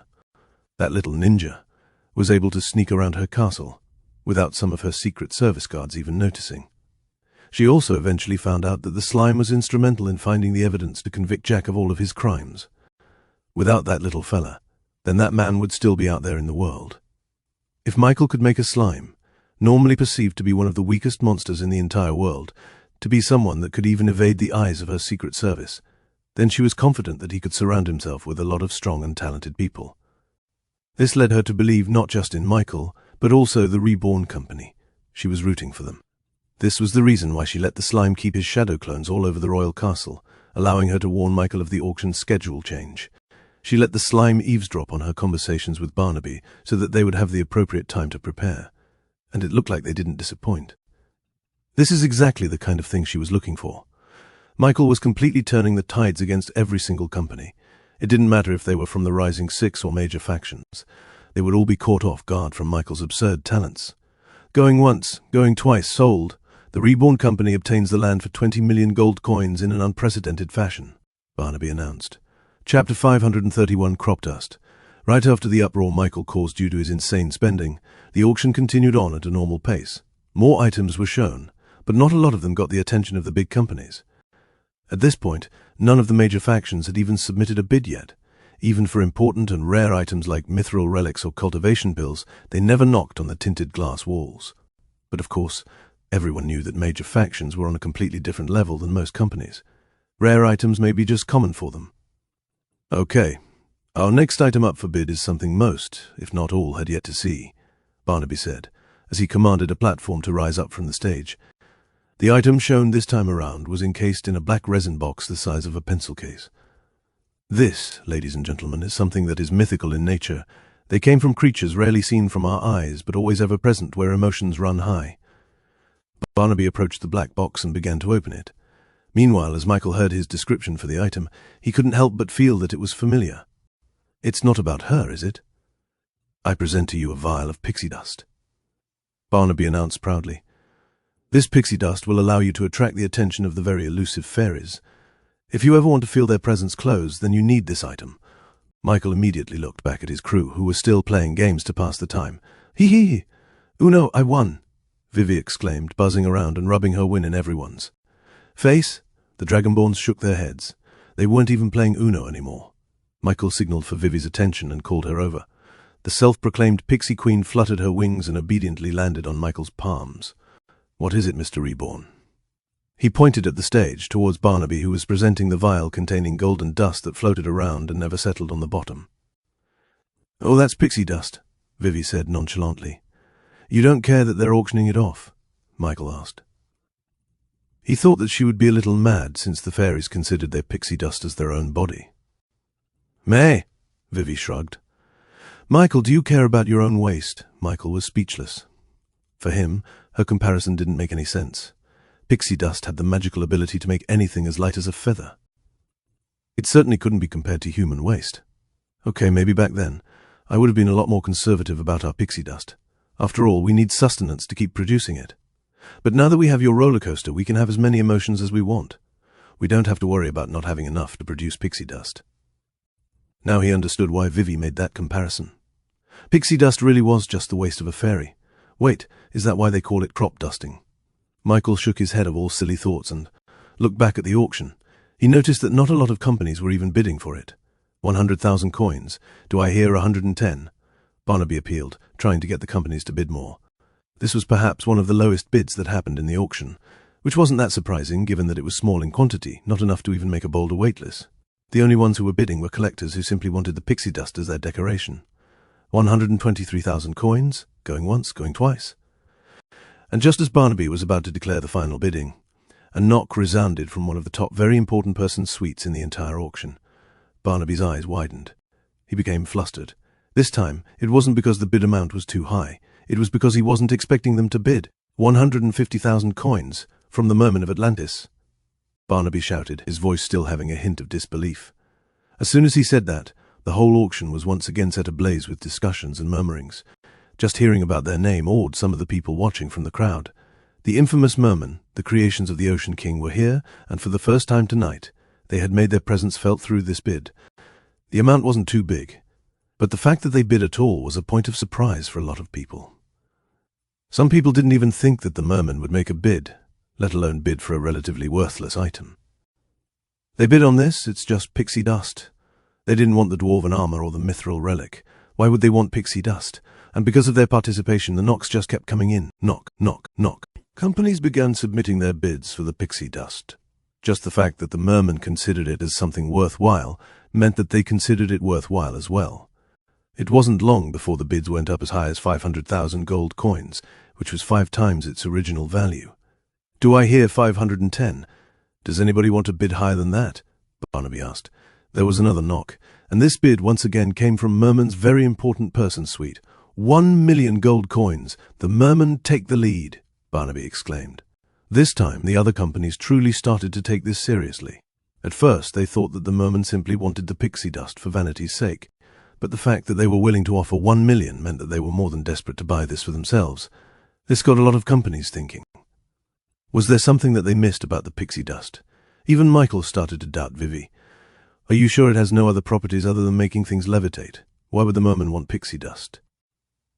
Vivi was clueless as well. I don't know. Don't ask me. I just know that pixie dust definitely isn't worth 1 million.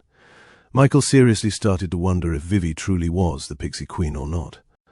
How could she not know the worth of her own pixie dust? Or, wait, maybe it's not the pixie dust they want. ChatJK4, can you recall Barnaby's exact words when he described the item? Understood. Preparing audio file now. Abyss pixie dust will allow you to attract the attention of the very elusive fairies. If you ever want to feel their presence close, then you need this item, and realize something. Maybe the Merman were trying to find the fairies, and it seemed that he wasn't the only one who noticed that. On the second level of the private rooms, the Rising Six all collectively decided to speak amongst each other and coordinate. One of the features in Barnaby's auction private rooms was that companies could choose to speak to other companies through connecting their rooms via pocket dimensions. Bo, Rena, and the other Rising Six stepped into their room's pocket dimension and arrived in a dimly lit room with a circular table in the middle. They all sat down on their respective seats and faced each other equally. Chapter 532, Rising Six Meeting. The Rising Six, considered to be the most talented younger generation from Metropolis, for the first time in a while, gathered in a single room to discuss the current situation of the auction. Now, despite the 6 of them sitting in a circle, all attention was directed at the person who planned this discussion in the first place, Bo Rigor. Now you all probably know why I gathered you here, Bo said, leaning on the table with both her hands clasped together. I want to discuss the pixie dust. Specifically, why the Mermen want it in the first place. A man wearing a cowboy hat lined with crocodile skin leaned forward, letting half of his face be illuminated by the magic light above.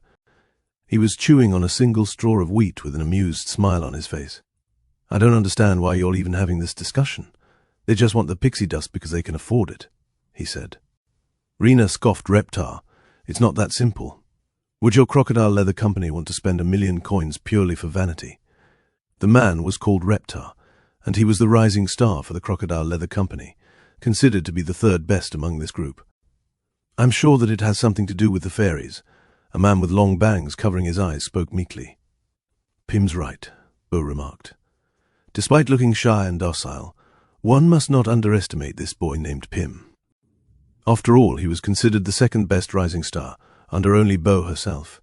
He represented the company Angelic Crafts, which was just as successful as the pyramidic cuisine. I don't know much about mermen, but I know that they have little in common with landlocked creatures. What would they even want with the fairies? Another young man, wearing a matching khaki shirt and shorts, spoke his opinion on the matter. He looked like he would fit into a nature documentary. The man was called Erlos, and he was the fourth-ranked rising star, coming from the Alligator Company, meaning that he was the rival of Reptar and the Crocodile Leather Company. Do we even have to know why they want it? This question came from Tenzing, who was the buffest out of all of the Rising Six. He was ranked 5th and came from the Mountain Movers Company. Right you are, Tenzing. We don't need to know why the mermen want the pixie dust, Bo affirmed. It's important that we know they want it, meaning that we can take advantage of it. Rena immediately figured out what she was trying to say.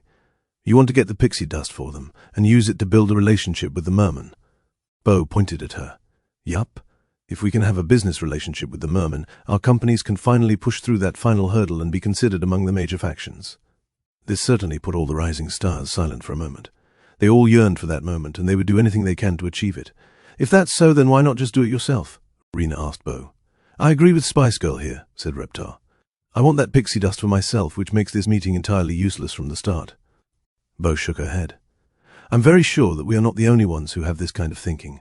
The legacies of the major factions are probably having a meeting of their own as we speak. Do you think they'll let go of this opportunity to have a business with the mermen? If I was in their position, I would jump at the chance, especially if I had the resources to back it up. So, if you want to compete with Alaric or the others by yourself, then feel free to do so. Bo's reminder was a wake-up call to the Rising Six. They might be considered one of the top companies in Metropolis, but in comparison to the major factions, they could still be considered as a novice or a beginner. In a one-on-one fight, they would be crushed like an ant. You've made your point, said Tenzing.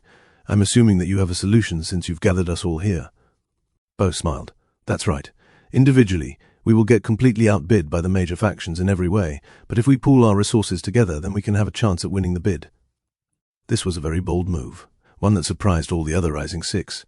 After all, even though they were all friendly towards each other, they were still very much competitive against each other. They were just like the legacies in this regard. But compared to them, the Rising Six were more competitive rather than friendly. After all, they each had a goal to surpass one another and reach the major factions. Working together like this would definitely be out of the norm. You do know that even if we pool our resources together, there is still a chance that the major factions can outbid us, Pim muttered out with a small voice. That was how large the gap was between major and minor factions. Don't worry, eased Bo. They definitely won't use up all of their resources to get this pixie dust. They're waiting for the vehicle and the Sioux. If they use up their resources now, they'll only end up short once those big items come up on the auction. Hearing her reasoning led all the other Rising Six to seriously consider her offer. If they were going to fight against the major factions, then this was the only way that they could defeat them in bidding. Does everyone agree? Bo asked, raising her hand. One by one, they raised their hands until there was just one holdout among them. If we need resources, then why don't we just ask that company to join us? Erlos said, fixing his khaki shirt. You know the one I'm talking about, Bo. He was pertaining to none other than the Reborn company, who had shown their wealth in the most extravagant way possible by beating the pyramidic cuisine so badly that they couldn't even bid anymore. No one had ever done that against Bo, so it definitely left a lasting impression on them. Yeah, why didn't you ask them to participate in this meeting? Tenzing asked. We won't need their manpower, ours is enough. But we will need their money. I'm sure that they're wealthy enough to be on our level. Or maybe you're still a little salty after losing against them in the bid. That's why you didn't invite them here, Reptar teased. Bo smiled, almost chuckling. That's where you're wrong. I'm very much interested in meeting with the Reborn company. I'm curious to see who was able to stand on the same plane as me and win. However, I couldn't find them anywhere at all. They weren't answering any of my intentions. I tried contacting every single private suite in the auction, but none of them responded as the Reborn company. Of course, she didn't know that she was looking in the completely wrong direction. If she contacted the very important person room above hers, she would have met with Michael. Chapter 533. Bidding for the Merman. Meanwhile, back in the auction, Barnaby raised the vial of pixie dust in the air and announced its new bid. 1 million gold coins. Will anyone try and beat the Merman's bid? Knock.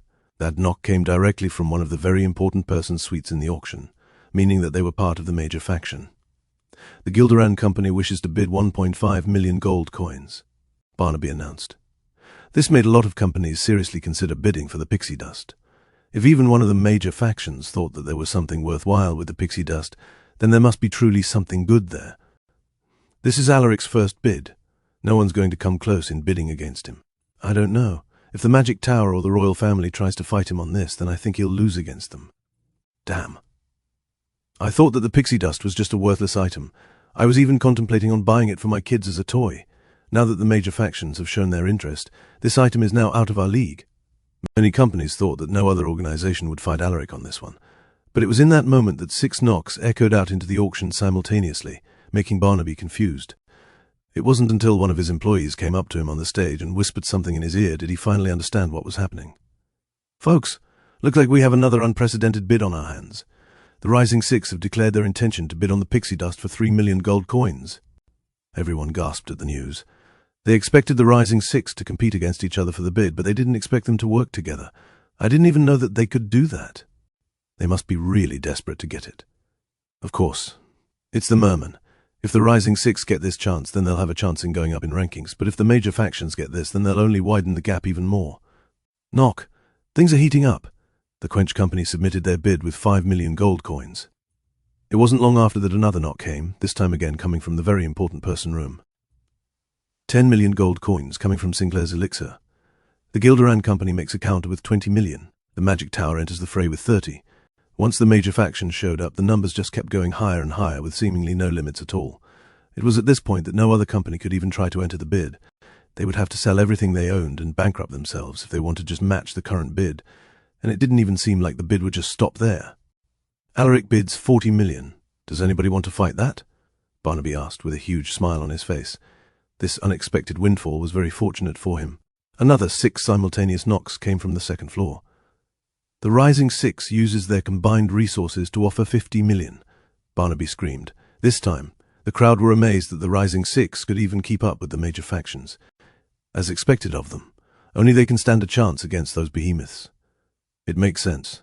They're more desperate, more hungry to get the item. Let's go, Rising Six. Meanwhile, while all of this was going down, Michael suddenly felt something knocking from the wall to his left. He turned around and saw that a portal appeared from the solid stone wall, leading to a completely new pocket dimension. Using his supreme skill, he tried to see through the portal and see who or what was inside it. His eyes widened as he saw a familiar face. He walked towards the portal and walked through the other side just as easily as he would walk through a door. The pocket dimension was a small, enclosed room lit up with a magic mode of light. There was only a simple wooden table in the middle with 2 cups of hot tea ready to drink, and 2 chairs on opposite sides. The chair opposite him was already occupied by an old yet spry woman with grey hair. Duchess? I didn't think that we could communicate with other bidders, he greeted her. The Duchess laughed and gestured for Michael to sit in his chair. Barnaby's auction allows bidders to request a pocket dimension to communicate with others. Sit, she replied. Michael sat down and met with the Duchess face to face. I'm glad you made it to the auction. I was worried that the sudden change in schedule would hinder you from entering. I'm glad I warned you beforehand, she said, sipping her tea. You let Fudge eavesdrop, he realized. Yes, that little slime of yours is very strange, but oddly charming. I see him just jumping around and teaching my grandchildren the art of becoming a ninja, the Duchess cackled. Thanks for warning me. I was able to prepare more soda because of that. The Duchess warmly smiled. Of course, I am rooting for you, you know. That's actually why I'm here talking to you right now. I'm here to give you advice. He had a feeling he knew what she was talking about. After all, even in this pocket dimension, he could hear Barnaby's voice echoing through the walls as the price of the pixie dust went up and up. Is it about the Merman? He asked her straight. That's right. Before I met you, do you remember that I was out of Metropolis? Well, I was out there talking with the Merman. And one of the things they discussed to me is their desire to meet and speak with the Pixie Queen and the fairies. This confirmed his guess. Do they want to meet the Pixie Queen or just the fairies? They want the fairies themselves. They say that they are the key to what they're looking for here in the royal continent. They hope to find the Pixie Queen and strike a mutually advantageous deal with her, she revealed. Michael sipped his tea while in deep thought. He didn't know enough about the Merman to guess their intentions. If he wanted to know, then he'd most likely have to speak with them first. You should already know how important the Mermen are in the royal continent. He shook his head. Why are they important? Is it just because Sue comes from their home place? Yes, that is one part of that. But the most important reason is that the merman's currency is one of the most valuable things in this world. It's called the sand dollar, and you can use them to pay for a lot of things that normally can't be paid for with money. For example, God-forged pieces and spirit of olds. With the right amount of sand dollars, you can have as much as you like. This made Michael sit up straight. Those were the two things he desperately needed right now. If the Duchess wanted him fired up, then she definitely succeeded. Chapter 534 Sand Dollar. Do you understand now why even the major factions are interested in the pixie dust? They think that it's what will lead them to get the precious sand dollars from the merman. If they purchase the pixie dust, then the merman will have no choice but to speak with them, therefore giving them the opportunity for a sand dollar exchange. Michael still couldn't get over the purchasing of sue and God-forged pieces.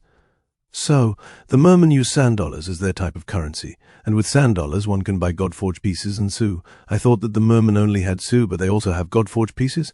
Not exactly. You're right that they are the only source of sue in the entire world. However, God-forged pieces are found everywhere as long as you look hard enough. Organizations and companies can buy God-forged pieces as long as they have enough gold coins. But they can't buy all the sue they want, even if they had all the money in the world. That's because sue can only be bought with sand dollars. So what other people do is that they sell off their extra God-forged pieces for sand dollars, which they will use to buy sue. It still didn't make sense to Michael why people had to go through all that trouble. Why can't people just buy sand dollars from the merman with our money? Or better yet, just buy sue for gold coins? The Duchess showed Michael the cup of tea they were drinking. If I were to sell this tea to a thirsty person, they'll give me gold coins because they want to drink it. But if I were to sell this to a rock, they won't buy it because it's not useful to them. Mermen live a completely different life from humans and demi-humans. For them, gold coins are just as useless as the rocks on our ground. How would you feel if people paid you rocks in exchange for your automobiles? This explanation from the Duchess gave him some more clarity he needed. Currency was only useful if the majority of the people agreed that it was useful. Anyway, this is a chance for you to get a sand dollar for yourself. You should cooperate with the Rising Six and try to outbid the major factions with your money. You'll need cooperation if you want to outbid the big leagues, the Duchess advised. Of course, if it was any other circumstance, Michael wouldn't have hesitated. But of course, knowing who he had back in his very important person suite, doing so would be a fruitless endeavor. There's no need, he told the Duchess. Hearing this, the Duchess couldn't help but laugh to herself. Oh, I see what you're getting at. You want to bid for the pixie dust yourself. Ha ha. I knew you were rich, but I just didn't know how much. He waved his hand. No, nothing like that. I just mean that I don't need the pixie dust. I already have them in droves. What? The Duchess asked, surprised. And before she could ask for more elaboration, Michael whistled with his hands and called for Vivi to come through the portal and into the pocket dimension. A few seconds later, a bubbly fairy the size of a finger buzzed through the portal and landed directly in his shoulder. Vivi sat on his clavicle, swinging her feet and humming a catchy tune. What you want, Mr. Reborn? The Duchess' eyes went wide, seeing this legendary demi-human in the flesh. That small stature, those fluttery wings, that golden ethereal glow that surrounded her, and most of all the golden dust that was coming off of her with every movement that she made. There was no mistaking it. That was a fairy. That's a fairy, the Duchess exclaimed, unable to hide her shock. Even in all her years of living, she had never seen or felt the presence of a fairy even once. She was also sure that no one had ever seen them at all. They were famous for always playing tricks and hiding away from prying eyes. Yet somehow Michael had one on his shoulders. Not only that, but they seemed extremely familiar with each other as well, as if they were friends. Duchess, meet Vivi. Vivi, meet the Duchess. Vivi fluttered her wings and buzzed around the Duchess' face, observing her looks and expression. Yeah, she's shocked all right. Mind if I take a bite? Michael immediately grabbed her and yanked her away from the Duchess. That's the Duchess, you know. The whole of Metropolis will hunt you down if something were to happen to her, he warned her. All right, Mr. Reborn. I'll just wait till we get back to the roller coaster. At this point, the Duchess had been completely speechless and flustered for the first time in 40 years. She didn't know what to say. Oh, Vivi, the Duchess tells me that the merman wants to see you and the fairies. Any idea why? Vivi tilted her head, trying to pass through her thoughts of playing Uno and into her memory center. She seemed on the verge of remembering something, but nothing would come up. I don't know, hey, Michael sighed. Ugh, fine, I'll just ask your mother about it next time I see her. You know, sometimes I think that she should be the pixie queen instead of you. It was at this moment that the Duchess almost had a heart attack. Pix queen. Immediately, one of the Duchess' attendants, presumably her doctor, came rushing inside the pocket dimension and checked in on her well-being. He felt her pulse and listened to her heartbeat. "She's healthy," the man realized, confused. "She's just shocked." "My bad." Michael scratched his head awkwardly.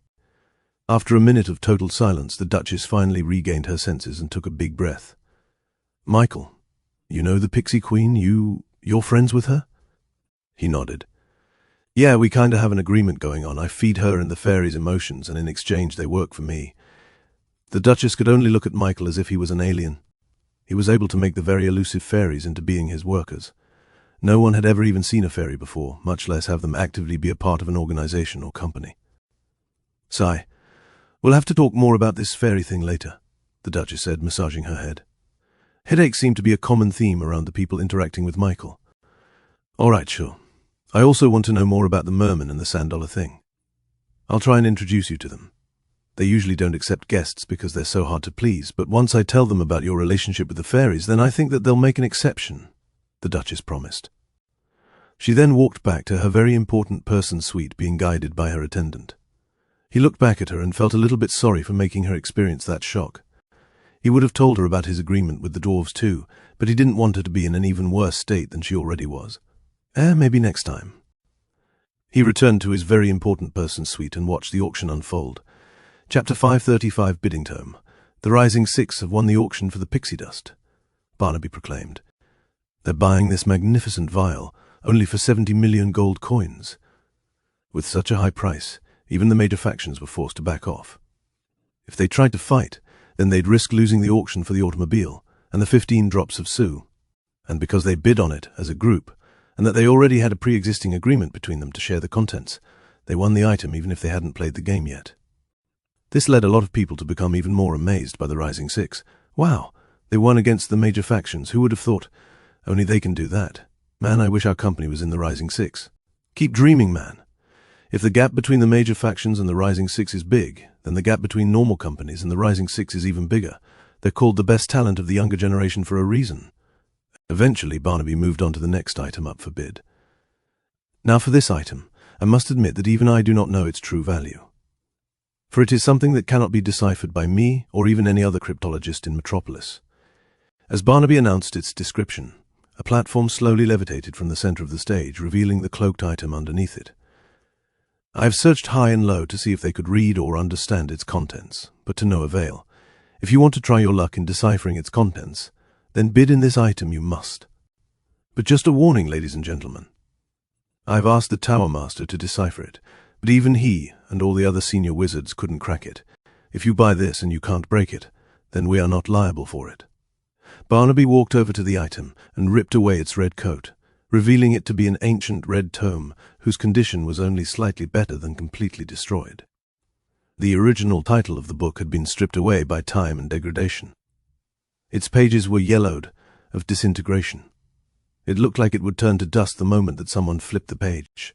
Still, despite its condition, there were still a lot of parts in the book that were readable, although it wouldn't exactly be considered readable if one couldn't read it in the first place.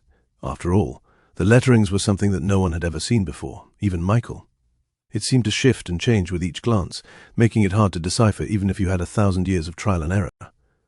Purchase at your own risk, Barnaby warned. All of his warnings only served to make the item even more valuable than before. People loved a good challenge, and the fact that no one had yet to decipher it meant that no one had yet to get its potential treasure. Even if it led to no treasure at all, the mere possibility that it could led a lot of companies to start bidding in droves. Starting at 100,000, starting at 110. I hear 110. I hear 120. Michael suddenly saw a notification in his vision. Progress to next update 42.03%. ChatJK4 almost never gave this kind of notification unprompted, so Michael knew what it was trying to say. Do you want that tome, ChatJK4? It would be beneficial to the progress of the system update if you were to obtain more unorthodox data that is not readily available to most humans. The progress for the system update had stalled for a really long time, because Michael found it hard to find spells and knowledge that he didn't already know. It had stalled to the point that he was sure that if he were to touch a magic library from a magic tower, then it wouldn't even move up to 10%. You do have a point. No one has ever deciphered that book before, so maybe you'll get a lot of information from it. Given, of course, that you are able to decode it. He didn't know why, but he swore he could feel ChatJK4 scoffing. Anyways, he decided to knock on the tinted glass walls to give his own bid. Wow, the Reborn company bids 1 million gold coins. As soon as that name was mentioned, everyone turned their attention towards the auction. Many companies weren't interested in the tome, but they were interested in the mysterious Reborn company, who seemed to have funds equal to that of the Rising Six. A few seconds later, someone bid against him for 1.1 million. Since the price had gone up, he had fewer competitors. But there were still some who could afford a few million for the tome. Since he wasn't going against any of the Rising Six or the major factions, Michael just decided to finish the bidding right then and there. Knock. 10 million! The Reborn company offers 10 million for the mysterious tome. Going once, going twice, declared. The Reborn company was once again the subject of conversation. After all, no one was crazy or rich enough to offer so much money for relatively mundane items. Everyone was sure that the tome was worth only 3 million at most, meaning that the Reborn company was severely overbidding. But knowing what they did the previous time, many people knew that the Reborn company was only doing this so that they would win the item without having to play the game. Wow, it must be so good to have so much money. Yeah, I get it. If I were them, I would totally do the same. Does anybody know what kind of business they own? How are they still unknown if their business is successful enough to get that kind of money? Barnaby didn't have to count down anymore. No one was going to bid higher than that. Sold. The Reborn company wins the mysterious tome for $10 million. Are you happy now, Chat-J4?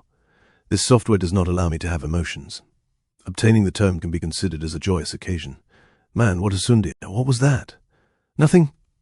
Thankfully for Michael, everyone's attention was soon brought on towards the stage as the sound of drums beating echoed throughout the walls. Not only that, but wizards were casting light spells and illusion spells to entertain the crowd. He could tell that something real special was about to come. We have finally reached this stage, Barnaby exclaimed, drums beating in the background. I am glad to announce that we are going to be auctioning off 5 whole drops of the Spirit of Old. The crowd went wild, shouting and cheering with excitement. This was one of the moments they'd been waiting for. This was the moment where all of the strongest companies competed against each other to see who would win the ultimate prize. Michael immediately put his hand on the tinted glass. He was ready to fight for it. Chapter 536-5 drops bidding. Everyone's eyes were glued at the platform that slowly levitated from the ground. Barnaby took off the red veil concealing the item, revealing a small vial the size of a small finger. Its contents were barely visible and made it seem like it was empty. After all, there were only 5 drops of Sue contained inside it, but of course just those 5 drops were enough to make the entire territory of Metropolis crazy.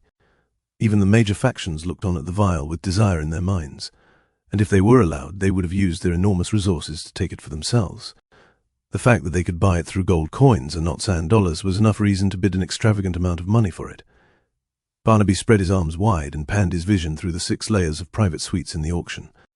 I believe in giving people a chance. I know that the major factions want this vial for themselves, but I know that this would lead our other companies unable to catch up. That is why I am limiting the bidding to only those who are in the minor factions and below.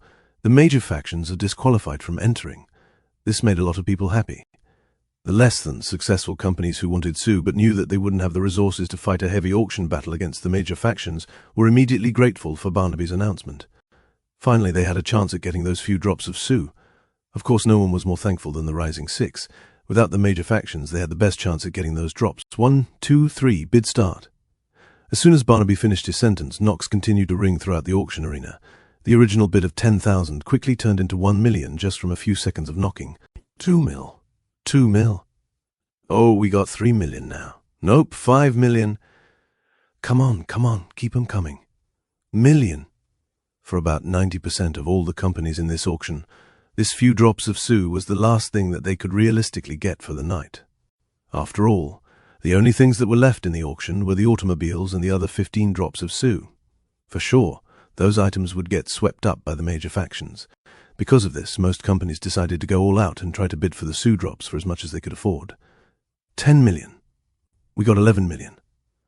Barnaby was starting to feel tired as he continued to announce the bids, so he decided to increase the minimum bidding necessary.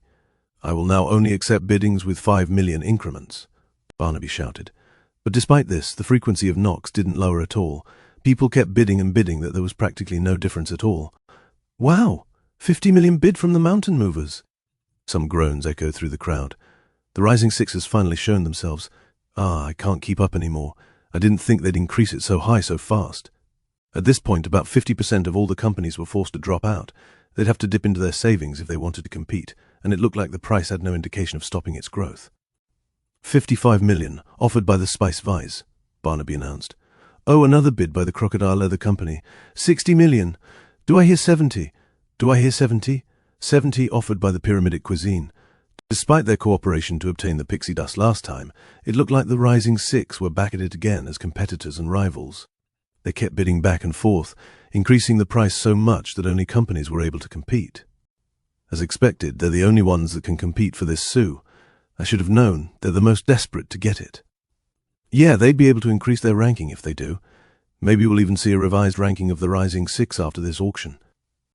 The price of the sou had now reached a staggering 100 million gold coins. The bidding had finally come to a point where the knocking finally took a break. Barnaby could finally properly now that there were a few seconds between bids. 150 million, by the Pyramidic Cuisine, Barnaby exclaimed, and seeing had finally stopped, he gave everyone one last piece of warning. Ladies and gentlemen, because this is not a normal bid, and is something that I arranged myself, the rules of the auction will be a little bit different this time around. There will be no bidding for the amount of fighters in the game. All participating companies will need 5 ordinary fighters to compete for them in one part of the pocket dimension. 5 is needed because it corresponds to the 5 drops of sou that are currently up for auction. Next, the winner of the highest bid will be able to dictate the amount of magnetics allowed inside the pocket dimension. All subsequent matching bids will only have to submit 90% of the highest bid to participate in the game. Barnaby's announcement completely changed the whole premise of the auction. Normally, having the highest bid of an item gave them no advantage whatsoever. That was because other people would have an equal bid for it to participate in the game. But now, there was a direct advantage on being the highest bidder, and the fact that companies could bid 90% of the highest bid to participate in the game meant that there would be more competitors in the end. Knock! This time Beau from the Pyramidic Cuisine submitted another bid. 200 million, Barnaby exclaimed. At this point, everybody thought that the Pyramidic Cuisine would finally win the bid, but if there were any observant people in the crowd, they would notice that one company hadn't yet submitted their bid. The Reborn company was strangely silent. Meanwhile, Michael finally raised his hand and knocked on the tinted glass and submitted a new increased bid. Ho-ho, 300 million offered by the Reborn company. As soon as Michael's bid came through, many people immediately got intimidated. His dominant display of wealth was still very much imprinted on their minds, and it looked like he would try to do it for this item as well. They're really rich. With this, only the Rising Six can compete with him. It's amazing that such an unknown company can even make the Rising Six unable to catch up in terms of wealth. After this large bid, Barnaby began counting down. 300 million. Going once, going twice, declared. For any company that wants to participate in the game, you will have to bid 270 million for the item. Immediately, 6 knocks resounded throughout the arena. Michael would have to fight the Rising Six. Amazing! Now, because of their highest bid, the privilege of setting the number of magnetics in the game comes to the Reborn company. Of course, Michael knocked only once on the tinted glass. Barnaby nodded, taking, "It is decided there will be only 1 magnetic and 5 officers per company allowed in the pocket dimension. Companies, please prepare your fighters." Chapter 537, Lock and Key. "Prepare to feast your eyes upon the magnificent pocket dimension that I have prepared for all of you," Barnaby announced as he once again stepped out of the stage. The white platform split in half and slowly crawled out of view, revealing a giant hole in the middle.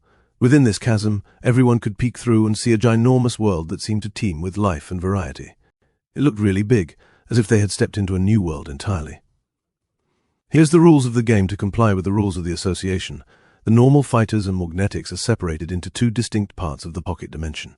5 of your ordinary fighters will land on the left side of the world, while the magnetics are put onto the right side. Both cannot interact with each other, but the results of one will heavily affect the other. The pocket dimension world was separated into 2 through an opaque wall that split the land in half, stretching all the way to the skies and all the way underground, just like Barnaby said. The left side was further separated into 5 sections, each one having its own terrain and topography. One was a desert covered with mounds of sands, one was a mountainscape with several high-reaching snow-tipped mountains. The other was an overground labyrinth made out of some kind of stone. The fourth was a dense and thick forestry rich with plant and animal life. And the last one looked like it was inside a volcano, with magma flowing through the cracked ground and geysers spontaneously spouting steaming hot water all over. We shall call the left side as the key. The key side has 5 sections, each one corresponding to a single drop of spirit of old. There shall be only 1 designated fighter per company allowed inside each section at a time. The goal of those fighters is to find one of the keys hidden somewhere in the terrain. There are enough of these keys for all fighters in the section. If you are able to obtain this key, then your company will be eligible to obtain a single drop of Su. If you can't find it or you get knocked unconscious, then your company will be forfeiting their chance to get that specific drop of Su. So, there are two choices for all of your fighters. First is to focus on finding the keys hidden in the environment. Mind you, I have made it very hard to find. Or you can choose the second option, which is to eliminate all of your opponents from contention. If you are the only person left in the section, then even if you haven't found the key, then your company is immediately eligible for the drop of Su. Now, let's talk about the right side of the territory named Lock. The right side was only about half the size of the left side and had only a single uniform terrain in its entirety. It looked like any normal piece of land with a bunch of trees, a river that ran through from north to south, and a small mountain to the side. The only interesting piece about the right side, called the Lock, was the dome structure in the very middle, which seemed to be made out of glass like a greenhouse. Michael could see 5 pillars inside the glass dome, each one containing the vial of Su. Now, the right side of the pocket dimension is reserved for the magnetic of your company. Your goal here is to get inside the glass dome. To do so, you must have at least one key in the possession of your teammate from the other side. Once you have entered, then you can touch one of the pillars and obtain the drop of Su for yourself. Of course, if your team was only able to get one key, then you'll only be able to unlock one drop. As before, you have two choices in getting the Su drops. First is by relying on your teammates to get the keys that you need. And second is to simply eliminate your opponents until you are the only one left. If you are the only magnetic left, then all the Su will automatically be yours to obtain. This game basically had two modes of winning. First is to follow the rules, like getting the keys and using it to get the Su. And the second is to defeat all the other opponents until there was only one man left standing. And because the Rising Six were intelligent, they quickly understood the rules of the game and began strategizing with their teams. They began to discuss who among them would be put onto the magma section, the snowy mountain section, and all the others of the key region. And of course, since there was only one magnetic allowed in this game, it was obvious that each company chose the strongest among them. And for the Rising Six, those were none other than the Rising Six themselves. And while all of them had serious expressions and wore their game face on, there was a completely different vibe going on in the Reborn company, very important person suite. "This is bad. I forgot to put the pizza in the oven," Zion muttered out with a ghastly expression. "You idiot," Yaku reprimanded him. "Now what are we going to eat later? Can I go back?" Watching this, Max and the other Vanderbilts were completely stunned. Even though they were perhaps entering one of the biggest stages in Metropolis, they weren't even taking it seriously at all. They didn't know if they should worry for them or not. After all, the Rising Six were formidable all on their own. But in this auction, they'd have to fight them all and somehow win. They would have thought that they would be knee-deep in planning by now, but instead they were just worrying about pizza. Michael, is this okay?" Max asked. "No, it's fine. I'll have our chefs bake the pizza before we arrive." "No, the auction." "Oh, that. They're ready for it, I think," he said, tilting his head with a little bit of doubt. Thankfully, Shayna got everyone's attention to focus on the task at hand. "Everyone, please prepare for the auction properly."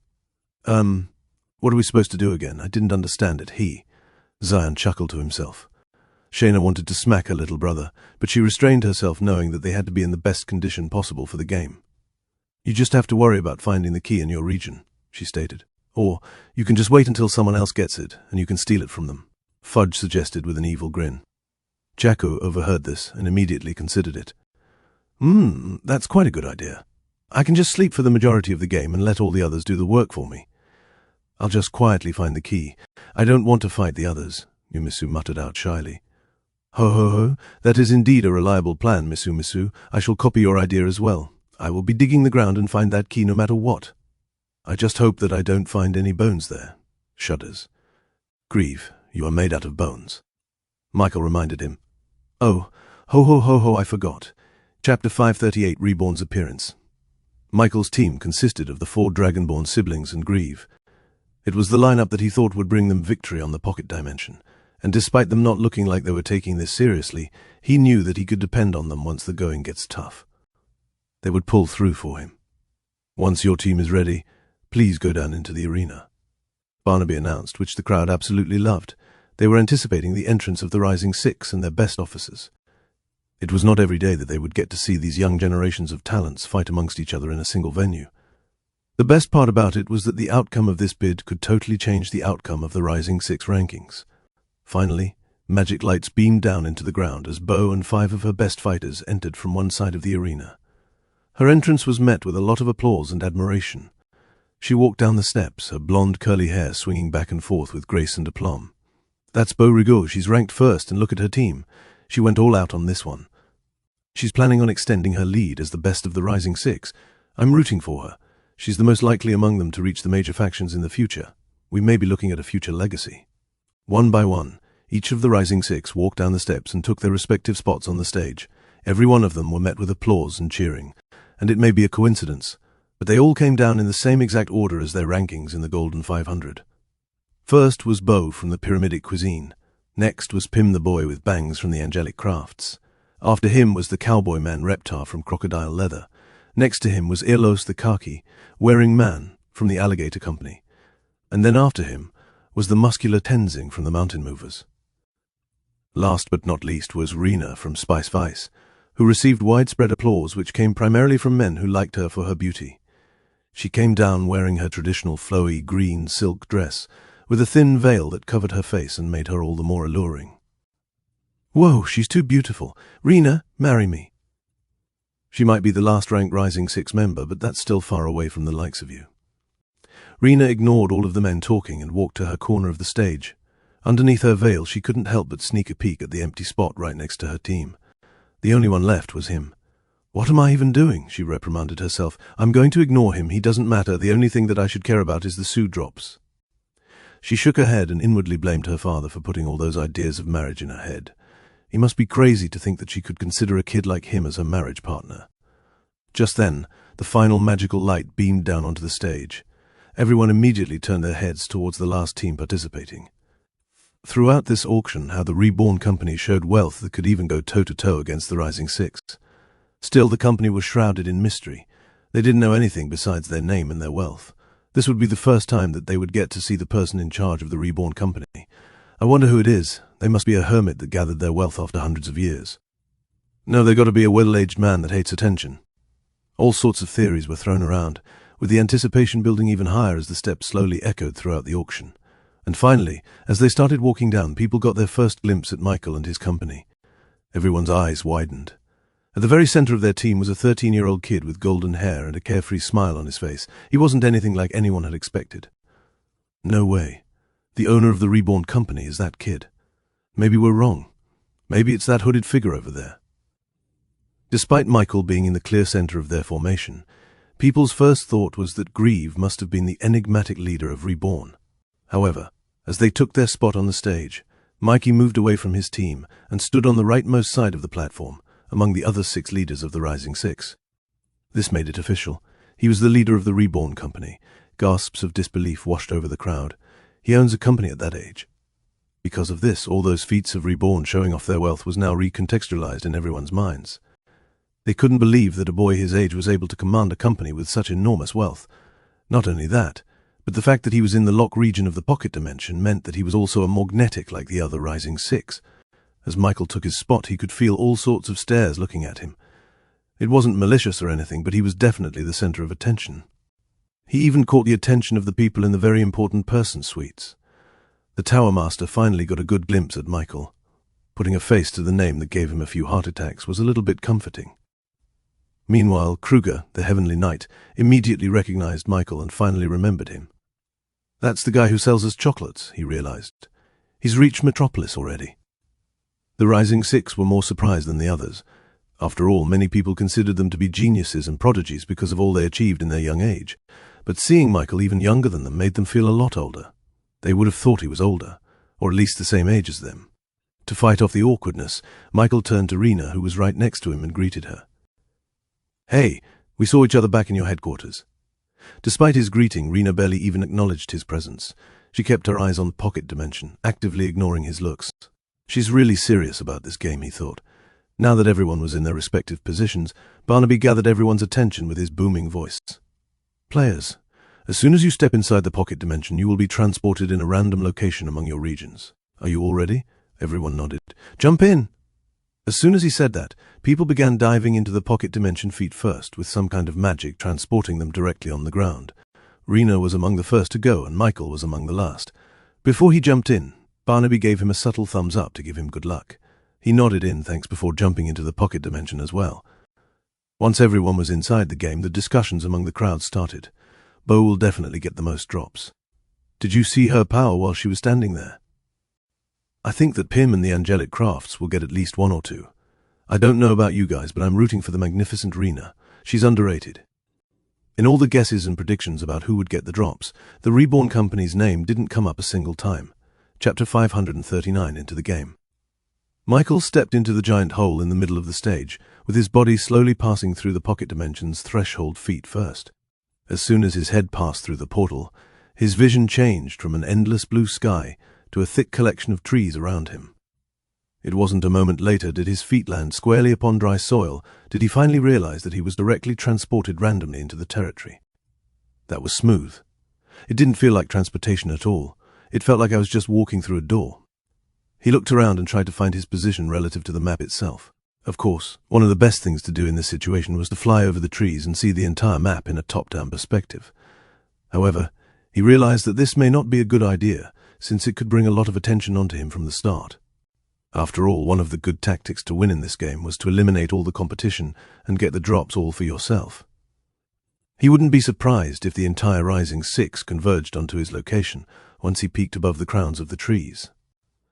Thankfully, this pocket dimension is still governed by the rules of mana. He used his supreme talent to see the world the way mana saw the world. The trees and everything around him turned into a collection of natural mana, mostly earth, water, and air. One of the rarest things to see in the natural world was light mana, so any life form that lived and breathed stood out like a sore thumb even from far away. This way, he could see where his opponents were located relative to himself. As he scanned his surroundings, he expected to see only a few collections of light mana around him. He thought he'd have to play it like everything was a Where's Waldo book as he tried to discern the tiniest bit of pixel in his vision. But as he looked at everything, he saw collections of light mana sprawling everywhere. There were those as small as an ant, and those as big as an elephant. Now, animals weren't that uncommon in the pocket dimension. He saw them frequently during the games of the auction, and properly prepared for their presence here. However, as he looked at all the life forms around him, he realized that they were no ordinary living beings at all. Their very presence was amplified by an intense collection of mana. These weren't animals. These were monsters. Unlike normal animals, these living beings could command magic and mana just as well as humans could, if not better. It wasn't taught to them. It was ingrained into their very body through years and years of natural evolution. This meant that their efficiency and their power could surpass even that of normal humans. And judging from the concentration of mana in their bodies, some of them were as powerful as 7-star or 8-star monsters. Although he was certain that he could survive or even win against them, he didn't want to take that chance. Looks like I have to be careful. And just as he thought that, he suddenly heard Barnaby's voice projected up from the skies. Players, as you may have noticed, you are not alone in this pocket dimension. I have personally added my monsters into the territory to make sure that people didn't simply just stay in one place and hide until their teammates found a key. If they did, then they could easily find themselves being hunted down by one of the apex predators of the natural world. Be careful, players, for these 7-star monsters are hungry for blood. After hearing this, Michael took a cursory glance around him to make sure that there weren't any monsters nearby. Once he was sure he was alone, he sat down next to a tree and took out his drone from his pocket. Although Barnaby explicitly warned them not to stay in one place, Michael decided to take the risk because he wanted a full view of the territory. He wanted to know what was happening in the other parts of the map, as well as where the glass dome was located. That place would be the end goal for everyone once their teammates got the key. He pushed the side of the drone's frame and a box container shot out, allowing Michael to take out its glasses. After taking another look at his surroundings and finding no one, he put on the glasses and entered the drone vision. He saw the world turn black for a brief second before his consciousness was transferred over to the drone. With a single thought, the propellers started to rotate at buzzing speeds, allowing the drone to be lifted up. He was able to carefully maneuver the drone through the thick and leafy branches of the trees before finally breaking through the crown and seeing the wide blue skies of the pocket dimension. He hovered above the trees for a brief second, using his supreme talent once again to make sure that there was no one around him. After a second of checking, he flew the drone sky high, allowing him to have a topographical view of the pocket dimension. To the left, he saw the opaque partition separating the two regions of the territory. That was where the Dragonborns were currently at. He had no intention of crossing over the borders. First of all, he didn't know if he'd get expelled because of cheating, and second of all, he trusted them to get the keys for him.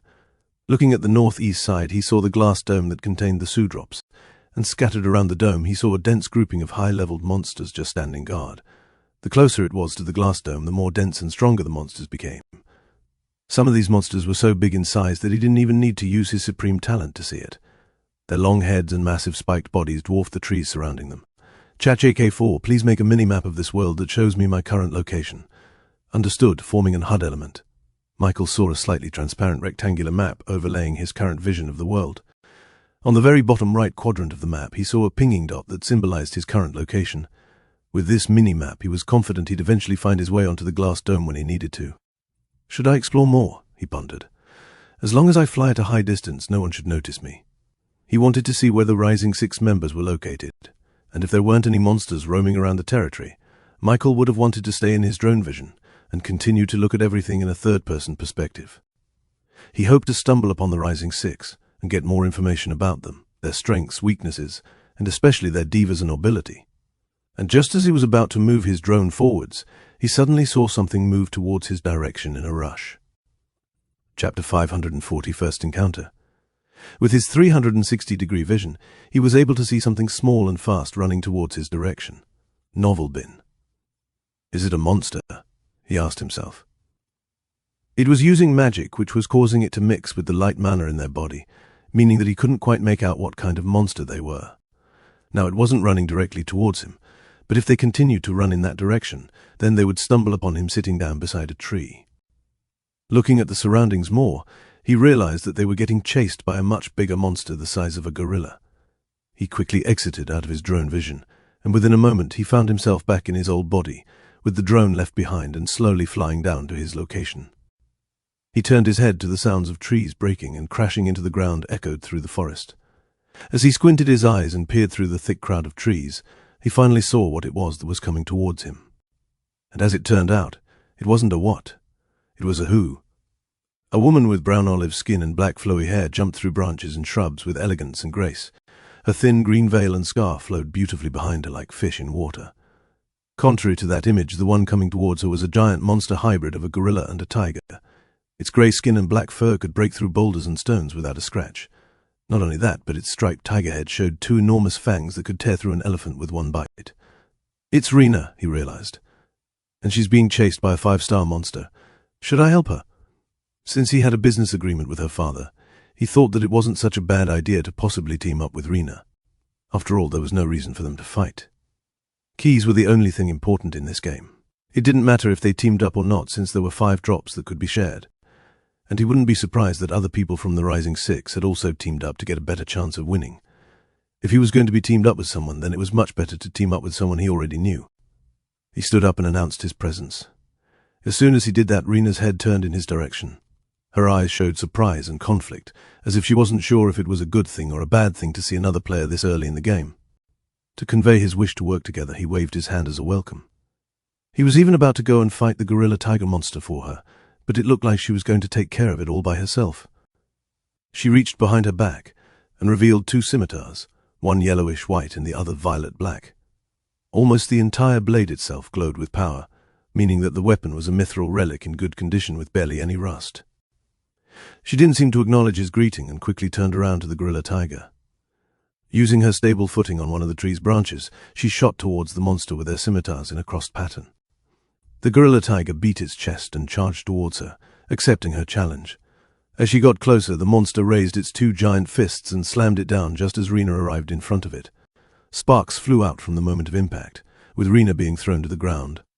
The gorilla tiger smiled, thinking that it won, but then it noticed that it hadn't completely crushed the human at all. Rena stood with her feet on the ground, with cracks on the soil propagating as she fought against the weight and power of the monster. A magic circle appeared beneath her feet. The ground rumbled for a brief second before a rectangular pillar burst forth from the floor and hit the gorilla tiger directly in its head. The monster recoiled back, its chin aching from the magic. Still, it was unhurt. It growled and bared its fangs, intending to crush the human that dared to injure it. But before it could even attack, Rena suddenly appeared just a few feet away from the monster's head, with her scimitars held out horizontally next to her. And with the momentum she gathered, Rena began twirling in the air before hitting the gorilla tiger's chest, hitting it with the force of continuous slashes. The sound of metal clinking continuously rang out in the forest as Rena spun in the air and hit the monster with her scimitar with each revolution. At first, the gorilla tiger's thick skin allowed it to withstand the first few attacks, But as Rena continued to spin, the monster's defenses kept getting whittled down until blood spurted out of its chest. Growl, growl! The monster jumped away, creating separation between him and Rena. Angry, its body began to glow red with power, as it used its innate skill to increase its power even further. Its black fur began to turn red as flames spontaneously erupted from its body. It banged its chest again, and with each slam, its fiery fur roared with it. It immediately lunged towards Rena, its giant fists balled up in flames and its fangs turning as orange as magma.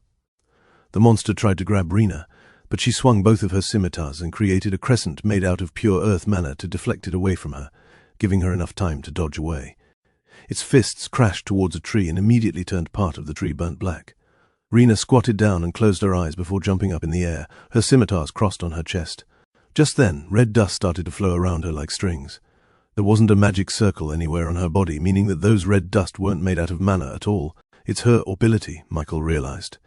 And it was at that moment that that same red dust started to gather above Rena's head. These dust began to coagulate and form into the curvy torso similar to that of a woman's torso. The dust continued to form upwards and upwards, before finally reaching the head. The dust formed the general shape of a human head before its features became molded. Michael realized that the red dust wasn't just forming one face, it was forming 3 faces at the same time. 3 facets of a woman appeared on Rena's diva. They all looked like they were the same woman, but their expressions were completely different. The one at the front showed a serious and solemn expression, the one on the right showed a happy and smiling face, and the one on the left showed a combination of anger and sadness. Once her diva had formed, more and more red dust surrounded Rena. And as she started to rotate in the air, the red dust continued to rotate with her, forming a sort of galaxy disk shape that spun as fast as a top. Chapter 541. Brush with Rena.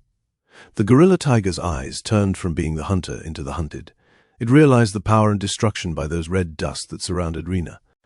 It wanted to run away, but the fear of the diva woman with 3 faces bearing down on it made its muscles stiffen tight. By the time it regained control over its own body, Rena had already finished her transformation into a red dust Beyblade and slammed herself onto the monster's chest. Its fiery fur tried to fight off the dust that was slowly disintegrating its armored skin, but no matter how hot the monster tried to burn it with, the red dust remained unharmed. Rena's spinning red cloud of Beyblade continued to sandblast the gorilla tiger, with red dust at super high speeds, eventually disintegrating its skin and fur until blood was drawn. And with one last move, Rena stopped rotating and revealed herself within the red dust, with her pair of scimitars slicing the monster diagonally. The gorilla tiger got thrown backwards with force. Its huge body crashed through multiple trees, destroying them into splinters before eventually landing on a collection of felled tree trunks, unconscious. Rena landed on both feet perfectly before casually swinging her scimitars in the air to get rid of the blood pooling in its blade. Watching this, Michael had the instinct to clap for her wonderful display of power. Her diva and her ability looked tremendously destructive, especially with those red dust that Michael estimated to each be as strong as a diamond. "Looks like you don't need my help after all," he said to her jokingly. Rena slowly turned around to face Michael, and strangely enough there wasn't a friendly look on her face. Hello," he asked her. She tilted her head and slowly raised the scimitars in her hand, as if she was about to use them. At this point, Michael knew that she was just a hair's breadth away from fighting him. He quickly raised his hands to signal that he wasn't planning on being hostile towards her. "I come in peace," he reminded her. But still, Rena walked towards him, scimitars in hand, and diva still manifested above her. Those red dust continued to revolve around her, pulsating with each step she took. "Okay now, there's no need to do this," he warned her. "We could be allies, friends even." That didn't do the trick. She continued to approach him with an angry look on her face, similar to the left face of her diva. He would have thought that he did something bad to her, but he noticed that she wasn't exactly mad at him. She was mad at something, and he was just in the way. "Okay, if you don't want to be friends, that's fine.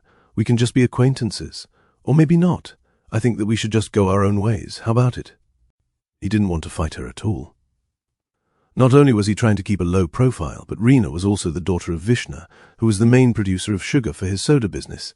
He didn't want to sully that relationship over a useless fight that wouldn't achieve anything. But no matter what he said to her, Rena wasn't listening. She continued to walk towards Michael before she finally stopped. "I need to prove to my father that I can bring Spice Vise to the top all by myself," she muttered underneath her breath. At first, she wanted to completely avoid Michael so that she wouldn't have to deal with what her father told her to do, which was to get close to Michael and earn his heart.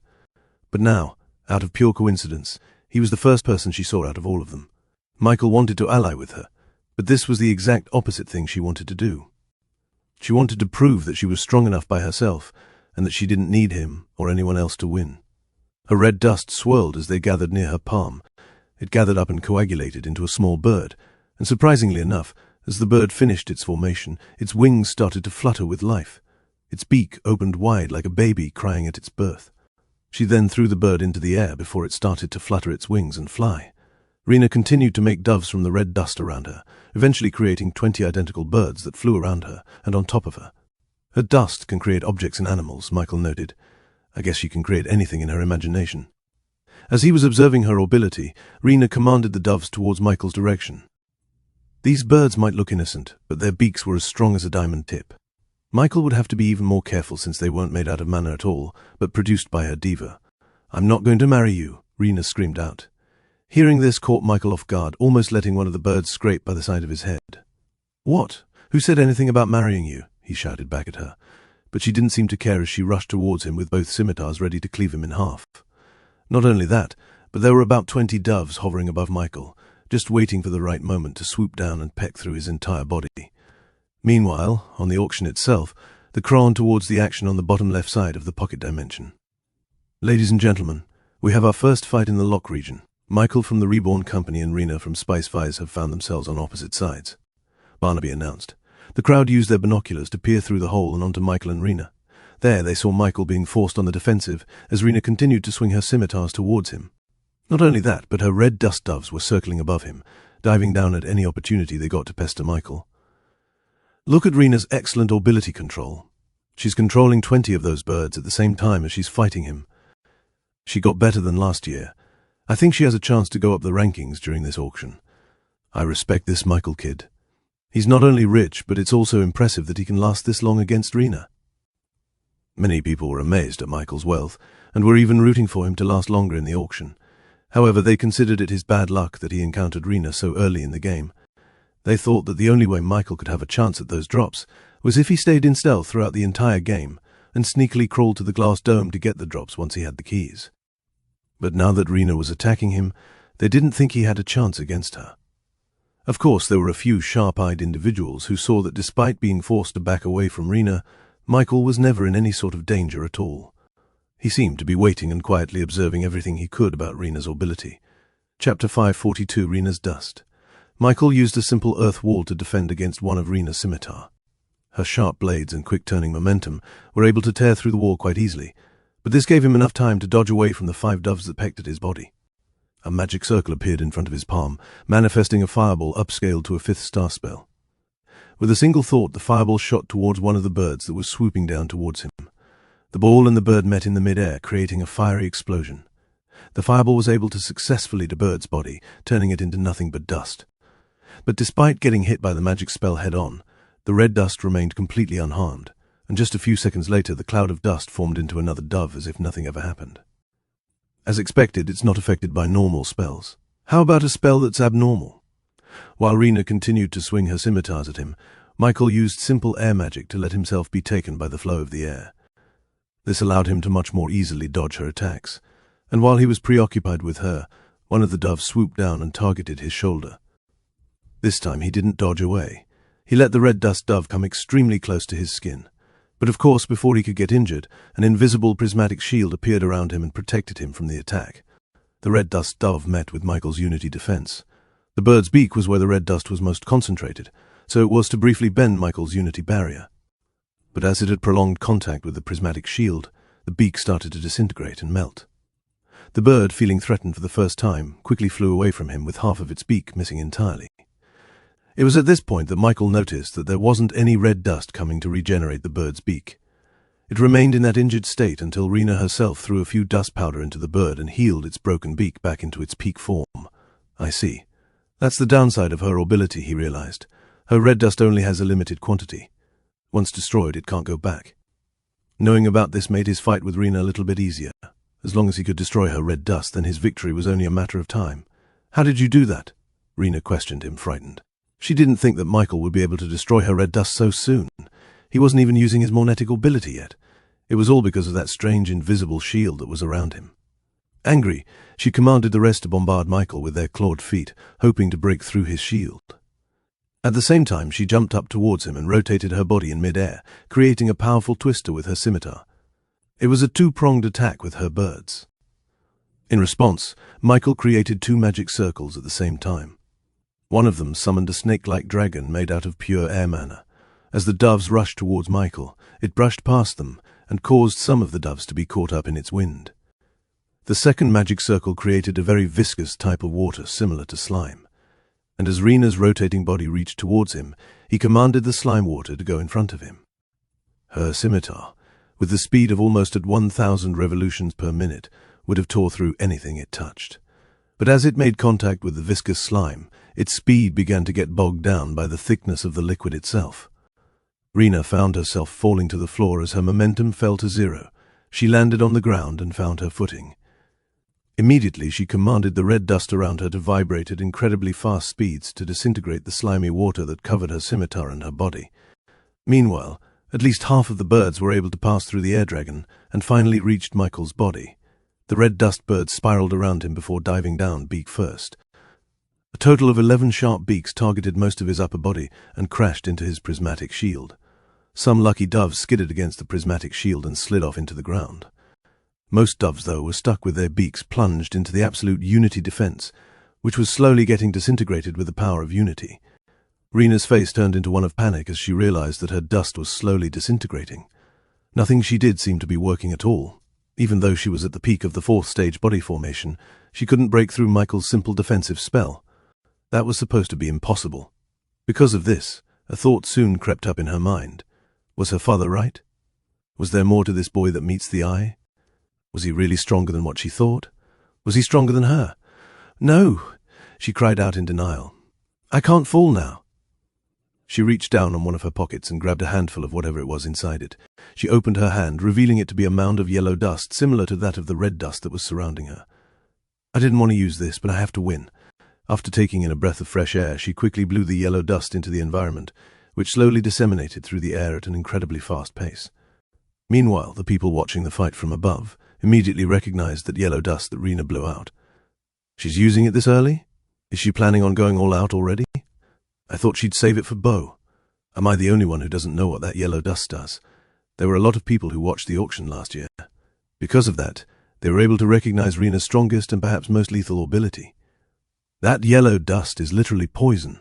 Anyone caught by it will only have a few minutes left until they're knocked unconscious. Can't anyone just hold their breath?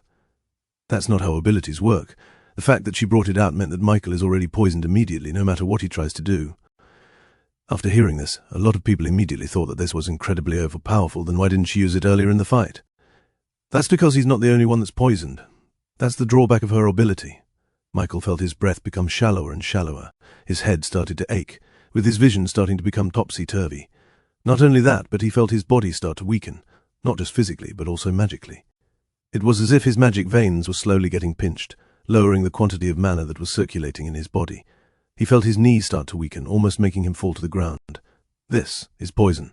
But you're poisoned too. He looked forward and saw Rena in a similar shape as he was. She limped, struggling to even stand still. That's right, we'll have to fight in a poisoned condition, but I am used to it. I can fight better than you. Just as she was saying that, she suddenly saw Michael attach something to his chest. Then a click sound echoed through the forest. Chapter 543, Poison Dominated. As soon as she heard that click, she saw Michael completely change from someone suffering from poison weakness to someone that was as healthy as a newborn. The color returned to his skin, his posture straightened up, and the power of mana circulated around his body and allowed him to feel his vitality returning to normal form. Rena couldn't believe what she was seeing. The poison that was supposed to have turned him as feeble as a 90-year-old was quickly reverted within the blink of an eye. It happened within an instant. But as she looked at Michael's entire body, the answer soon became clear. There was a faint figure of a pair of arms manifested above his head. It was his diva. He had finally used his ability to somehow counteract her poisoning and nullify it without problem at all. Rena took a step back in disbelief. She wanted to throw up. This was supposed to be her ultimate move, one that would have been able to defeat Bo and all the other Rising Six members easily, After all, the yellow dust that she used wasn't simply just a normal poison cloud. It didn't infect its users through contact. It used the power of her diva to contaminate Michael with her ability, no matter what. Even if he had that impenetrable shield, he would still feel the effects of her poison. She thought she'd finally gotten him. But now it was as if nothing had happened to him at all. Meanwhile, she was still sick with her own poison. Cough, you're also in the 4th stage. How did your ability overpower mine? She spent a year training herself and her abilities. Meanwhile, Michael looked like he had just transcended to the 4th stage quite recently. By all known metrics, her ability should have been able to overpower his. The crowd were just as surprised as Rena to see Michael come out of her poison yellow dust like it was nothing.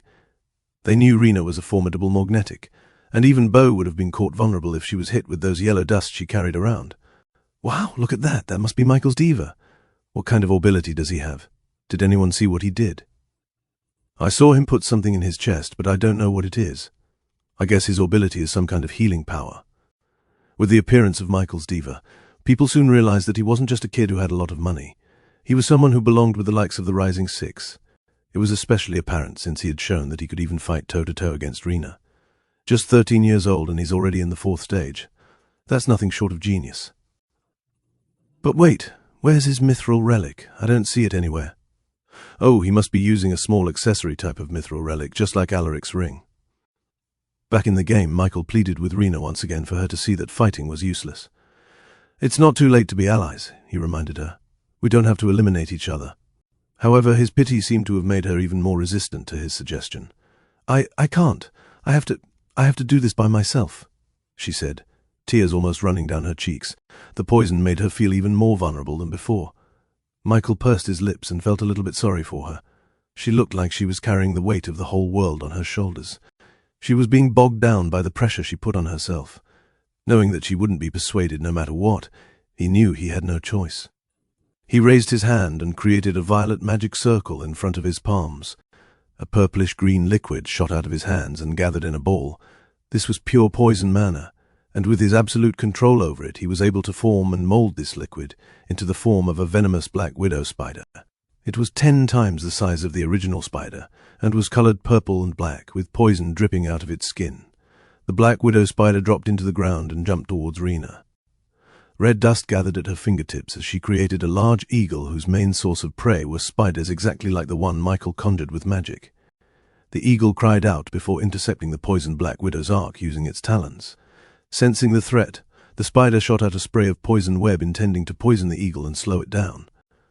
But since the eagle was made out of a nobility, it was completely impervious to normal magic and mana.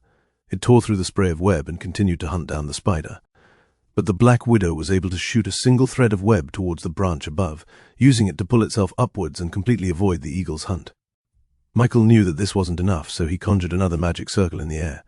This time it was colored neon blue, as it manifested a bolt of lightning that shot out at literal lightning speeds. Rena, still poisoned, conjured a thick protective barrier from her red dust to defend against the electric attack. But it seemed that the lightning wasn't aimed at her. Thunder crackled as the lightning arced upwards, completely avoiding Rena and hitting the violet black widow instead. An explosion rang out as the spider got caught with high-temperature plasma. The branch that it had been hanging onto was burned into a charcoal black, with some lightning streaks coming down into the tree itself. Rena thought Michael had miscalculated his attack, since it looked like he just destroyed his own magic spell. But as she looked up, she was completely shocked to see that not only was the Black Widow still in one piece, but its entire body was also crackling with electricity as if the lighting imbued it into the construct. First of all, the crowd were once again surprised to see that Michael was able to create a realistic depiction of a spider using purely poison mana. Wizards and mages alike knew how difficult it was to imitate a life form using only one type of mana. He must have a talent for poison mana. That's really rare. Yeah, he must be really good at it too, since he could control that Black Widow with ease. And it was at that moment that they saw Michael shoot out the lightning arc into his own spider. The crowd were about to complain that Michael had just wasted his own mana, but then they saw something that made them lean forward in shock. The Black Widow was now imbued with the power of lightning mana. It was as if the spider had been bathed in electricity, and could now wield it as if it was a stormy cloud. What? He changed his own spell as it is being cast. I didn't know that was even possible. It's not supposed to be. That's only possible if someone has a mastery over the 2 mana. Chapter 544, Elemental Black Widow. Creating an animated spell like the Black Widow was already complicated enough. But then, Michael went ahead and changed the very magic theory of the spell completely out of the blue, and while the Black Widow was still casted into the real world. The difficulty for such a feat was almost impossible. Even the very best and most senior wizards would not be able to replicate this exact scenario while in the comfort of their own homes. Meanwhile, Michael did it in a high-stakes environment while fighting a more genetic of his own level. That means he has 2-element mastery.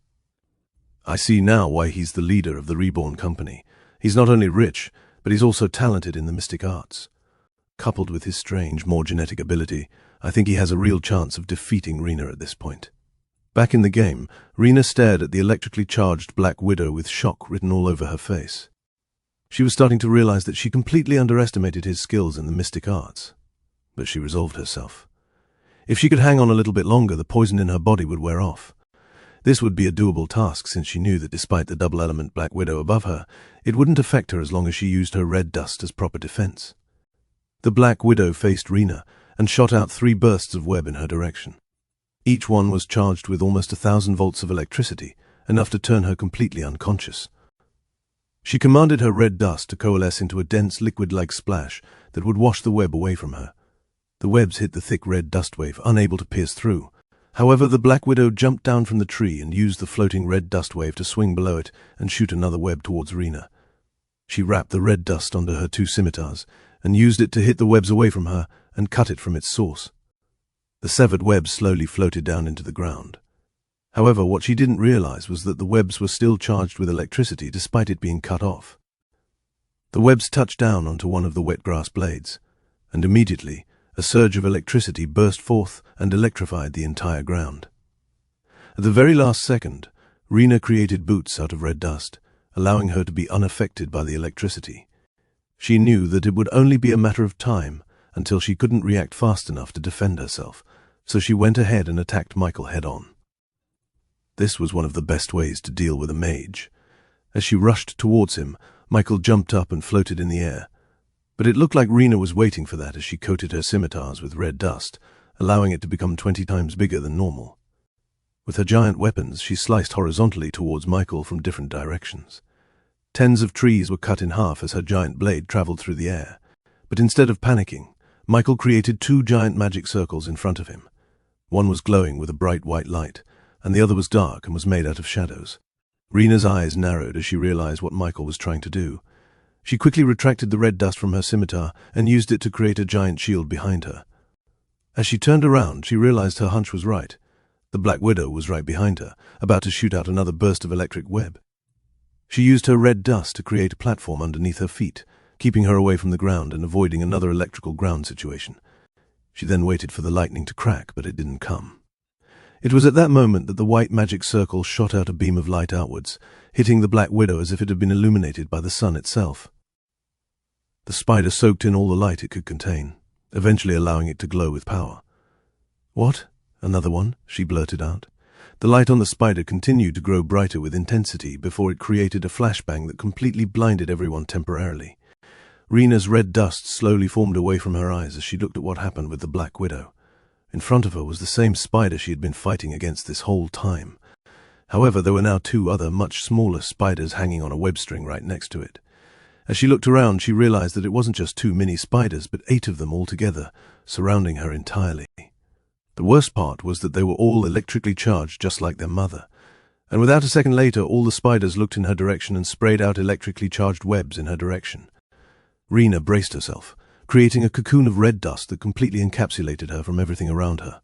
With this defense, no matter how many spiders there were, they wouldn't be able to affect her red dust. Now that she was safe, she closed her eyes and focused on recovering from her own poison. With this defensive cocoon, she'll have all the time she needs. Everyone was once again in disarray as they saw Michael imbue the spider with another element. This time it was the light element, allowing the spider to duplicate itself. He has a 3-element mastery, and not only that, but it's 3 of the 4 rarest element masteries in the world. How could a genius of the mystic arts be hidden for so long? Is he from the Guild of Arcana? Wait, he has another magic circle, don't tell me! And just as they predicted, Michael's black magic circle shot out a beam of shadow that hit the original Black Widow.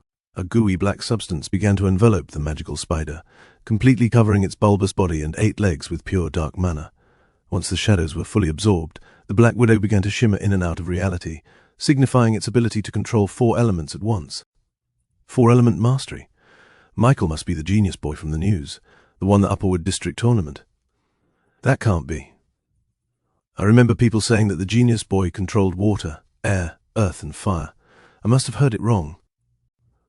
Now, despite this very impressive display of magic, they could only lament that Michael was fighting against someone who could make themselves completely impervious to mana. If it was any other fighter, then he could have finished the fight by now. He won't be able to defeat Rena while she's covered with a red dust. But it was at that moment that the Black Widow spiders began to crawl towards the red dust cocoon. What are they doing? They won't be able to affect something made out of a nobility. Once all 9 magical spiders found their place on the red dust cocoon, their bodies began to pulsate with light. As the seconds passed, the pulsation became faster and faster, as if building up to something. Their bodies kept blinking and blinking before turning completely white. And a moment after that, their bodies exploded with such immense power that it destroyed everything around it. Chapter 5 of 45, Theoretical Explosion. Everything within a 10-meter diameter around the explosion turned into nothing but smithereens. The surviving trees around the crater tumbled outwards, causing other trees to fall, creating chaos.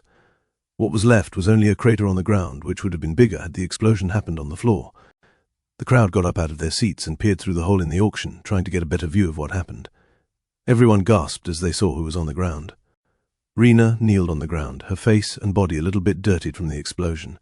She held in her hands what remained of her red dust. Almost all of it was destroyed in the explosion. The only thing left was a small mound on top of her palms. Disbelief was written on her face. What? That's not possible. Those red dust are supposed to be protected by her ability. No kind of explosion from a spell could ever destroy it. This doesn't make sense.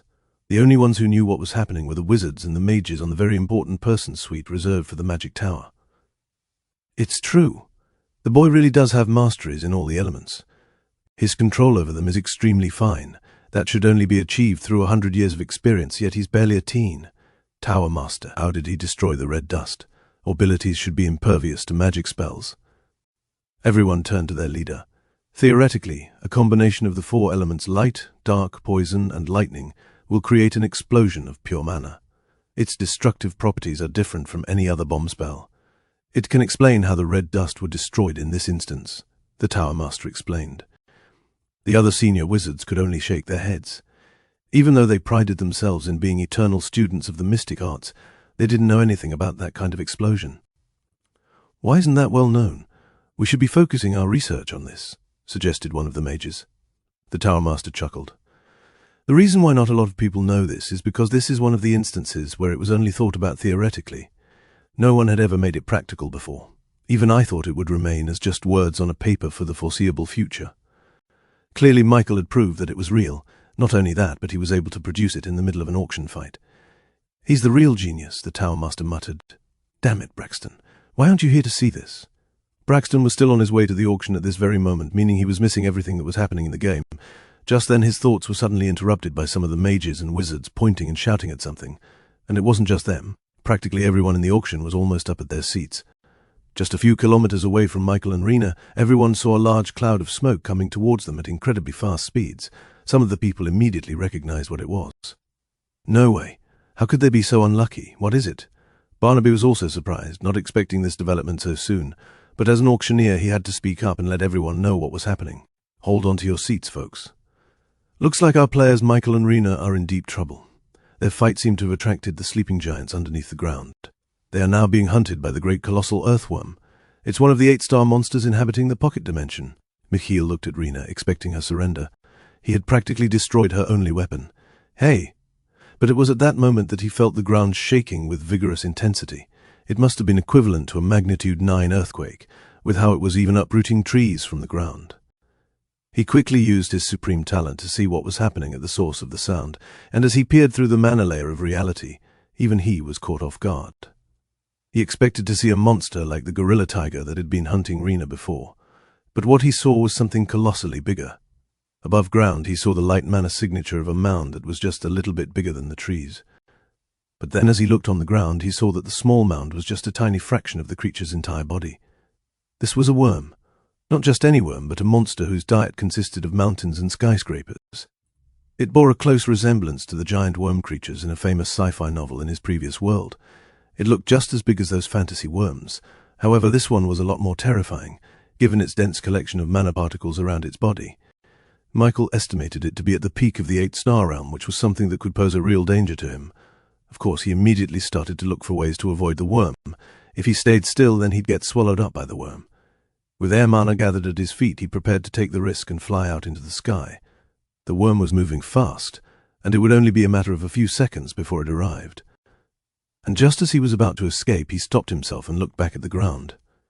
Rena was staying still, kneeling on the ground and looking at her red dust, still in disbelief.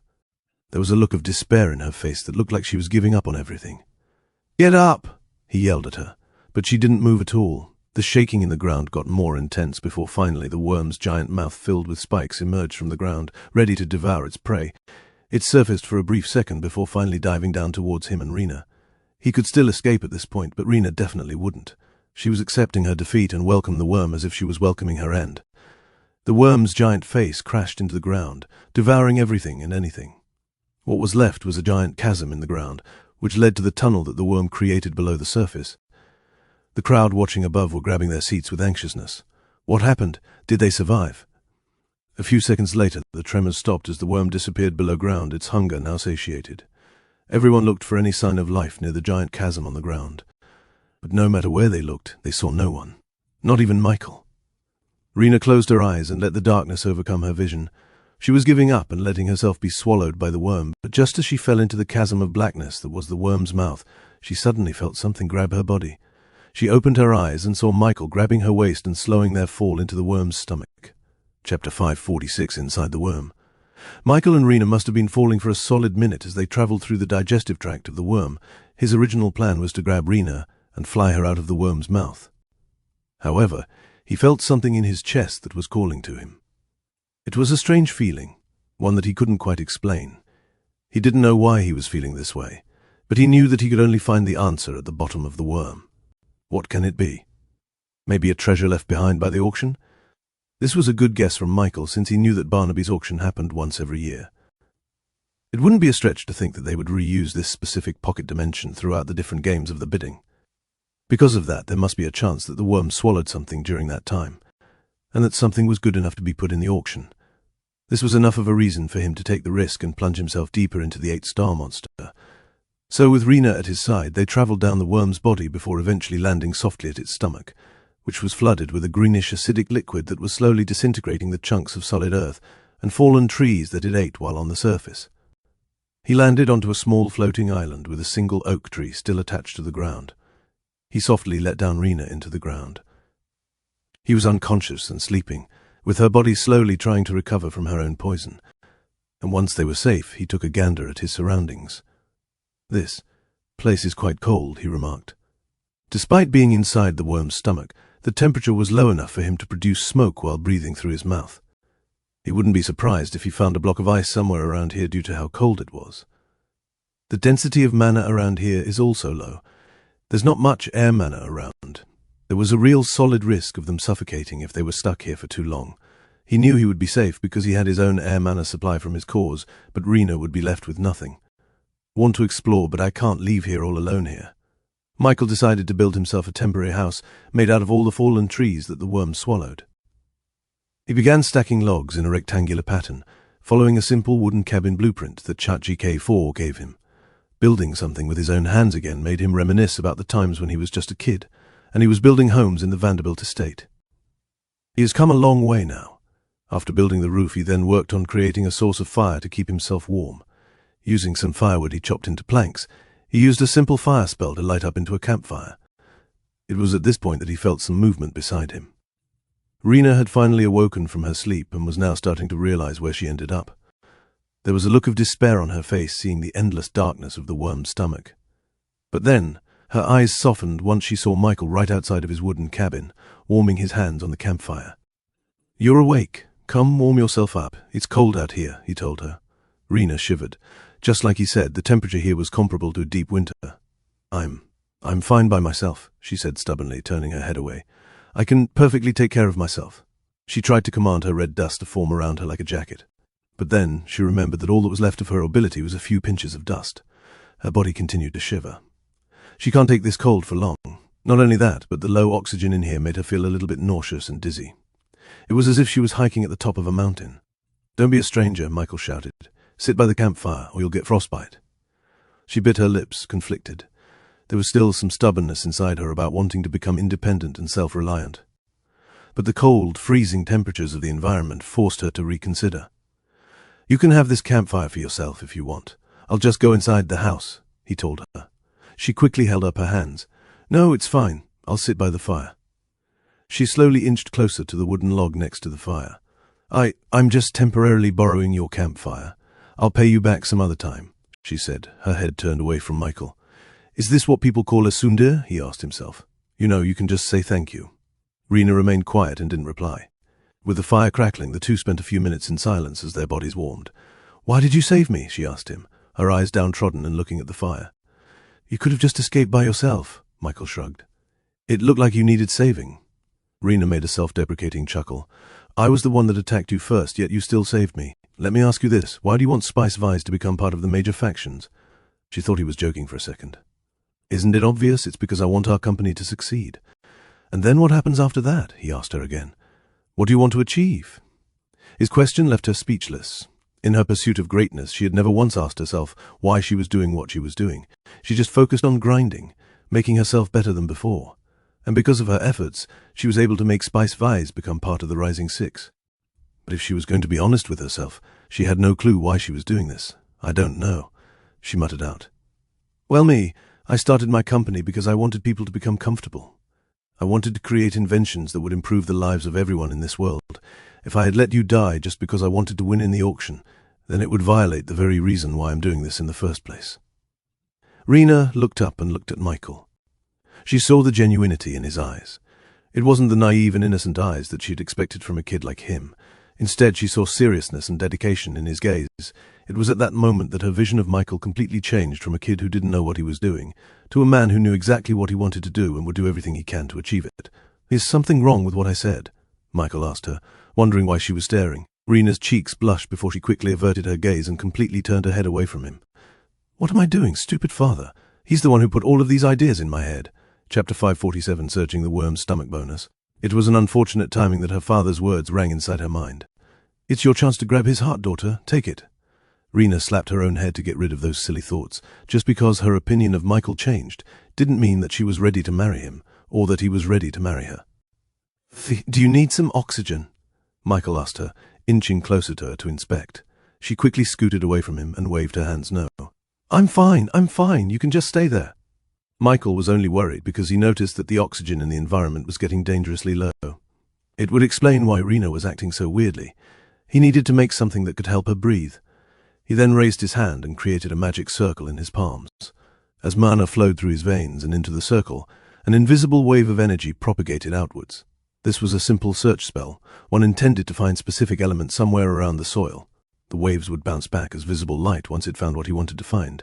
Soon enough, his vision was filled with glowing patches of rock and soil that illuminated the worm's dark stomach. He was a little bit worried that there weren't enough materials, but thankfully, the worm swallowed deep enough underground to contain all the specific metals he needed, like copper and zinc. Rena finally looked up and saw him using complicated magic spells to form and bend the minerals into two thin cylinders, one made out of copper and the other made out of zinc. "What are you doing?" she asked him. Michael smiled. "These are called electrodes." Once those electrodes were done, he just needed two more ingredients. One was water, which was easily done through a simple water ball spell. The other was an acid liquid, which was plenty inside the worm's stomach. So, combining all those things together, Michael was able to make a makeshift water electrolysis, which was able to make oxygen that can be breathed in for the time being. He made a simple breathing mask using wood and connected it to a metal tank via leaf straws. The tank contained the water electrolysis contraption, which allowed it to be filled with oxygen gas that can be breathed in using the mask. "Here, try this on," he said, leaning towards her. "What are you?" Rena was flustered and became unable to run away from Michael's mask. "Breathe." Although he was giving her instructions on how to use the mask, she couldn't quite make out what he was trying to say because her thoughts were filled with erratic arguments with herself. She was trying to deny the words that her father had been telling her all this time. Finally, she had enough and instinctively took a big breath. and as soon as she felt the clean, fresh air in the mask, her head immediately cleared. It was as if she regained consciousness for the first time in a long time. She now held the mask all on her own and kept breathing it in. Breath. What is this? Breathe. That's called an oxygen mask. The reason why you're feeling so dizzy inside this place is because it doesn't have enough oxygen. With that tank, you'll have no problem breathing again. It's okay to ask for help once in a while. It doesn't make you any less of the woman you are now, he told her. Rena didn't know what he was talking about, but the results were clear. She didn't feel like she'd pass out at any second anymore. She couldn't help but look at Michael in amazement. Not only was he a genius in the mystic arts that can control 4 elements at once, but he was also a genius in invention and innovation. He was even able to make such a life-changing machine with only a limited amount of materials. This thing is really useful for people living in a higher altitude. I'll probably create a new product for them in the future so that they don't get oxygen deprived, he said, blurting out his ideas. This is amazing. You're amazing, she muttered out. Thanks. Now you can stay here while I go and find something out there. Rena immediately grabbed his arm. What are you talking about? I want to come with you. Michael thought about going alone, but it wouldn't hurt to have a companion around to help him. Are you sure? I think it's much safer here. But no matter what he said, she was determined. I thought you didn't want to be my ally or my friend. What changed your mind? Do you think I'm cooler now? He asked, joking. What? No. Rena began inhaling the oxygen mask at a faster pace. Relax, I was joking. Let's go. He began jumping through the different floating islands of the worm's stomach. Rena followed closely behind him, holding her wooden mask close to her mouth. Eventually they reached a huge pile of trash as big as a small mountain in the worm's stomach. It was made out of slightly decomposed wood, soil, and other natural ingredients that the worm swallowed in its lifetime. There were also some few bits and pieces of armor, clothes and weapons that the worm probably ingested a few years ago. Despite the large heap, Michael felt the call in his heart grow deeper as he looked at this mountain. It's here. He quickly ran towards the heap and began rummaging through it. What are you trying to find? Rena asked him, and even though she didn't have to, she got her hands dirty and helped Michael search for whatever it was he was trying to search for. It's close. He closed his eyes and let his body get a feel for the item's location. He let his own body move towards it, keeping himself in full concentration. Using magic, he moved thousands of kilograms of decomposing wood and soil. Still, the sheer size of the mound left a lot of places left to search. Eventually, he did find something. In the distance, he saw something peeking out of the soil. Its distinct white color made it easy to spot among the black and brown mulch that composed this small mountain. He quickly picked it up and dusted off the soil around it. It was an oval shape with a mouthpiece and several evenly spaced holes along its frame. He recognized it to be an ocarina. An instrument? That's what was calling me. But upon closer inspection, he realized that this wasn't just a simple instrument. It was a mithril relic. He didn't expect to see such a unique remnant of the past. Does this mean that the worm is thousands of years old? Of course, the ocarina could have also been left behind by a modern human just a few years ago. What does it do? His curiosity led him to gently blow on the mouthpiece. And although he knew he wasn't good at playing musical instruments, he still expected some kind of note to play when he blew on it. Instead, he just heard nothing. Guess it deteriorated, but it was at that moment that the whole worm started to tremble. Chapter 548, Ocarina Bonus. If the earthquakes induced by the colossal worm were bad, then the earthquakes inside the worm were even worse. Michael even almost lost his balance, which was quite a rare instance. What's happening? Rena panicked. The worm's moving. And just like he said, they felt a tremendous amount of force pushing them forwards, as if they were in a car that went from 0 kph to 100 kph in a few seconds. The acceleration caused him and everything else to be propelled backwards and up the worm's digestive tract. Hold on, he said, grabbing Rena from midair and keeping her close. His absolute unity defense would protect them from any debris that, like them, were getting accelerated to a velocity equal to that of a high-speed train. Eventually he saw a large opening in the distance, which was letting out a huge amount of light from the sun. He braced himself as the worm broke through to the surface and shot them out of its mouth, regurgitating all that it ate for the past few hours. Michael and Rena flew through the air with the worm's stomach acid following them from behind. Now that he had access to an abundance of mana in the air, he quickly used his shadow teleportation skill to move him and Rena out of harm's way. A huge shadow enveloped both of them and transported them back into solid ground, just as a huge piece of boulder shot out of the worm's mouth, with Rena on top of him and still clutching his clothes for safety. It's okay now. Rena opened her eyes and looked around, noticing that they were finally out of the worm and back over ground. You did it! She cheered at Michael, only to realize that she was still directly on top of him. Her face slowly turned to mito red down from her neck up to her forehead. She was heating up so much that her head was starting to smoke. And finally, as if all the pressure built up had exploded, Rena completely disappeared and reappeared directly behind a tree, still blushing. Started up wondering why she was acting so weird when there was plenty of oxygen in the air. Gru! He heard a low-toned growl coming from the colossal worm itself, and if he was seeing it right, it was as if the worm was looking directly at him when it growled. A few seconds later, the worm turned around and submerged itself back below the surface. Was it because of the ocarina? He took out the ocarina mithril relic out of his pockets and observed it under normal light. When he played this, the worm suddenly got the urge to vomit them out.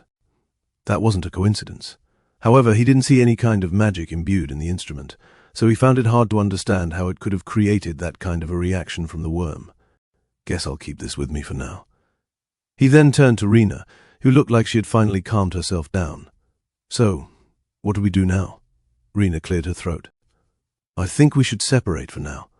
I promise I won't try to fight you again. I'll just wait for my teammates to get the keys.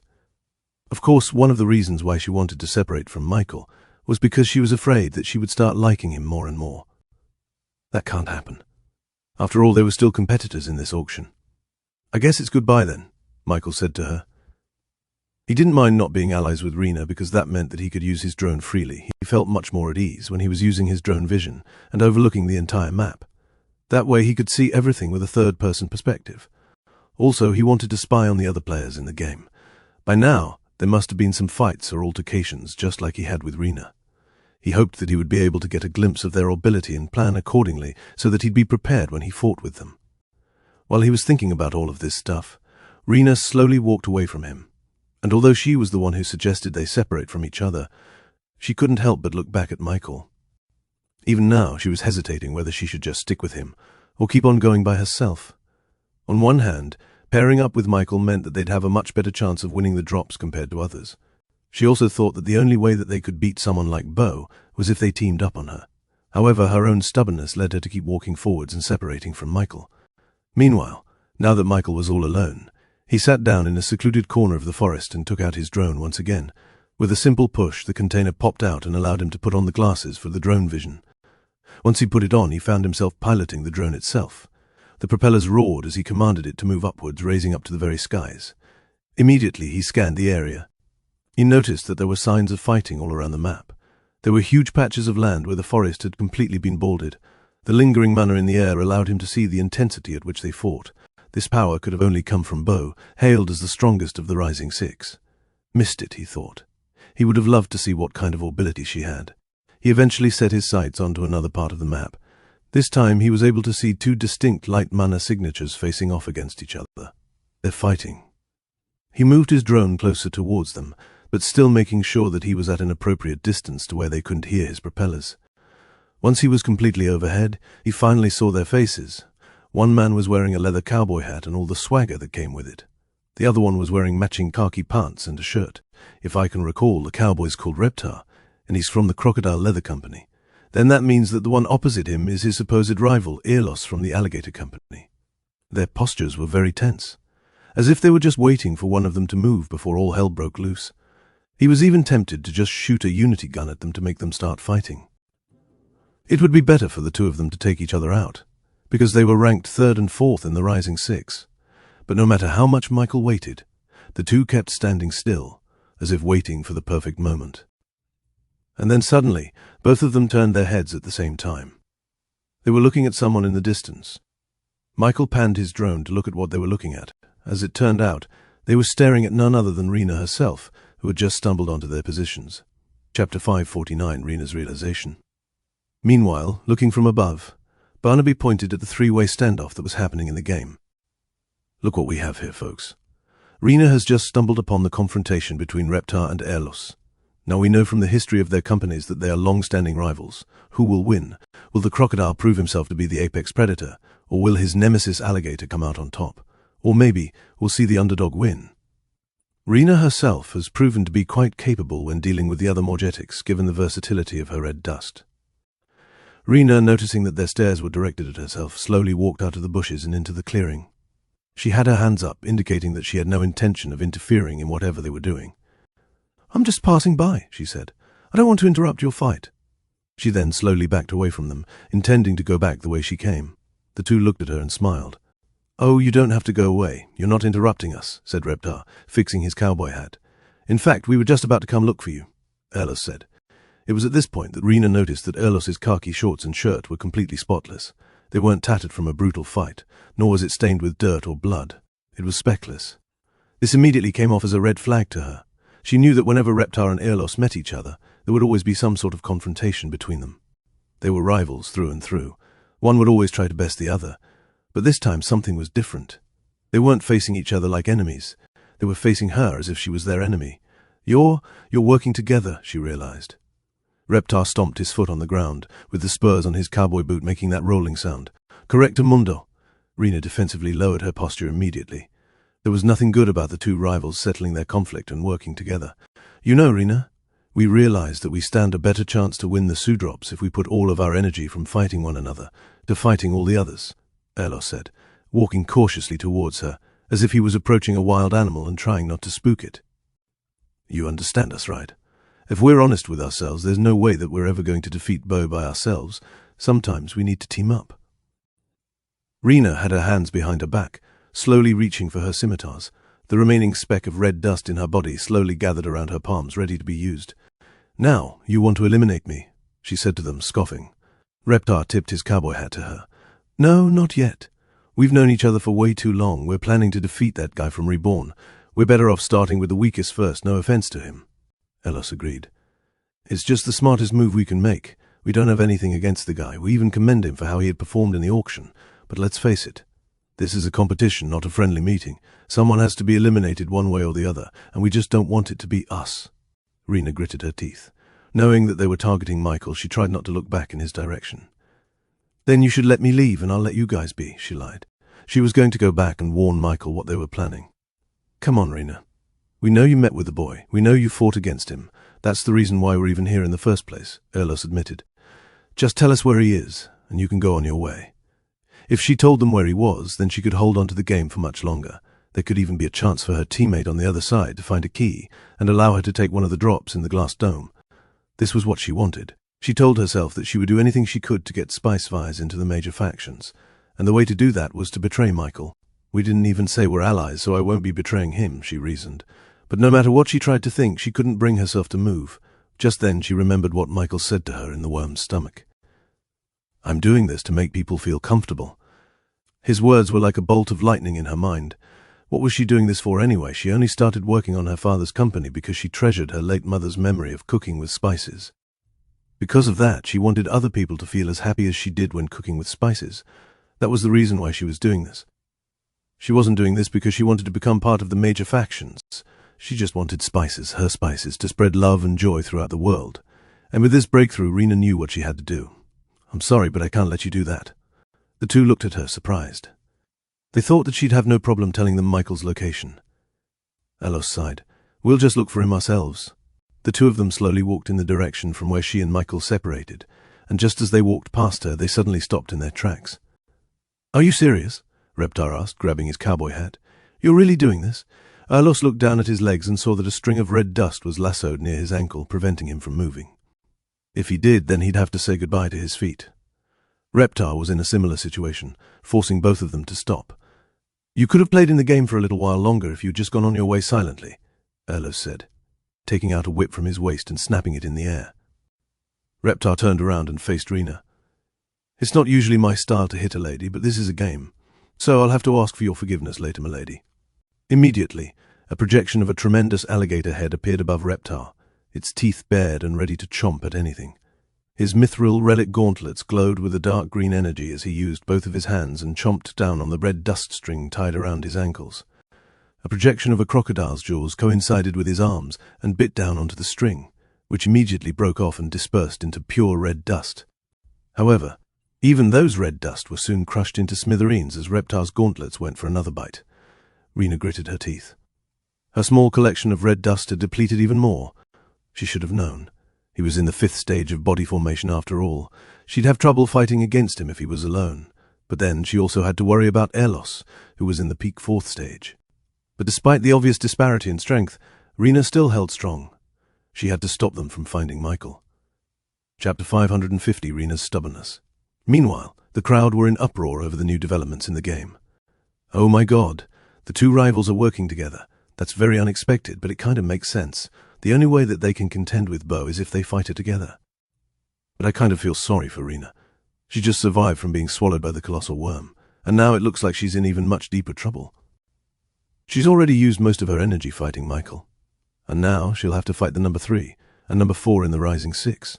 Everyone knew that she would lose immediately once they fought against each other, which was why the obvious action that Rena should take was to simply run away from them as fast as possible. With Rena's abilities, she'd find it easier than others to escape from this situation. That was what they thought was going to happen, but instead of running away, she instead insisted on fighting with the two of them for no apparent reason. What's she doing? She should run away now. Is she planning on fighting them? For what? Now that I think about it, Reptar and Erlos's Orbalites perfectly complement each other. Even Bo would have to be careful with it. Rena took out both of her scimitars and rushed towards the Erlos, the weakest of the two. She knew that she had a chance to triumph against them if she could defeat him first and deal with Reptar another time. She jumped in the air, twirling her body to create that signature spinning blade that would shred anything it touched. In response, Erlos raised his whip and swung it above his head, and after waiting for a specific moment in time, he snapped the whip towards her direction. And as the whip hit Rena's spinning blade, something unexpected happened. Rena felt her momentum completely stop in the air. Surprised, she looked at her scimitar and saw that Erlos's whip had wrapped itself around its blades. With such a flimsy weapon, everyone would have thought that the whip would simply get shredded into a million pieces. However, that whip wasn't just a normal weapon.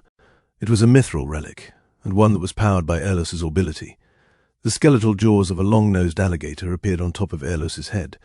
This skeleton was much different from normal alligators, as its teeth perfectly fit together, leaving behind no gaps nor holes when it was clamped together.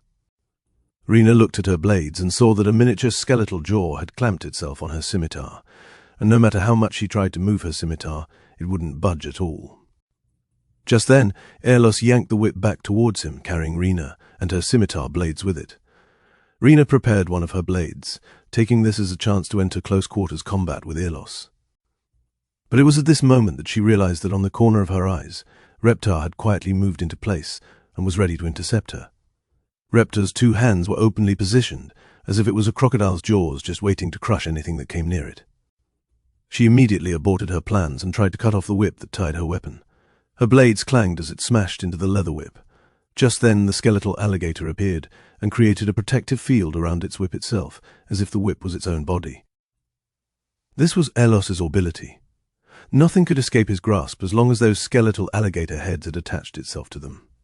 It didn't matter if she had the strongest and sharpest weapons in the world, she still wouldn't be able to get his grip off of anything. She continued to get pulled in closer and closer towards Reptar's jaws. If she got within his strike zone, then she'd find herself completely vulnerable. Finally, she gathered a little bit of her red dust and commanded them to coat the edge of one of her scimitar blades. With this addition, she sliced towards the whip again. This time, her three-headed diva woman imbued power into her weapon and fought against the power of the skeletal alligator. The two clashed, giving off an invisible shockwave, before the alligator found itself unable to hold on.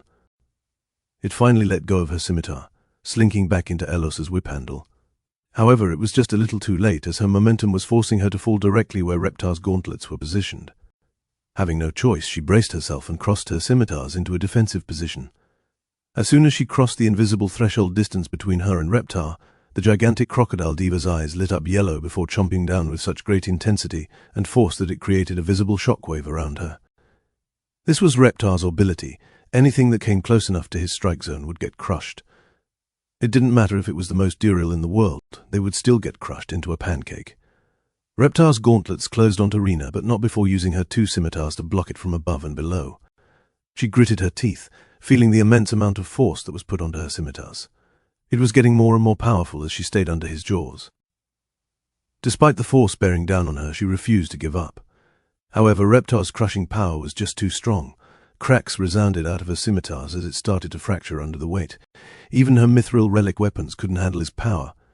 Indignant, she used the rest of her remaining red dust to patch the cracks in her scimitars, hoping that it would give her more time to get out of the situation all on her own.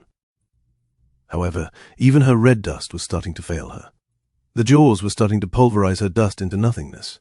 Even her three-faced diva was starting to feel the pressure. She was starting to bend her neck, as if an imaginary crocodile had her by the head. Unable to hold on, Rena was forced to let go of her grip on her weapons and jump away into safety. Once they no longer had the protection of her three-faced diva, the scimitars became just like any other normal weapon in the world. Reptar closed his gauntlets onto the scimitars, crushing them into a million pieces, with its fragments turning into nothing but powder in the air. "I'm sorry it had to come to this," Reptar said, turning his gauntlets over and letting the powdered scimitar fall to the ground. "You should surrender now so you don't have to get hurt anymore," Airlos advised. The two of them started walking away from her. Now that she had no mithril relic, she had no more access to her abilities. However, before they could even take another step back, they felt Rena rushing towards them with a sharp rock she found on the ground. "Why are you being so stubborn? Is it because of that boy? Why are you being so spawned and just rush towards them with crazy eyes?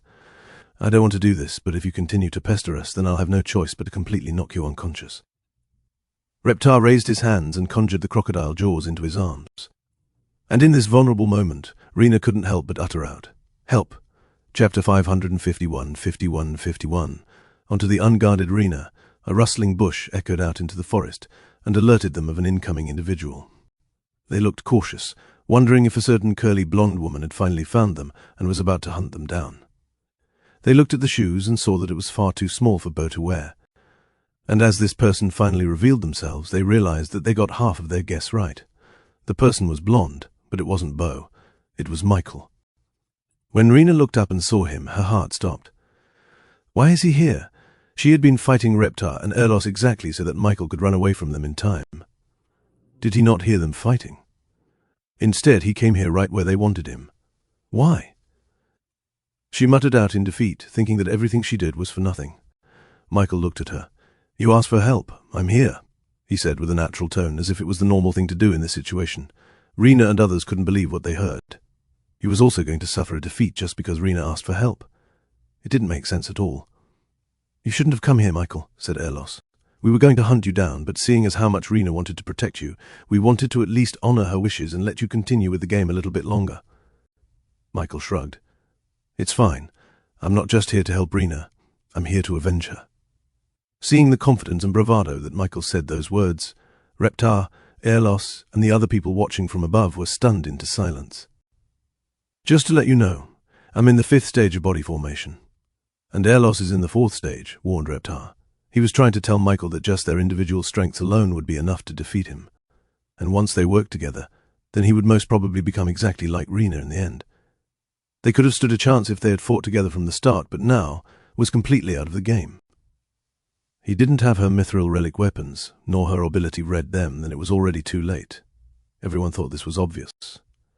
But from Michael's confidence, it seemed that he didn't believe them. After all, he didn't say he was going to escape, or that he was going to escape with Rena.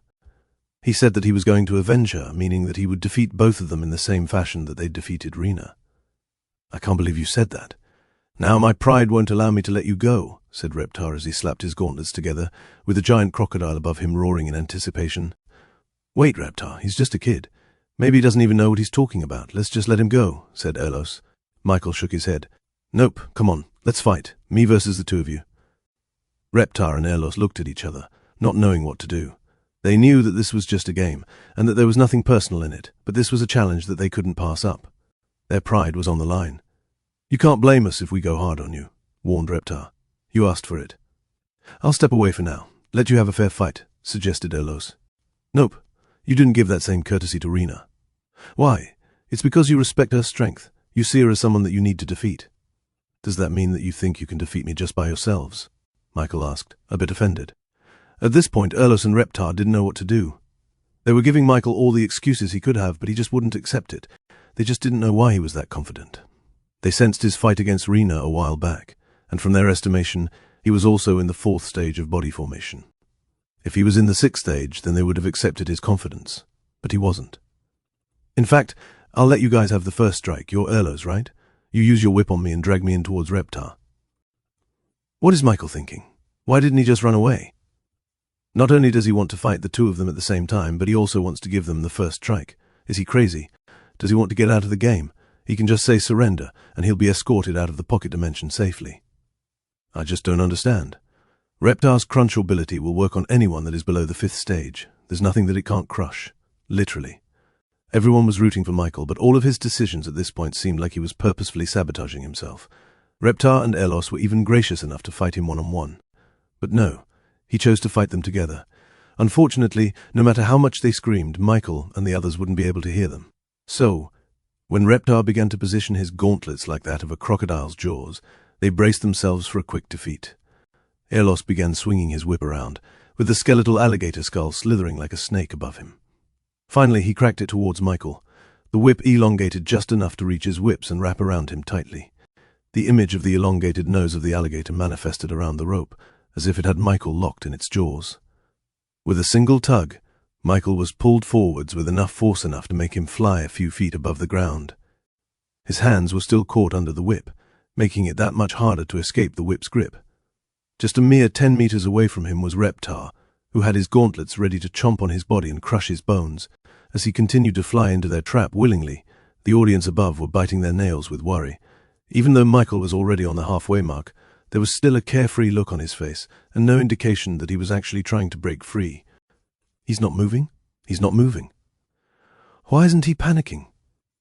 Does he think that Reptar's gauntlets are a joke? I don't think he's planning on attacking at all. As Michael reached the threshold of Reptar's ability, the giant crocodile diva manifested itself around the gauntlets and readied itself for a meal. Not even a blink of an eye later, the jaws closed in on Michael with a force and speed unexplainable to physical and magical terms. Everyone closed their eyes, not wanting to see the brutality that was about to unfold. But a few seconds later, nothing happened. The sound of bones breaking and flesh shredding was nowhere to be heard. They finally opened their eyes, only to see an impossibility in front of them. The crocodile's teeth were just a few inches away from Michael's body, but it stopped there, as if frozen in time. Chapter 552, Switch. What? A mixture of whats, hows, and impossibles rang out from the crowd. It was as if they were looking at a frozen screen, with all of the players paused for an eternity. Erlos was stunned into silence, unbelieving of what had happened. He was staring at Reptar, who was stuck in place, with his expression frozen at the moment when he activated his ability and chomped down at his prey. He was so shocked that even his diva couldn't help but copy his movements. The alligator jaws slightly opened, as if shocked just as well as Erlos. The whip turned loose, allowing Michael to free himself from its grasp. Now that he was free, he grabbed onto the whip and pulled as hard as he could at Erlos. Still in a state of shock and unable to understand what has happened, Erlos got forcefully tugged towards Michael, and as Michael used an air spell to propel him outwards, Erlos got pulled in even more, with his feet already off the ground and traveling just as fast as Michael. Because he was so used to being the one to pull other people towards him, Erlos completely forgot to let go of the whip itself and got taken directly where Michael wanted him to be. And when Erlos finally came to his senses, he realized that he was already directly in the jaws of Reptar's gauntlets, with its teeth bearing down above and below him. Before he knew it, they just exchanged positions. He was now the one in trouble of being crunched by the crocodile's jaws. He quickly used his whip and cracked it towards the nearest tree, hoping to pull himself off of this dangerous situation. But it was at that moment that a click resounded throughout the silent forest.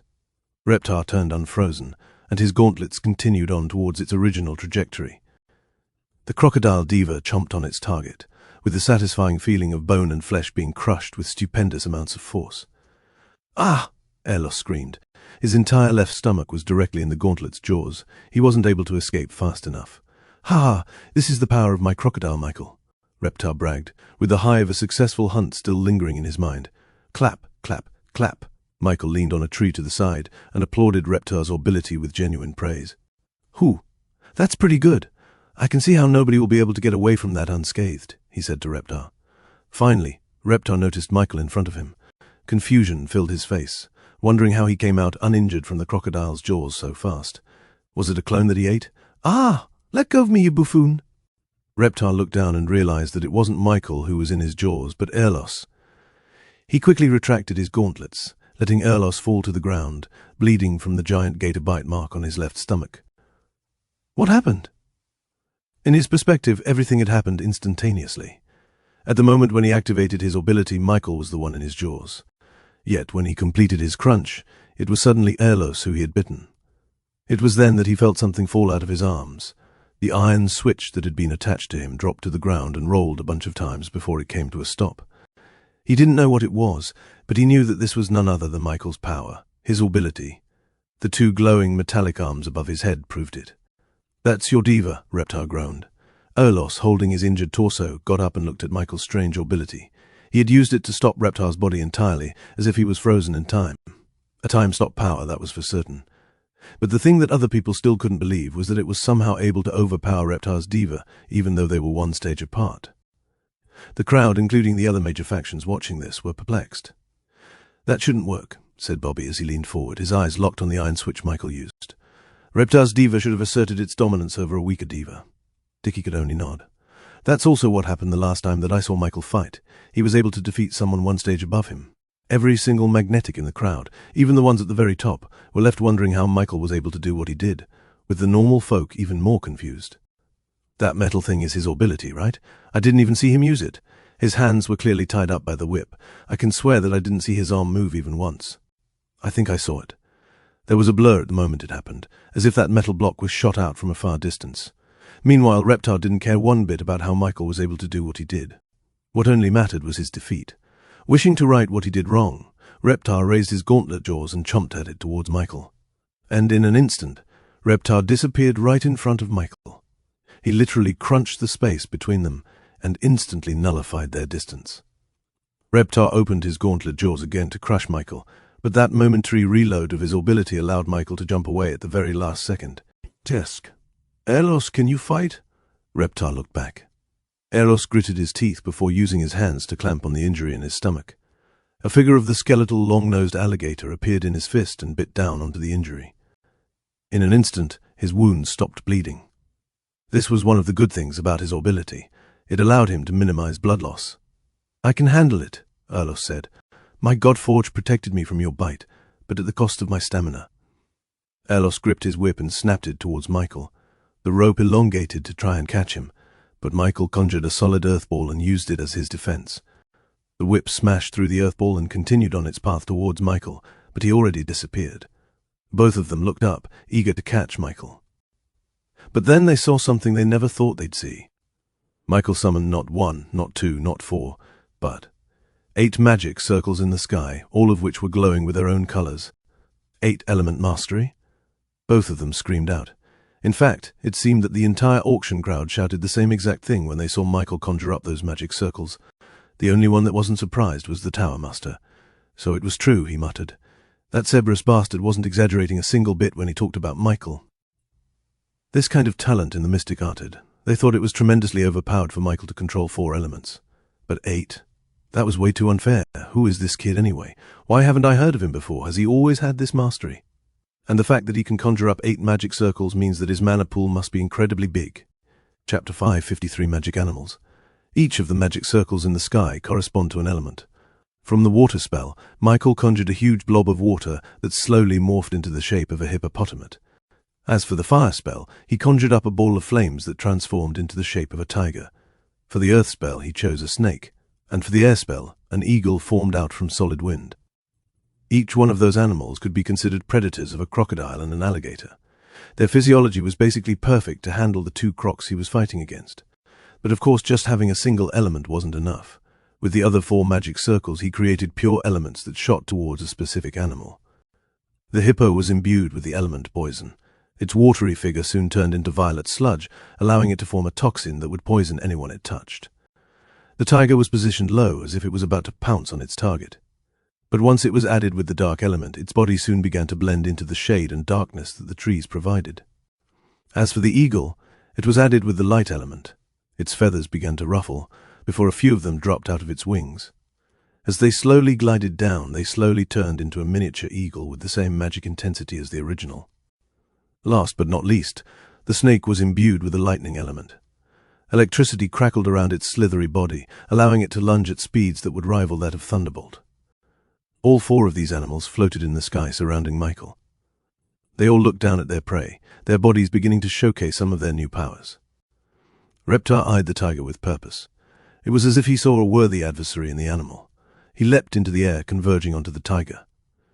As his gauntlets clamped down onto the tiger, it suddenly disappeared into a black mist and got away from his grasp. Reptar chomped on the air and suddenly disappeared. When he reappeared, he was back on the ground, right next to the tiger who had hidden itself within the shade. He punched towards the tiger right in its nose, with the animal recoiling from the power and losing some of the darkness element it had.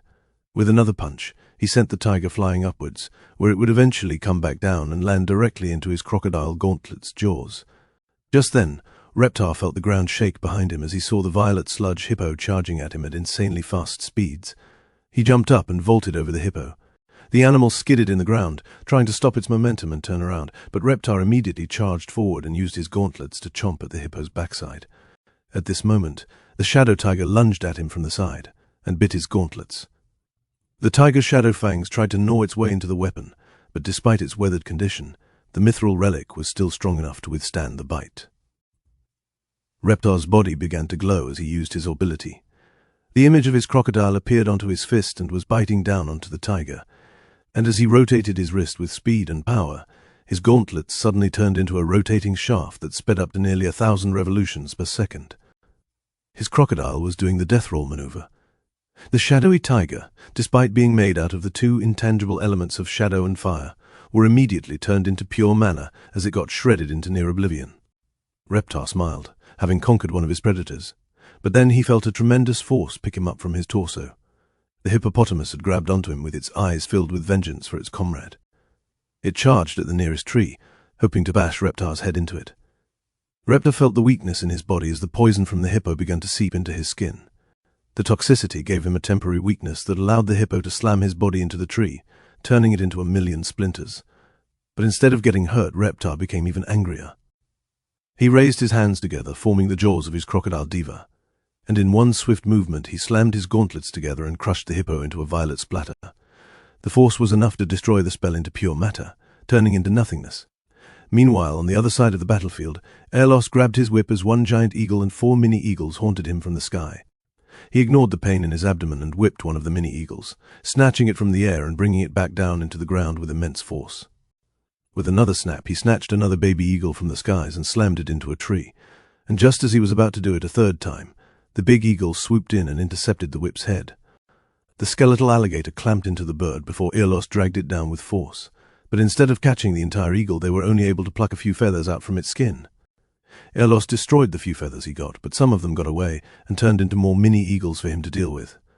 Wary of this ability from the eagles, Erlos decided to target the eagle's head, where its feathers were at its thinnest. It was at that moment when electricity crackled and the electric snake pounced on Erlos's neck. Since the earth element was charged with lightning, the snake's speed gave Erlos no chance to dodge the surprise attack. The snake was able to pierce through his skin and deliver air into his bloodstream. This would give him an air embolism that was just as deadly as poison. Erlos grabbed the snake from his neck and clamped his hands onto its body. The skeletal long-nosed alligator manifested in his fingers just before he slammed the snake onto the ground, pinning it down permanently. It wouldn't be able to get out no matter how fast it was. The snake crackled with electricity and wind picked up like a tornado, but no matter what it did, it wouldn't be able to overpower an ability. Erlos then grabbed the snake bite on his neck, clamping onto the air that he had been injected with and pulling it out of his body safely. Just then, the eagles finally found their moment and dived down into Erlos. Their wings created wind crescents behind them, and just as the moment when they were only a few inches away from him, they turned their wings and aimed the wind crescents at him. Erlos felt 20 wind crescents enter his body, cutting his skin and letting blood spurt out. Annoyed, he began to snap his whip continuously, and with each snap, a baby eagle would be snatched up and destroyed instantly from the very physics of the whip itself. After all, the end of a whip was so fast that it would surpass the speed of sound and create a supersonic shockwave. Chapter 554 Shots. Just as Erlos thought he'd had the upper hand, the air eagle shrugged its body so intensely that it essentially shed off all of its feathers in one go. And from those feathers, thousands of baby eagles were born. Each one was as vicious as the one before it. All thousands of eagles swooped down into Erlos and targeted his entire body. None of his skin was left untouched as they all created their masterpiece of work that turned Erlos into a red canvas. The original, now bald eagle was even more intelligent than the others and targeted the injury on Erlos's stomach. "Kai?" Erlos groaned, feeling the intense pain shooting up his body as the eagle pecked at the bite mark on his stomach. Enraged, he swung his whip with speed and intensity. With each revolution, his velocity was getting faster and faster until it sounded like he'd turned into a helicopter. Using his ability, his skeletal alligator clamped down onto the very air in the environment and began to twist them along with the rotation of the whip. It wasn't long before wind picked up even more, allowing Erlos to create a tornado that picked up anything and everything in the surroundings. Not even trees were exempted from this force. The thousands of eagles tried to fly their way out of the tornado, but the current was simply too fast for them to overcome. They eventually got pulled back into the storm, forced to go with the flow of the tornado. This was the same for the bald eagle as well.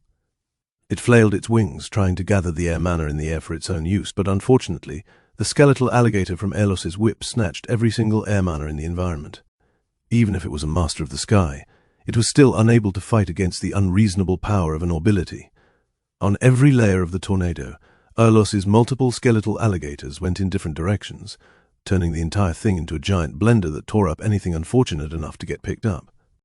Feathers were turned into powdery paste. Mana was turned into pure energy. Everything was blended into a smooth texture. Erlos slowed his whip, eventually turning the tornado into a simple breeze. None of the eagles survived. Still, Erlos didn't come out unscathed. His whole body was covered in scratches, and his bite injury only worsened because of the bald eagle. He could barely stand up straight now because of how there was always a stinging pain that shoots up his entire body. To let off his steam, he slammed his foot onto the restrained snake in the ground, destroying it in one go. Once Erlos and Reptar dispatched of Michael's magic animals, it was now their turn to attack him. Erlos wrapped his whip onto Reptar's waist before using force to rotate his body around in the air like a ragdoll. This unorthodox method ended up allowing Reptar to wouldn't be able to reach by himself, and once he had gathered enough momentum, Erlos released the grip of his skeletal alligator and tossed Reptar towards Michael at insane speeds. With his gauntlets ready to bite down, he reached towards Michael and waited until he crossed the threshold. And to make sure he wouldn't be able to run away, Erlos shot his whip towards Michael and grabbed onto him with his ability. Now, he can't use his immense mystical powers to get away. A magic circle appeared in front of Michael, conjuring a lion made out of fire and lightning, creating plasma. Reptar chomped down on the king of the jungle, destroying it with ease. It seemed as if no matter what kind of animal he used or what kind of element he paired it with, anything would be destroyed in front of Reptar's crocodile jaws. Everyone thought it would finally be over for Mikhail. That was Michael's only chance. He caught them off guard, but it just wasn't enough. Now they're thoroughly prepared for him. They no longer treat him as a kid, so now they're unapologetic in their union of power. Those two's abilities work together so well. Nobody would stand a chance against them if they turned serious. See how quickly they locked him down when they started working together. But it was just then that Michael raised his hand and simply pointed at Reptar. A bright white light shined on the tip of his finger as it gathered power through a single point. Reptar didn't know what he was doing, but he had a bad feeling about it from the start. He opened his gauntlet jaws even wider, hoping to bite on Michael before he finished whatever he was trying to do. He couldn't back away now, especially since Michael had nowhere else to go. And just as he was about to chomp down on Michael's finger, the beam arrived. A single unity gun fired off from his finger and hit Reptar directly in the chest. Numbness was the only thing Reptar could feel. But a few seconds later, the pain suddenly shot through his entire body, making him squirm. He looked down and saw a hole in his chest, which was smaller than a fingernail. Blood was pulsating out of his body and slowly staining his cowboy attire red. If it wasn't for the God-forged pieces in his heart deflecting the bullet away from his heart, then he would have been dead by now. Arg. Blood dripped out of Reptar's mouth, which he wiped off immediately. Despite the pain, he knew that this was his chance to finally bite down on Michael. Whatever he did had to have needed more time to replenish. This meant that he'd still be able to finish the fight, as long as Michael was stuck in front of him with no way to escape. Ignoring the piercing pain in his chest, he raised his trembling hands and created his crocodile's jaws. But it was at this moment that he saw the whip's grip loosening on Michael's waist. No, he muttered out, lunging at Michael and quickly trying to bite him once and for all. But at the very last second, Michael's body turned into a shadow and disappeared completely from his view. "No!" Reptar shouted in anger. Not only was he in deep pain from being shot in the chest, but he was also getting frustrated that Michael kept escaping from his grasp every single time. He immediately looked down and complained to Erlos about his sloppy work. Why didn't you keep him steady? But as he looked at Erlos, he saw that the man's chest was also bleeding just like his. Erlos was in deep pain, so much so that he couldn't even hold on to his whip anymore. This vulnerability was what allowed Michael to escape from Reptar's grasp. "You're hit too," Reptar realized. But how could that happen? He only saw Michael use one of those light things that hit him. He didn't have time to shoot down towards Erlos either. Even the eagle-eyed spectators from the crowd were unable to pinpoint that moment when Michael shot off 2 of those bright lights. Again with that, how does Michael keep on shooting stuff without any one of us seeing it? Just then, a buzzing sound echoed through the forest. Chapter 555, Flying Metal Monster. The hovering object glowed as it gathered power in its barrel, and a moment later, the brightness peaked and released a tremendous amount of unity energy towards Erlos. He tried to get away, cracking his whip towards the nearest tree and jumping away. But unfortunately for him, he didn't come out unscathed as the drone's unity gun shot off towards his leg and induced a temporary limp in his walk. After a successful hit, the drone flew away directly towards Michael, hovering in place just above his shoulders. Finally, everyone set their sights upon a metallic flying object. It was unlike anything they had ever seen before. Some even thought that it was a monster that somehow barged into their fight. That thing used the same spell that Michael used, so that's how he did that. What is it? Is it his tamed monster made out of metal, or is it another one of his magical constructs? While the rest of the crowd were wondering about the drone, the Tower Master and the rest of the senior wizards of the Magic Tower were in complete disarray once they saw the unity gun that Michael used. As eternal students of the mystic arts, they immediately recognized the power of all 8 elements inside the unity beam. This was substantiated by the fact that they had just seen Michael command all of the 8 elements at ease. Tower Master, what is that beam? How could all 8 elements be able to coexist in the same space without creating a tremendous explosion? And I know he has an 8-element mastery, but his finger or his entire body should have been destroyed as soon as he used that beam. They all looked at the Tower Master, the most senior and most learned among them. But even he was completely clueless. Why are you all acting like we are experts in the physics of 8-element spells? We didn't even think this was possible in the first place. But Michael must have had his whole life to create and innovate new solutions that would make the impossible into the possible. There was curiosity in the Tower Master's face, completely enamored by the unified gun. We can get that, Tower Master, but how about that hovering object? How is it able to create a completely identical beam? Are we to assume that it also has an 8-element mastery? Not only that, but from what I can see, the metal object doesn't use any external magic to make itself fly. Tell me you can see something different, Tower Master. Unfortunately for them, the Tower Master had no answer for them.